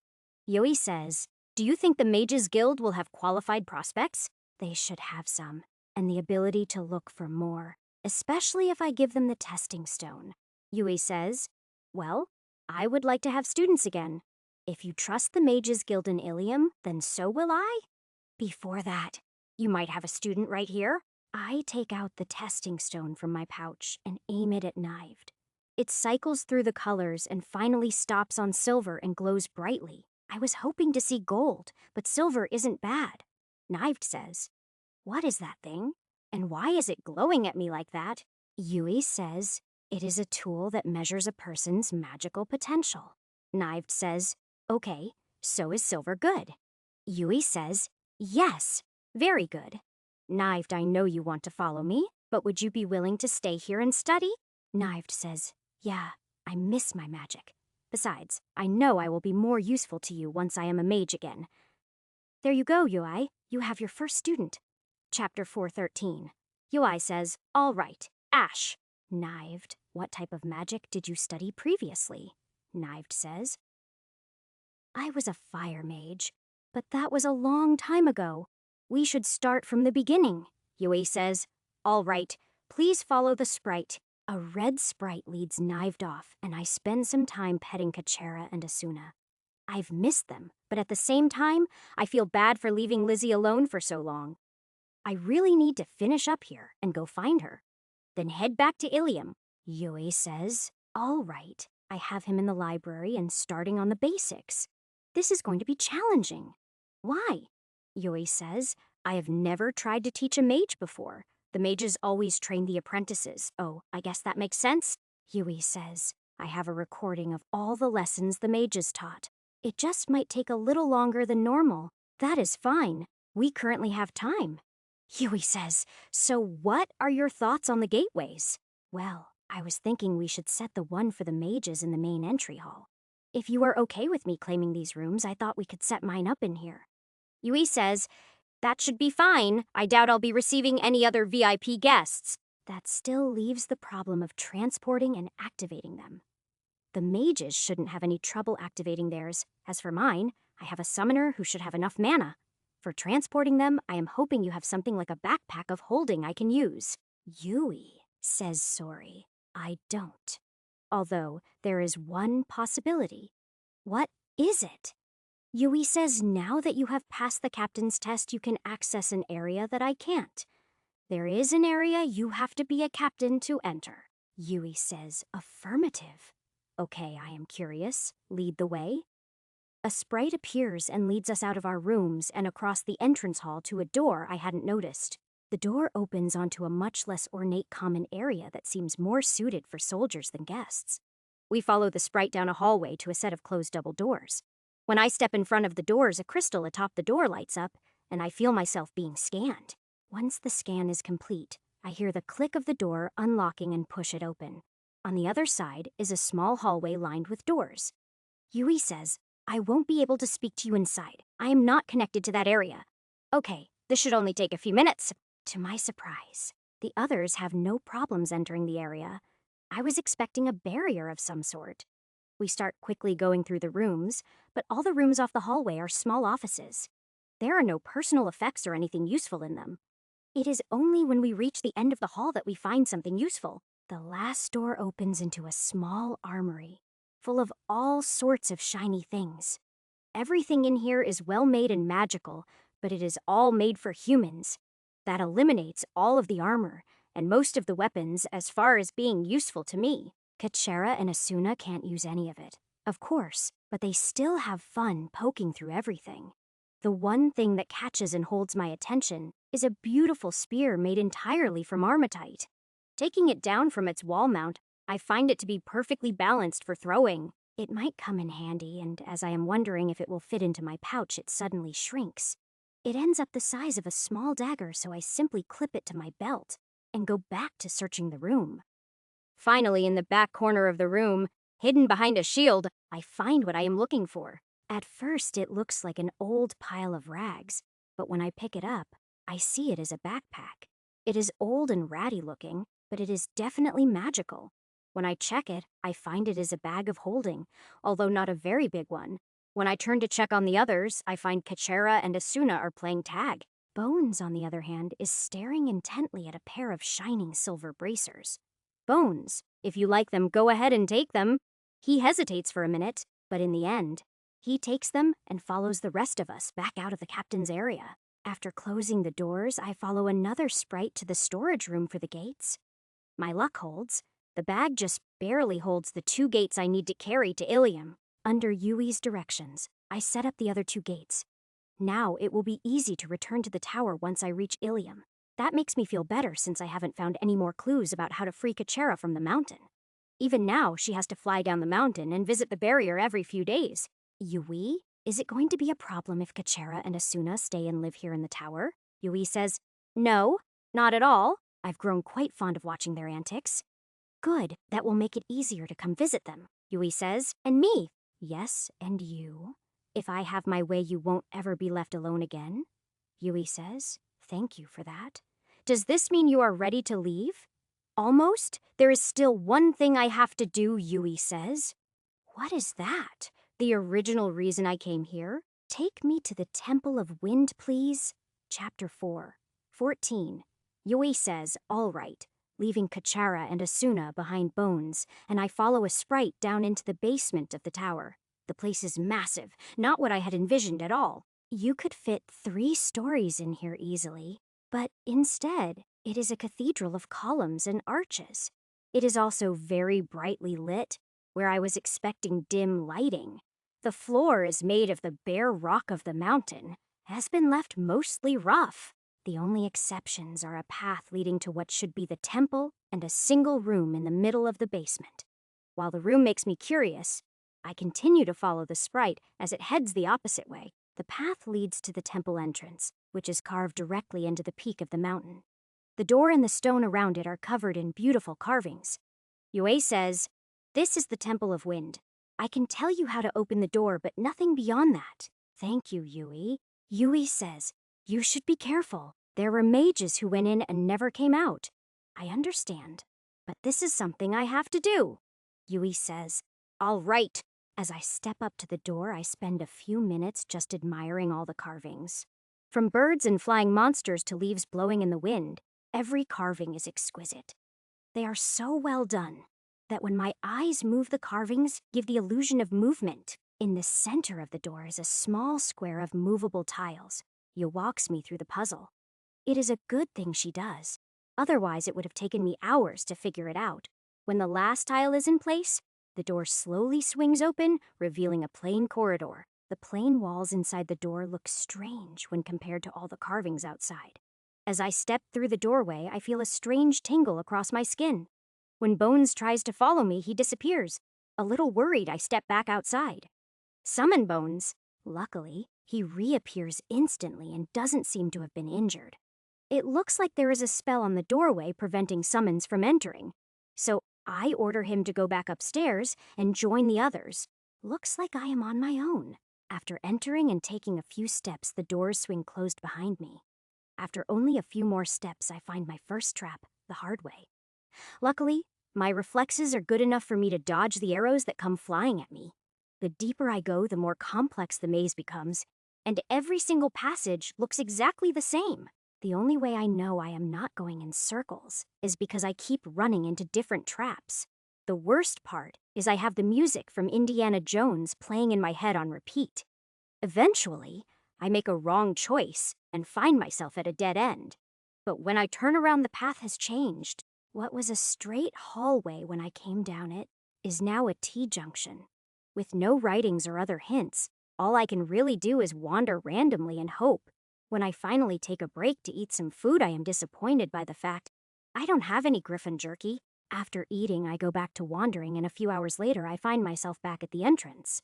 After staring at the closed door, I sit down to meditate and think. Sad to say, it takes me over an hour to realize what I missed, and that is the name of the temple. This whole time I was paying attention to the walls and the traps when I should have been feeling the wind. Setting off to try again. This time I follow the movement of the air, choosing corridors. Based on where I can feel the air coming from, I find the going much easier. It turns out that the maze itself is all just one big trick. There is no answer to it. The airflow leads me through an illusionary wall and out of the maze. If I hadn't stopped and figured it out, I could have wandered the maze forever. Once out of the maze, I find myself in a straight passage with carved walls. The carvings form a mural showing what looks like the creation of the world. Unfortunately, it just tells the story of creation. It doesn't explain who built the temple. I was hoping to learn who the first ones that the elves referred to are. Of course, that is just to satisfy my own curiosity. It has nothing to do with my mission. The grand hallway ends, and I find myself stepping into a huge room that looks too big to fit under the tower. You could easily fit 4 or 5 football fields in this one room. At about the halfway point of the room, there is a wall of wind stretching across the room. As I approach the wall, I can feel the wind pushing against me, and it actually takes effort to move forward. When I reach the wall, I first stick a hand in, but all I feel is cold. Pushing my way through the wall takes a bit of effort, but nothing more than that. On the other side, the air is completely still, and I can finally see the rest of the room. At the far end of the room is a large altar, and on it is a huge green orb. Between me and the altar is a humanoid figure that seems to be made up of lightning. As I move forward, the figure, which I am guessing is a lightning elemental, watches me. It is only when I get closer to the altar that the figure moves. It moves between me and the orb. When I continue to approach, the thing takes a swing at me, but it doesn't hurt me. Chapter 415. It keeps trying, but since I am completely immune to lightning, it just can't hurt me. When I return the favor, the same turns out to be true. It is immune to physical damage. Since my only spells are wind or lightning based, they don't hurt it either. It seems we are both completely immune to the damage of the other. Try as we might, we just have no way of hurting each other. Yet it still gets in my way. I try every weapon and spell I have, even my new spear. Nothing does any damage. When I step back to think things through, the elemental stops attacking me. If I step to the side, it matches me, no matter where I move it. Stays between me and the orb. I step forward again and try to wrestle it out of the way, but it matches my strength. That really surprises me. A lightning elemental does not strike me as being all that strong. Just to test it, I move to the far side of the room and then race across the room at top speed. As expected, the elemental has no problems keeping up with my speed. Since it is a lightning element, its speed comes as no surprise. In fact, it is probably faster than me. What I can't figure out is how it is as strong as I am. It makes no sense. An earth elemental I would expect to be this strong, but not lightning. With no other ideas, I start searching the rest of the room looking for a hint. However, despite spending several hours searching, I don't find any hints about getting past the elemental. The walls and the columns are all covered in carvings, but none of them show the answer. Just to be thorough, I go back out into the hallway to take another look at the creation mural. The lightning elemental isn't shown anywhere in the mural or the carvings. In fact, only one carving shows the altar, and it just shows figures kneeling before it. Out of curiosity, I move as close to the altar as the elemental will let me without attacking me. Then I kneel down as if I was going to pray to the orb, but nothing happens. After a few minutes of nothing happening, I enter meditation to look around with my mind's eye. Instantly, I notice the energy tether that is connecting the elemental to the orb. That must be how it can match my strength. It can pull power from the orb. Unfortunately, that means there is no way I can overpower the elemental. Not unless the orb itself runs out of power, which doesn't seem likely. There is another slightly smaller tether connecting the orb to the wind wall. There are also dozens of smaller ones connecting the orb to the room itself. That is probably so that the power of the orb can maintain the temple. However, at least now I have an explanation for the elemental being a match for me. If I can somehow sever the tether, then I should be able to overpower the elemental. However, when I attempt to reach out to the tether with my will, the elemental once again blocks me. Somehow, the elemental knows exactly what I am doing and provides the perfect counter. It is so frustrating. I want to grab the elemental and rip it apart with my bare hands.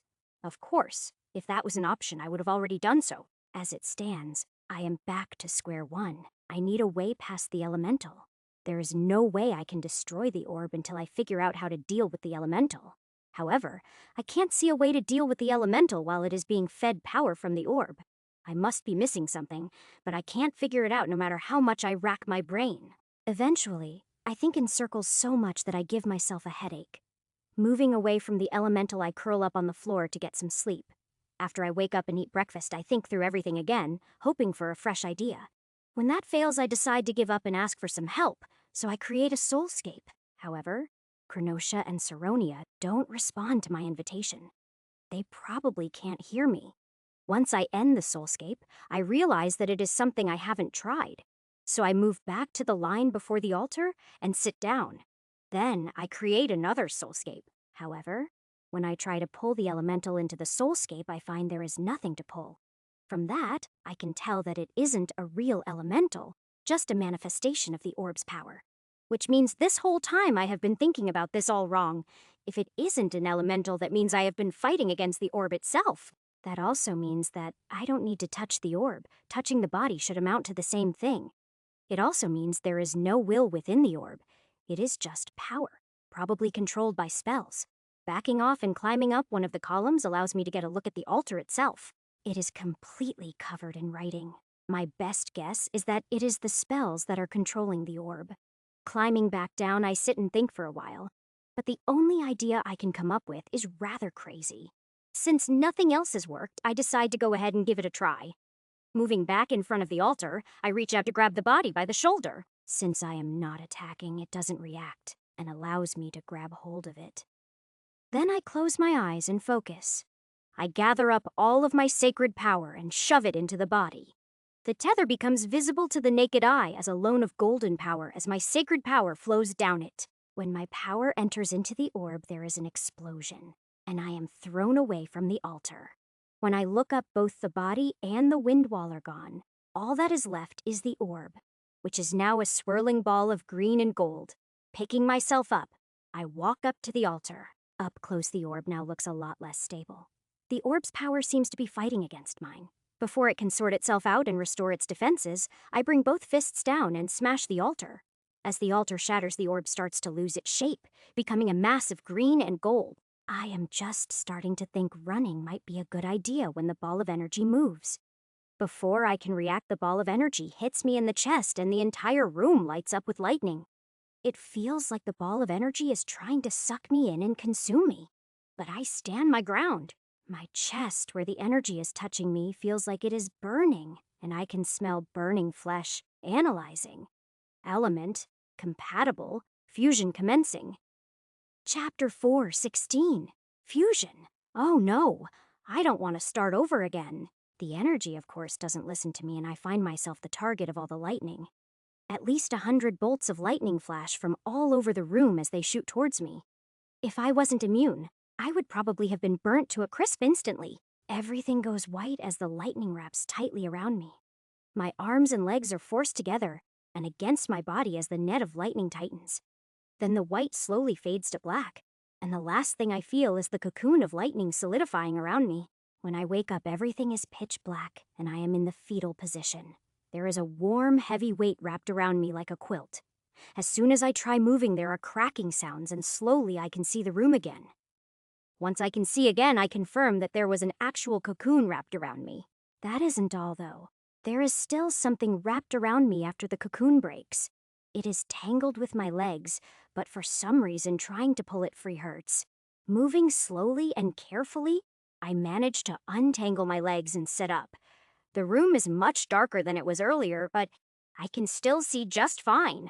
What I see when I look at what was tangled around my legs leaves me stunned, and my mind goes blank for a minute. Wings! Why the hell do I have wings? It is no illusion. I really have wings growing from my back, which explains why my back itches so much. What is worse is they are big, white, fluffy, feathered wings. How did a ball of energy end up giving me wings? Just what else did it do to me? Status. Name, Ash Race, Sacred Lightning Beast Type. Unique Sacred Beast Rank. 7 titles?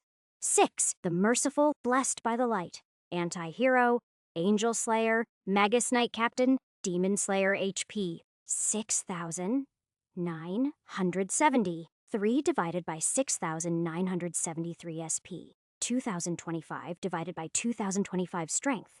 712 Agility. 644 Endurance. 612 Intelligence. 346 Wisdom. 613 Charisma. 245 Willpower. 158 Luck. 92 Toughness. 92 Toughness. 77 Fortitude. 152 Leadership. 60 Unspent Points. 50 Movement Speed. 45 Flight Speed. 110 Fire Resist. 92 Cold Resist. 62 Magic Resist. 25 Hellfire Resist. 41 Shatter Resist. 60 Lightning. Greater Immunity Physical Resist. 38 Darkness Resist. 30 Acid Resist.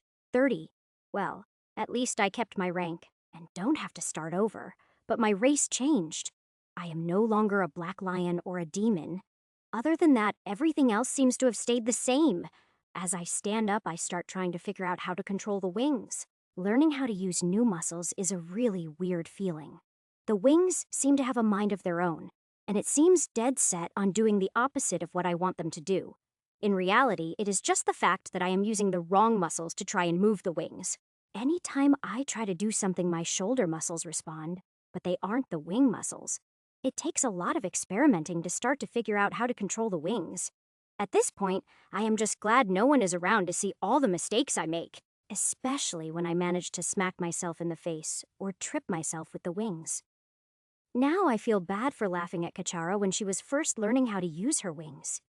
It is a lot harder than it looks, and she has 2 pairs of wings, not just one.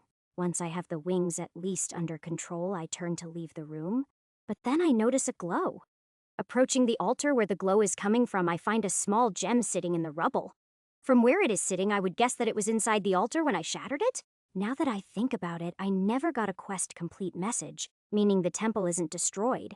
The gem looks like an emerald, but when I go to pick it up, it shatters and turns into dust. Dining, congratulations! You have completed a quest! Destroy the Wind Temple. Wind Temple destroyed 1, divided by 1 reward. It still doesn't tell me what the reward is. I guess it is time to talk to the goddesses. Now that the gem is gone, the room is completely dark, so I turn and make my way back outside. As I am leaving, the hallway leads straight to the entrance. No side corridors at all. The entire place now has a dead feeling to it, and I am glad to be leaving. Yui says, "Ash, I was starting to get worried. Why? How long was I inside?" Yui says, "Almost a week. I was about to send Nev to look for you." "Wait, Ash, what is that on your back?" "A week? I must have been in that cocoon for days. Wings." Yui says, "Wings? How did you grow wings?" "I grew them when I destroyed the altar." Yui says, "You destroyed the altar? Why?" "My mission was to destroy the temple. Destroying the altar seemed the best way." Yui says, "How did destroying the altar lead to you growing wings? How about I tell the story to everyone at once, preferably over dinner?" Yui says, "Actually, it is just about time for breakfast. Breakfast works too." So Yui holds off on her questions as I head upstairs to find the others. Kachara and Asuna attack me as soon as they see me. It seems I worried them again. They seem particularly interested in my wings, which isn't too surprising. Once breakfast is served, I start telling everyone the story of what happened after I entered the temple. Out of everyone, Knived seems the most shocked. but he has only heard stories so far. The others seem to be used to me ending up in these kinds of situations. Chapter 417. Yui says, I still don't understand how you ended up with wings. To be honest, I am not really sure myself. I am hoping the goddesses can tell me what happened. Yui says, Well, I can't help you there. Let me know if you need anything. Will do. Thanks. I wait until Knived has left for his lessons, and the others head off to the library. Then I head to my bedroom, where I am not likely to be interrupted or disturbed. Create Soulscape. I keep the Soulscape simply just a single room with comfortable furnishings. This way there is nothing to distract me. The conversation is going to be my focus. Chronosia, Saronia, I invite you to my Soulscape. Since I don't expect them to show up instantly, I spend the time practicing with my new wings. The first I know that Chronosia has shown up is when I hear her laughing after I faceplant. Chronosia says, Why the sudden interest in having wings? Because I grew a pair after I destroyed the temple. Chronosia says, You what? Yeah, I was hoping you could help explain it. Chronosia says, We should wait for my sister. Living things are her department. Saronia says, Hello, Ash, sister. Oh, what pretty wings. Hello, Saronia. Now that you are here, I guess it is story time. After creating some tea and snacks, I wait until they are comfortable before telling my story. I start the story with my return to Ilium from being kidnapped and go from there. Since I don't know how much chance they have had to keep an eye on me, I go heavy on the details. It takes quite a while to tell them everything that has happened since then. I can tell they have questions, but they wait until I am done with the story before asking them. Chronosia says, Now that the temple is gone, I can sense something from beneath the mountain. Enough to tell there is death energy there at least. Not much more. Saronia says, Sorry to disappoint you, but we have no knowledge of any first ones. We barely know anything about the races that were here before our people migrated. So many unanswered questions. My poor curiosity. Chronosia says, Sorry, Ash, but as you pointed out, our knowledge is limited by our followers. Saronia says, I can tell you about your wings and what happened to you. That would help. Thanks. Saronia says, The energy gathered by the temples is a mix of divine and primal energy. When it merged with you, it made you complete, for lack of a better term. Okay, but a complete what? Saronia says, Sacred Beast, you apparently were already one with a heavy focus on lightning. It simply completed that transformation. Chronosia says, I cannot sense any demonic energy from you, only from your sword. So you are saying I am a sacred beast? And only a sacred beast? Saronia says, Yes, and the process made you a higher rank of sacred beast, hence the wings. Does this mean the unicorn actually predicted this would happen to me? Just out of curiosity. What would happen to me if I absorbed an angel's core now? Saronia says, Unless it is a greater angel's core, it will only advance your core progress. If it is a greater angel's core, then it would fuse with your core and make you a half-angel. Chronosia says, Why are you asking? Do you have an angel's core?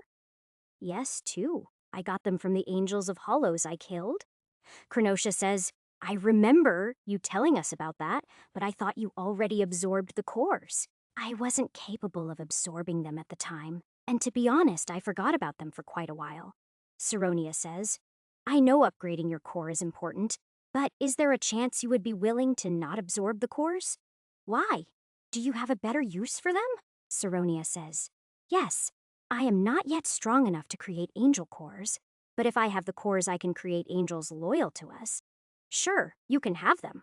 I'd rather not risk becoming a half-angel and having to start over with my core again. Saronia says, If you are sure, then thank you, Ash.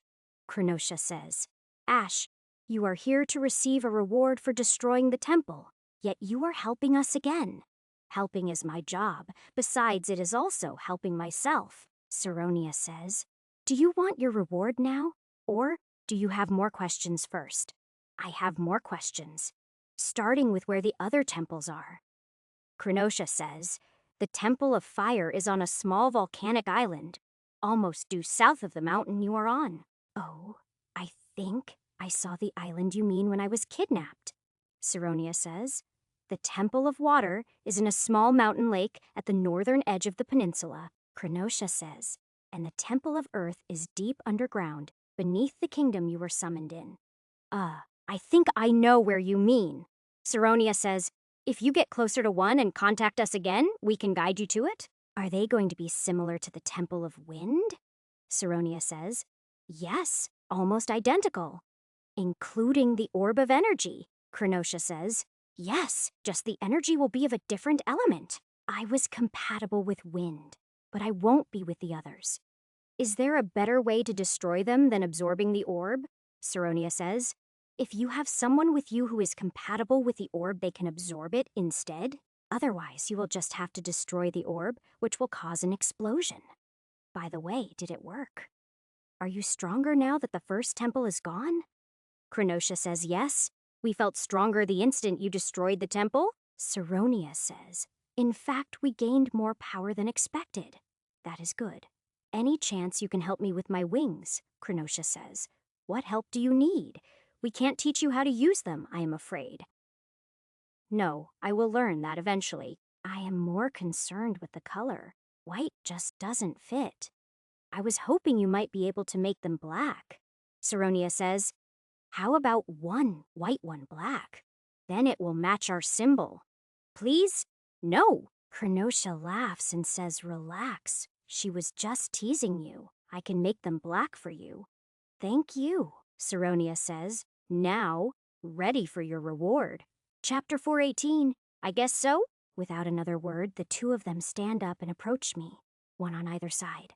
As they lean in and kiss me on each cheek simultaneously, I feel a major jolt of power run through me. It feels like I just stuck my finger in a power outlet. And that is besides the fact I have two beautiful goddesses kissing me. Tiding, congratulations. You have received a new title. Title, Blessed by the Twins. Blessed by the Twins, plus 100 divine power. This marks you as favored by the twin goddesses. Any faithful will recognize you as such. Wow, totally not what I was expecting. Hot and Krostak. All conditions for the advanced class Sacred Crusader have been met. Would you like to change to this class now? In what? Yes. The goddesses are surprised by my sudden exclamation, and they both step back. I am so excited I don't notice. I am completely focused on the notification messages. Congratulations. You are now a level 1 Sacred Crusader. Level 1, HP plus 200, DP plus 100, stat points plus 5, spells, Holy Word, Holy Light, abilities, Holy Aura. Before I can verify my new abilities or check out my spells, I am distracted by screaming. The goddesses are just watching me. The screaming isn't coming from them. Just as I am wondering if I am going crazy, Drog manifests physically and continues screaming. Drog yells, ow, ow, stay away from me. What? What is wrong? Drog yells, you are trying to kill me. Saronia says, your presence feels different. What just happened? Well, when I received your blessing, I was suddenly able to gain a class. Isn't that what you intended? Krenosha says. No, our blessing was the only reward. We didn't know you would get a class. Saronia says, we, like you, thought that you couldn't have a class. Krenosha says, what class did you get? It is called Sacred Crusader. Saronia says, that sounds interesting. Yeah, according to the class information, it is a higher form of paladin. Krenosha says, that would explain why Drog doesn't like it. It is more than that. I gained a passive ability that does continuous damage to unholy beings. I am guessing demons qualify as unholy. Saronia says, yes, they do. That will be a very useful ability when the war comes. Krenosha says, I am surprised Drog is with you. You didn't mention him at all in your story. That is because he has basically been grounded. He became obsessed with Isabella and caused a lot of problems. Krenosha says, what rank is he now? He is still rank 2. Krenosha says, well, that explains it then. What does? Krenosha says, you know that a demon's intelligence is determined by their rank, right? Yes, but Drog kept his intelligence from when he was rank 5. Krenosha says that was only temporary. The longer he stays at a lower rank, the more intelligence he will lose. Oh, I didn't know that. So, him acting childish is my fault for not ranking him up? Krenosha says, basically, Yes.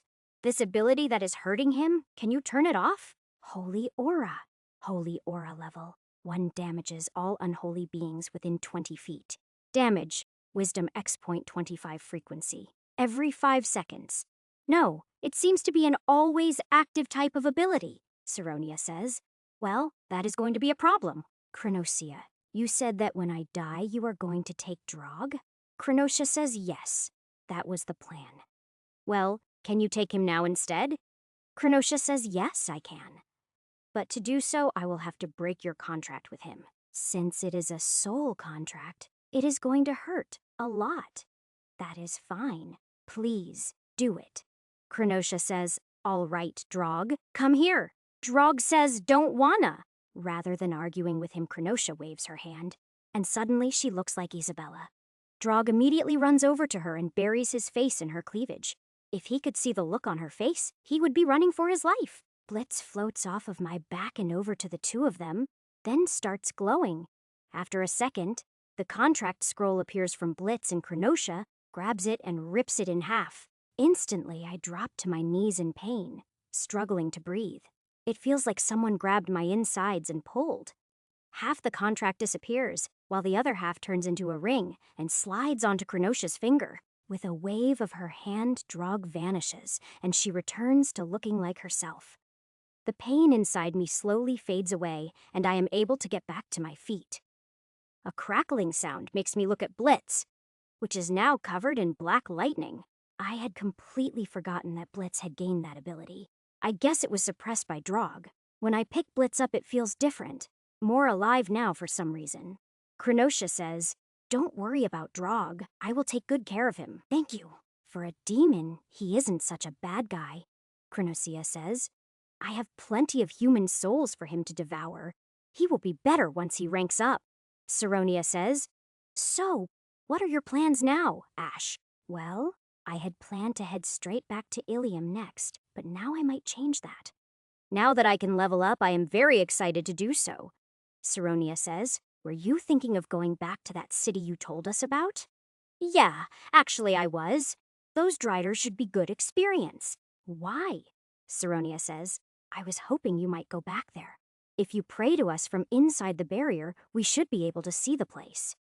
Do you mean I need to summon you to a soulscape, or are you talking about actually praying? Saronia says, just pray. You will be able to speak to either of us directly by praying. That doesn't sound normal. Why the special treatment? Chronosia says, because you have our blessing. Technically, you rank higher than our high priestesses, so we will always answer when you pray. Chapter 4:19, Saronia says. Oh, you should know your divine power will only recharge when you pray. It is not like your sacred power. It comes from us. Thanks for the warning. That would have confused me. Any special ritual needed? Chronosia says. Nope. For you anything works. Saronia says. You only have to worry about acting formally if others are watching you. When you return to Ilium, go to the temple. White and Black can instruct you. So, I am your crusader then. I didn't know you even had paladins, Chronosia says. Yes, you are, but no, we don't. You are the first, Saronia says. With the destruction of the Temple of Wind, we are now strong enough to have paladins.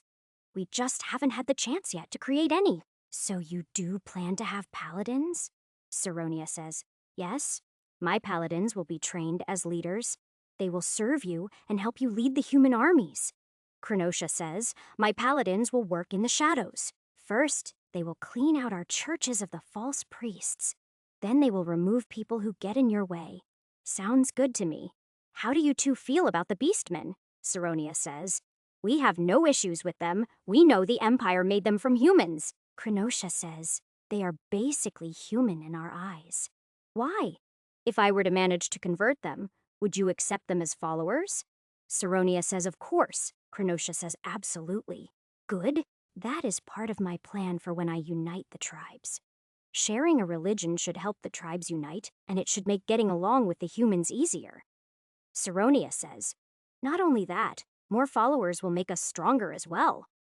Chronosia says, so you do plan to become the Beast King? Yeah, I can't see a way around it. To win, I will need to unite the tribes, and I can only do that by becoming the Beast King, Saronia says.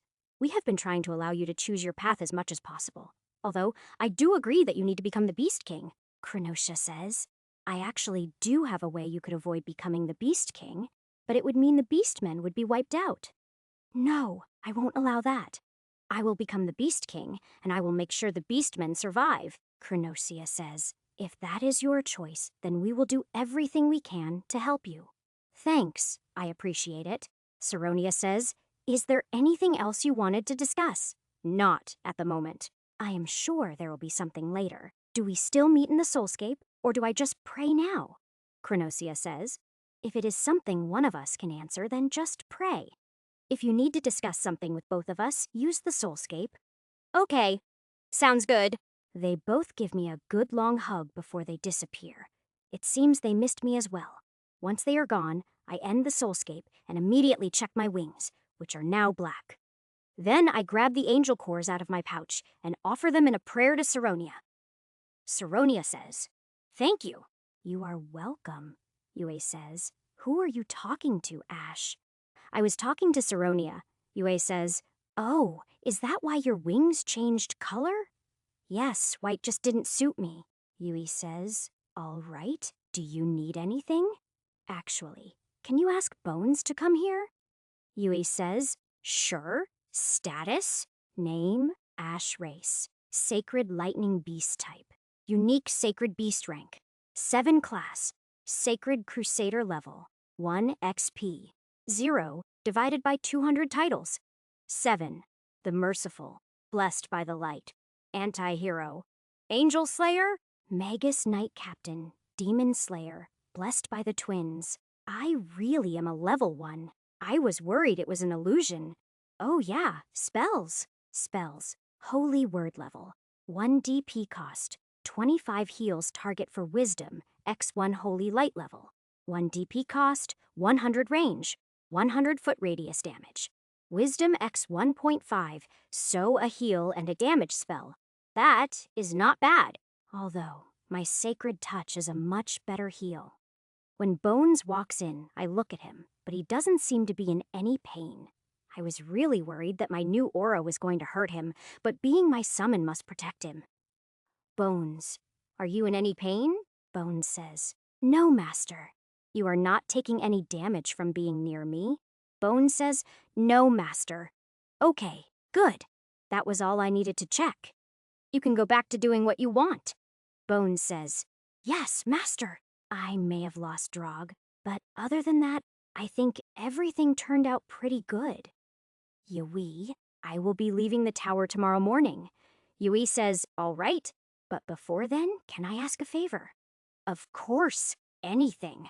Yui says, "After studying your sacred power, I have decided that I want you to enhance the spells of the tower.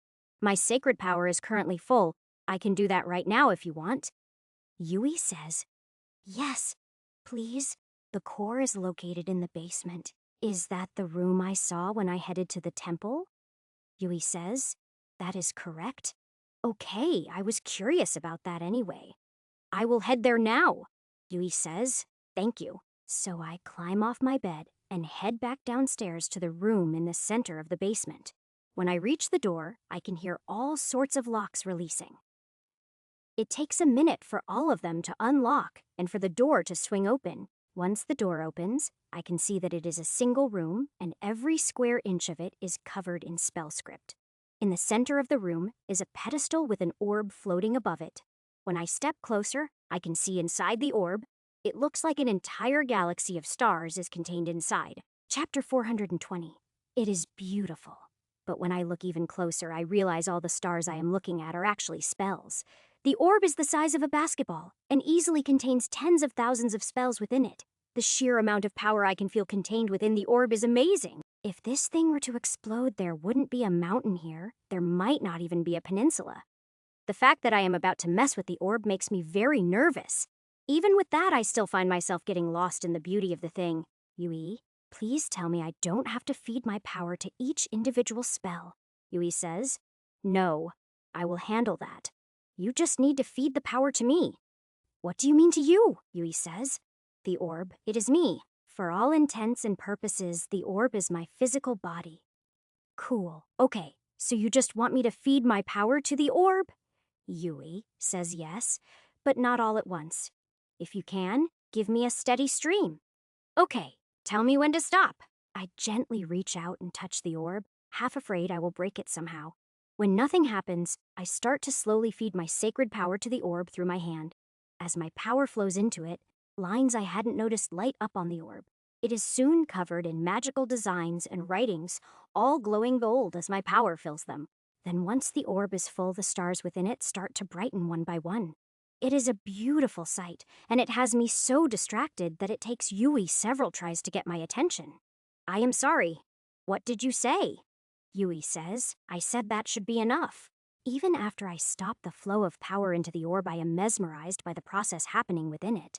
Some of the dimmest stars change color as they brighten, while others hardly change at all. I can't help but stand there and watch until the process is completed. So, did it work? Yui says. Yes, it worked perfectly. I still have some more sacred power if you need it. Yui says, no, I have enough. I am going to be able to rejuvenate and enhance all the spells for the tower. Oh, all right. Is there anything else I can do? Yui says, no, thank you. With this, the tower will be better than new. It should be able to last another 5,000 years now. That is great, Yui says. Lunch is about to be served if you want to head upstairs. All right. It is with some disappointment that I leave the room. I could stare at the orb all day. However, if I am going to leave tomorrow, I need to get things ready. So I head up and join the others for lunch. Once we are done eating, I tell the others the plan. Knived says, so I am going to be here on my own, only temporarily. Kachera and Asuna will return once I leave the mountain. Once I reach Ilium and get the teleporters up there, will be people coming here. Knived says, all right. Is there anything I need to do? Just learn as much as you can. Yue will need help teaching once students start arriving. Knived says, so I am to be a teacher as well. Yes, if you don't mind. We desperately need to increase our magical power before the war starts, so teaching more mages is very important. Knived says, all right. Just don't forget about me. Don't worry. One of the main reasons for the teleporters is so I can come visit easily. Besides, they work both ways. When UI doesn't need you, you can visit Ilium. Knived says, will that be okay? Yeah? Just be prepared for the humans to react to your appearance. Knived says, won't I cause problems for you then? No, I own the entire street that the inn is on. That is where our teleporter will be. No one can cause me problems there, Knived says. Okay. I would like to see a city in this world. At some point you will, Yue says. Is there anything else you need for your trip, Ash? Nothing important. I had planned to ask about the spices and recipes. Oh, and a set of sheets and stuff for my bed in Ilium. Yui says, all right, I will have all that ready to go in the morning. Thank you. Once we leave, it shouldn't be more than a month or so before the teleporters activate. Knived says, okay, a month isn't too bad. Yui says, can't you just fly down the mountain? I would if I had any idea how to fly. I need to figure it out and get some practice before I try flying down a mountain. Yui says, oh, I thought that would be instinctual. It is for Sei Kachara, but I wasn't born like this. I will have to learn the hard way. Yui says, you could use the basement if you want to get some practice before you leave. Thanks. That is a good idea. Since there isn't anything else to discuss, I head down to the basement. Everyone but Knived follows me, probably so they can laugh at me. In Kachera's case, she has every right to, after all. I laughed at her when she was learning. The first thing I try is gliding from the top of the stairs, which doesn't go too bad. The main problem is figuring out how to turn so I can avoid running into a column. Needless to say, my first few attempts don't go so well, and the others get a lot of entertainment. Only once I can manage not to run into anything do I try flapping my wings. It turns out that my wings have the same strength as the rest of my body. I find this out when the first time I try flapping, I end up hitting my head on the ceiling. By the time dinner is ready, I can kind of fly a little, but that is inside where there is no wind. When Yui announces dinner, I am more than ready for a break. My shoulders hurt something fierce. If it wasn't for my region, My entire body would be black and blue from all the crashes. Chapter 421. I actually think that Kachera and Asuna are more tired than I am. Laughing that much is exhausting. Not to mention, they are both filthy from rolling around on the floor while laughing at me. Unfortunately, there isn't a bathtub in the tower big enough for Kachera, so I just use the cleaning stone on both of them. While I am at it, I use it on myself, although I still plan to take a bath after dinner. After all, this will be my last chance until I reach Ilium, and I plan to take advantage of it. I admit, I am going to miss the comforts of the tower once I leave. As I sit down to dinner with the others, I realize I am going to miss these meals most of all. I start looking forward to bringing the girls here and all of us sitting down to eat together. Hopefully that will include Ruby. Her amulet should have long since been repaired by now. That does bring up something I am not looking forward to. She is going to be pissed at me. There is nothing I can do about that, and brooding about it is only going to ruin my last night here. So I forcefully put it out of my mind and focus on enjoying dinner with my friends. Unfortunately, Knived asks about the flying practice, and Yui plays back some recordings of my mistakes. While it does liven up our dinner, it would be nicer if it wasn't at my expense. Although, I will admit that some of my crashes are highly entertaining to watch. Yui, do me a favor, and don't play those recordings for anyone else, no matter how much they beg. Yui says, are you expecting someone to come begging for these recordings? Yes, if the girls hear of them, they absolutely will. Knived says, how would they hear of them? You for starters, and if Bones continues to learn to talk, he is a possibility as well. Knived says, why would I tell them anything? To make conversation. Or just to watch me squirm, Nevd says. Well, now that you put it that way, it does sound entertaining. Yui says, I am sorry, Ash. Information cannot be restricted. Only mages can set access levels on information. You mean unless I am a mage, I can't lock information? Yui says, affirmative. I pass the first mage test and hold the title of Magus. Shouldn't that mean I can lock information? Yui says, you can, but only to your current level. Meaning I can lock the videos, but anyone who passes the first mage test can see them. Yui says, correct. All right. Lock it to that level then. If nothing else, it will encourage the girls to take at least the first test. Yui says, understood. Knived says, so now I am free to talk about this? Yes, I guess so. With that settled, we resume our meal. Not that Kachera or Asuna ever stopped eating. At this point, I have to wonder if they can even fend for themselves. Even if they can hunt something successfully, are they going to want it cooked before they will eat it? I already know they prefer cooked food, but I guess if they get hungry enough, they will eat raw food. I can't help but worry that I have spoiled them too much. Will they be okay after I leave? At least they can return to the tower and Yue will take care of them. That helps me relax. If I was just leaving them to fend for themselves, I would feel a lot worse. Not only will Yui take care of them, but they will have other people to make friends with once the teleporters are up and running. Hopefully, after I am gone for a little while, they will learn to be a bit more independent. With dinner done, I try to put my worries aside and enjoy a nice long soak. Just as I am finally starting to relax, the door opens and Asuna comes in. She jumps into the tub before I can try and stop her, splashing water everywhere. I can't help but laugh at her antics. It may not be what I had planned, but she does need a bath. So before she can jump out and run off, I grab her and start washing her properly. A sound makes me look over at the door where Kachera is poking her head in. She seems to be laughing at Asuna, but stops when she gets splashed with water. By the time we are done playing, the bathroom is a disaster area. After drying the two of them off and chasing them out of the bathroom, I do what I can to clean up the mess. Yui says, Ash, just leave it. The spells will clean the room once you leave. Well, okay. I just feel that we are being bad guests. Yui says, it is okay. I understand that despite how they appear, they are really just kids still. Other than when they get playful, they haven't done any damage. Thanks for understanding and putting up with them. Yui says, while they can't really communicate with me, I have become fond of watching their antics. Yeah, they are too cute for their own good. Yui says, speaking of cute, they have taken over your bed. That is normal. Yui says, good night, Ash. Night, Yui. When I exit the bathroom, I find that Yui was right. Kachara and Asuna are sprawled out on the bed. They are already fast asleep and don't wake up when I move them around so that there is room for me. Despite the fact that I am sandwiched between the two of them, I sleep like a baby. In the morning, I wake up first for once and decide to get some payback.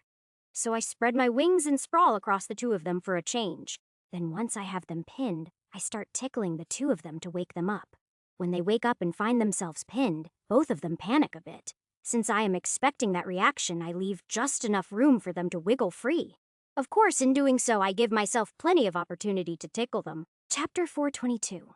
As soon as I start to lose the advantage, I declare it is time for breakfast and get dressed. Before heading to eat, I make sure to pack all my clothes and my armor into my pouch. I plan to leave immediately after breakfast, so I try to make sure I haven't forgotten anything. The two of them don't bother waiting for me. They run off as soon as they hear the word breakfast. Considering how much the two of them eat, I should probably ask Yue to restock my food supplies. Otherwise, I will end up needing to hunt before I make it down the mountain. After checking the room one last time, I leave and join the others for breakfast. My armor is in my pouch because I can't wear it. It doesn't have slots for my wings. So for now, I plan to go without armor. With my clothes being enchanted, I am not losing much in the way of protection. In fact, using the tabard, cloak, and boots I got from the test, I probably have better protection. They will definitely help in dealing with the cold outside. Much better than the coat I made. All in all, I am expecting the trip down to be much easier than the trip up was. As I sit down to enjoy my last breakfast in the tower, I realize I have really enjoyed my time here. I am going to miss this place. It is almost like this is my second home after the inn. During breakfast, I talk to Knived as much as I can. I feel guilty that I am leaving him here alone. From the conversation, I can tell he is nervous about being left alone, but he doesn't complain. At least it will only be for a month or so, and he has Yui to talk to. In a couple of weeks at most, Kachara and Asuna will be back, so that will help as well. To help pass the time, I describe all the people I expect to come through the teleporter, both to ease Knived's mind and so that Yui will recognize them on sight. I expect I will be too busy to come through the teleporter at first, so the girls will probably visit without me. Once breakfast is done, we all head to the front door. Knived comes along to say goodbye. By the front door is a pile of stuff for me to put into my pouch, including food supplies. It looks like Yui already thought of everything, and I won't need to ask for anything. Yui says, "Here, Ash, I found this in storage." It is a tent made for 12 people, so it should just fit Kachara. Thank you. This will help when I can't find a cave. Yui says, it is magical and will protect you from any type of weather. It also has command words to set it up and take it down. That is super useful. Thank you, Yue. Yue says, you are welcome. Come back soon, Knived says safe travels. See you in a month or so. After saying my goodbyes to them, I pick up the backpack and open the front doors. Then I freeze in shock. I totally forgot that it was winter outside. The snow has been piling up ever since I entered the tower, and now it looks completely different outside.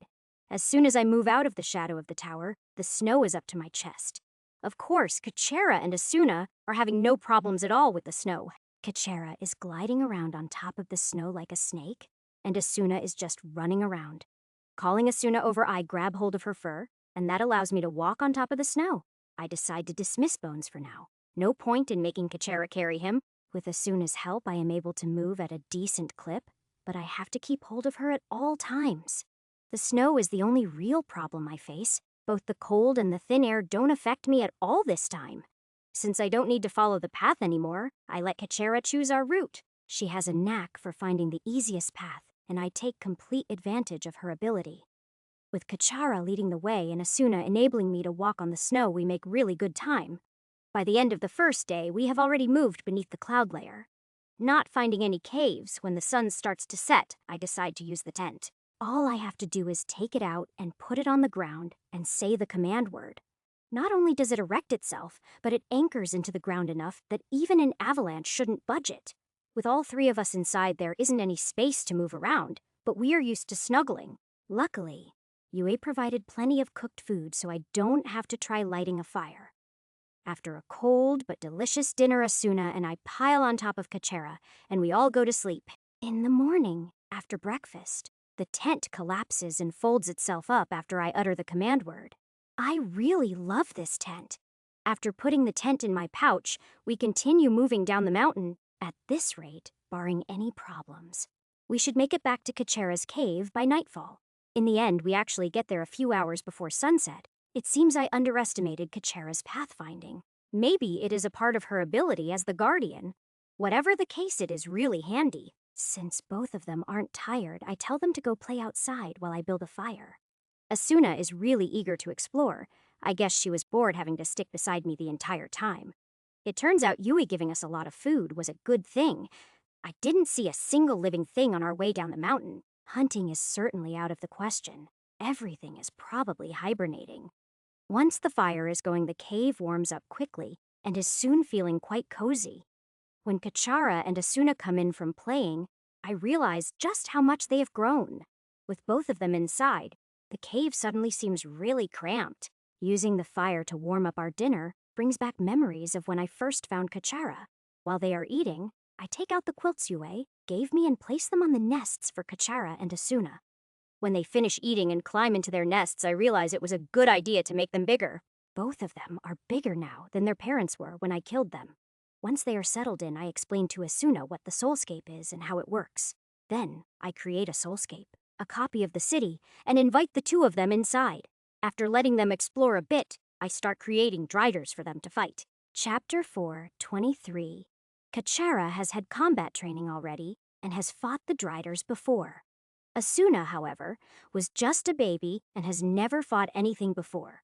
So I mainly focus on her and begin teaching her how to fight the Driders. Once she has the hang of it, I call Kachara over and start teaching them how to fight together. Since they have completely different fighting styles, I focus on teaching them how to not hurt each other.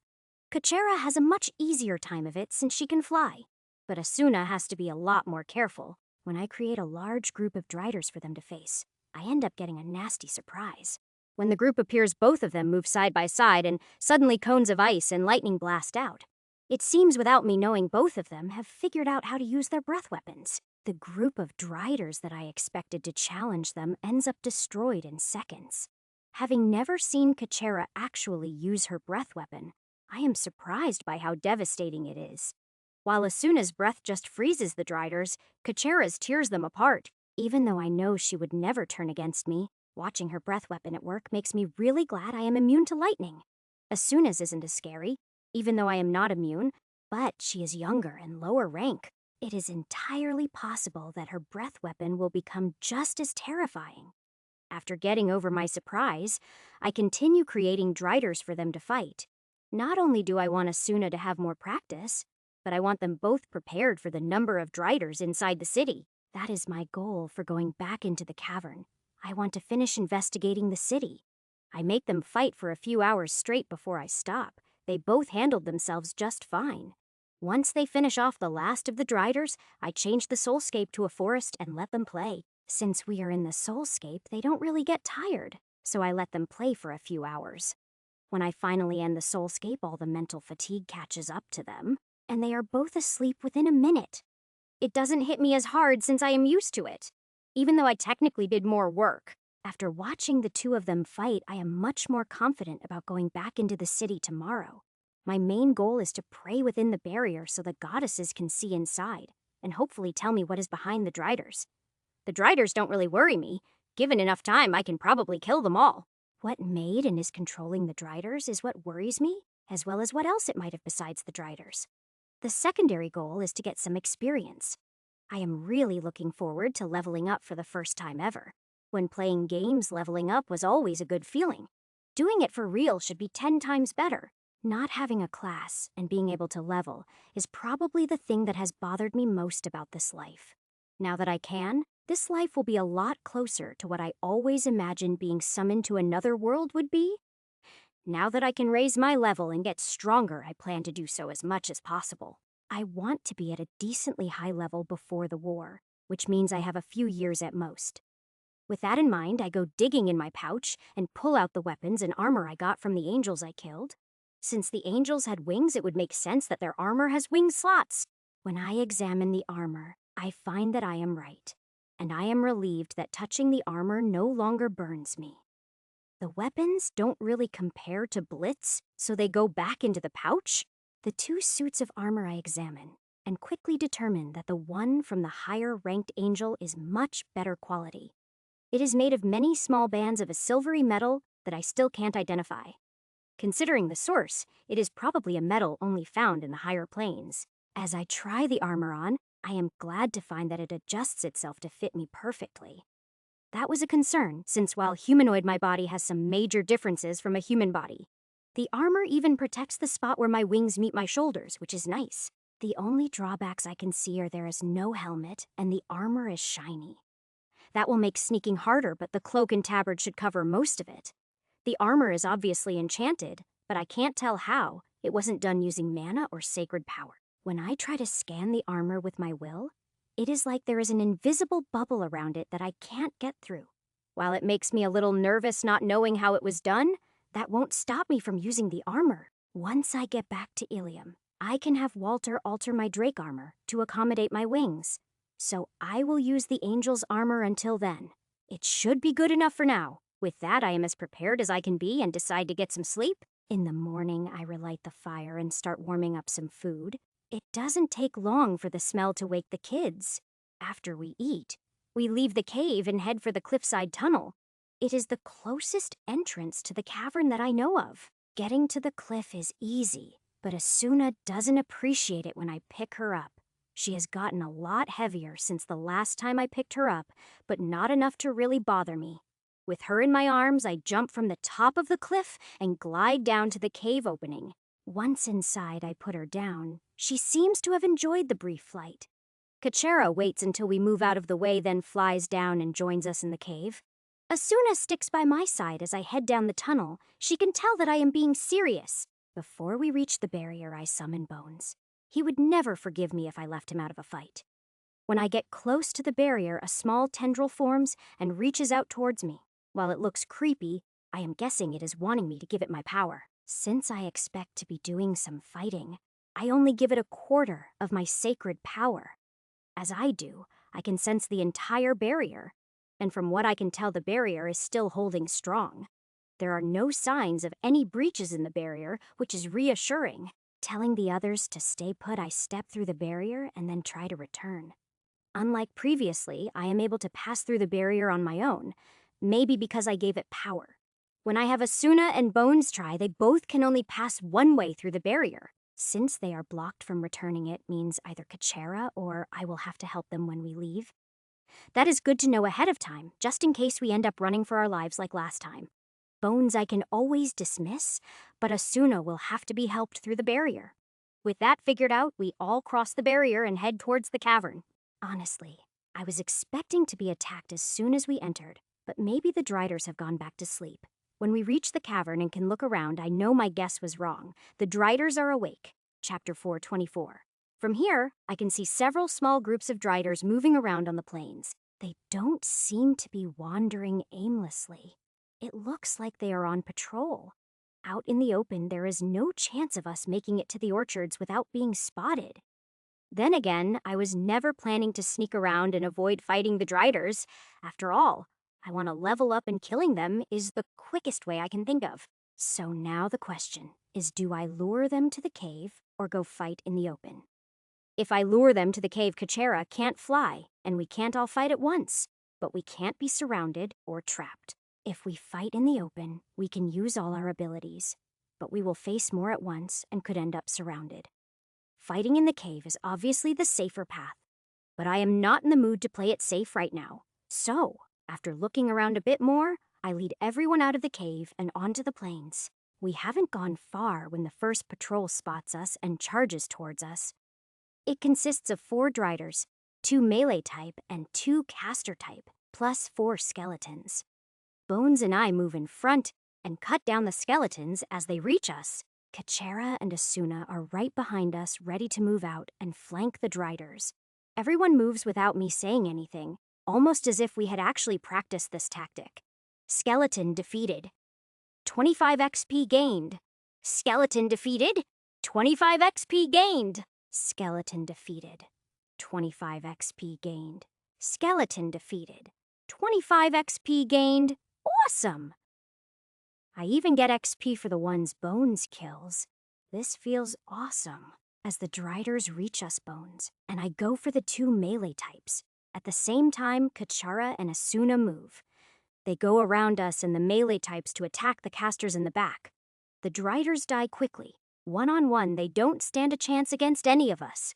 Drider defeated. 100 XP gained. Congratulations. You have gained a level. Level 2. HP plus 200, DP plus 100, stat points plus 10. Drider defeated. 100 XP gained.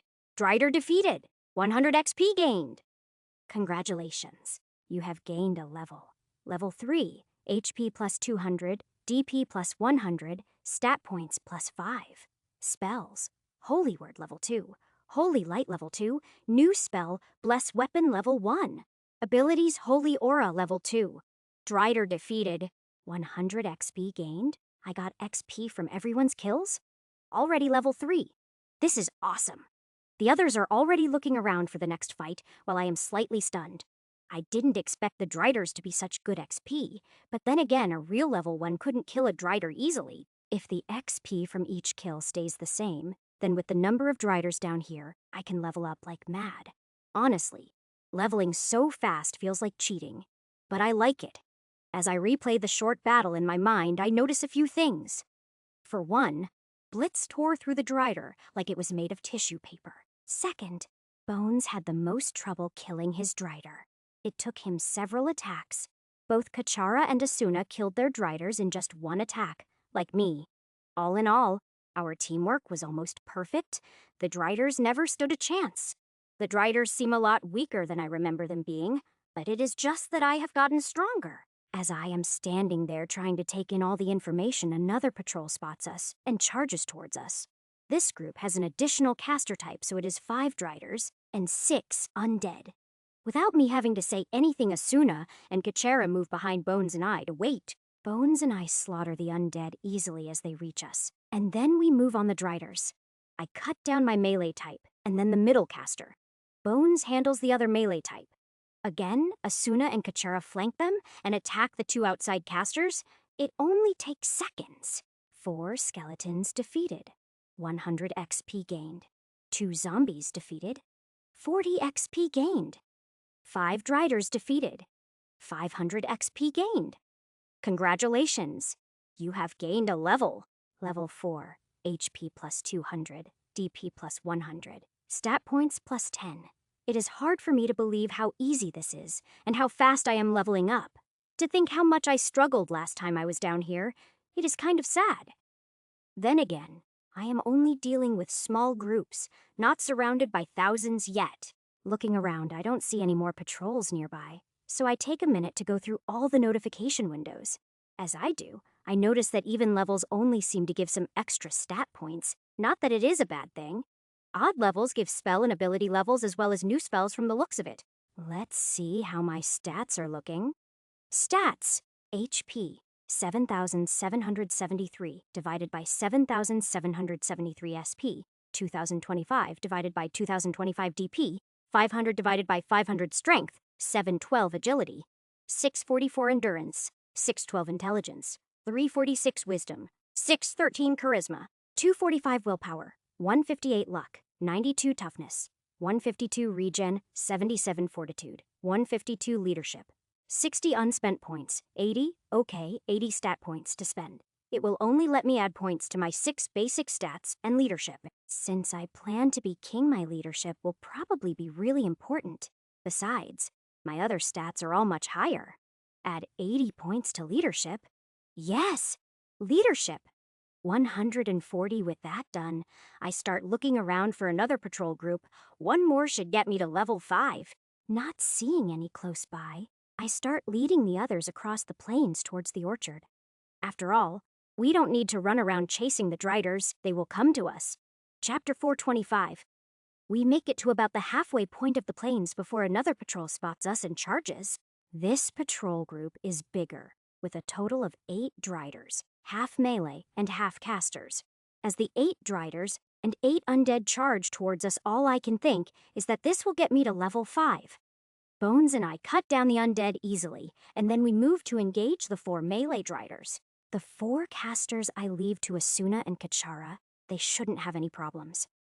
I cut down my 2 melee driders by the time Bones finishes his first one, so I help him with the last one. 4 skeletons defeated, 100 XP gained. 4 zombies defeated, 80 XP gained. 8 driders defeated, 800 XP gained. Congratulations, you have gained a level. Level 5, HP plus 200, DP plus 100, stat points plus 5. Spells, Holy Word, level 3. Holy Light, level 3. Bless Weapon, level 2. New spell, Repel Undead, level 1. Abilities, Holy Aura, level 3. New ability, Crusader Mount. Yes, leveling up is an awesome feeling. After looking around to make sure there aren't any more patrols nearby, I take a look at my level. Now that I have leveled a few times, I can tell that each time I level, the XP needed doubles. So even with as much XP as the Driders give after another level, or 2, it is going to slow way down.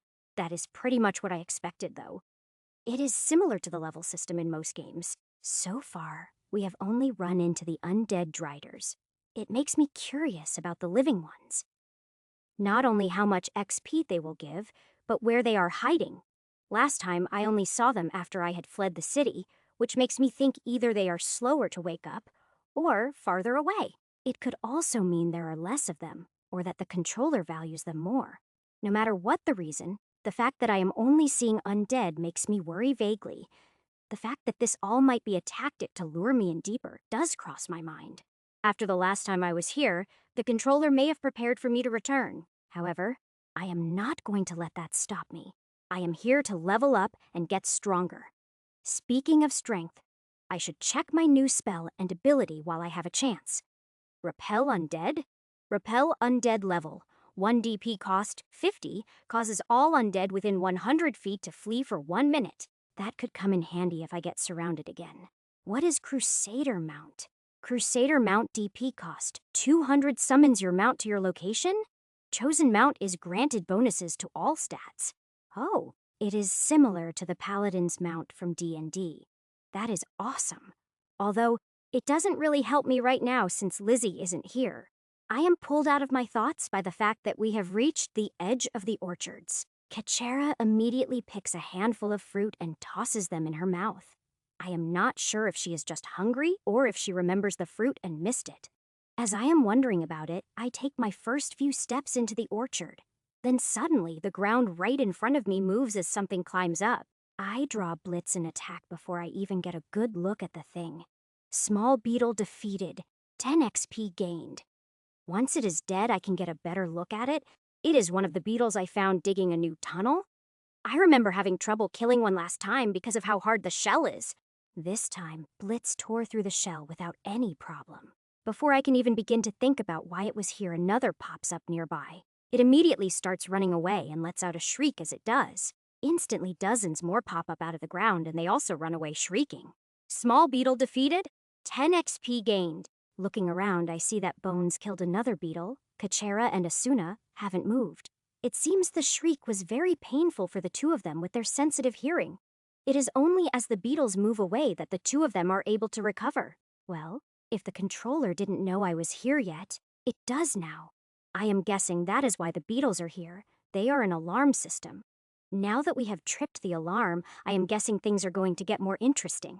However, despite my expectations, we make it to the lake shore without seeing a single enemy. My guess is the controller is going to let us get deep into the city before springing whatever trap it has planned. Luckily, the canoe I made last time is still sitting where we left it. Unfortunately, Kachara is bigger than the canoe. No way is she going to fit.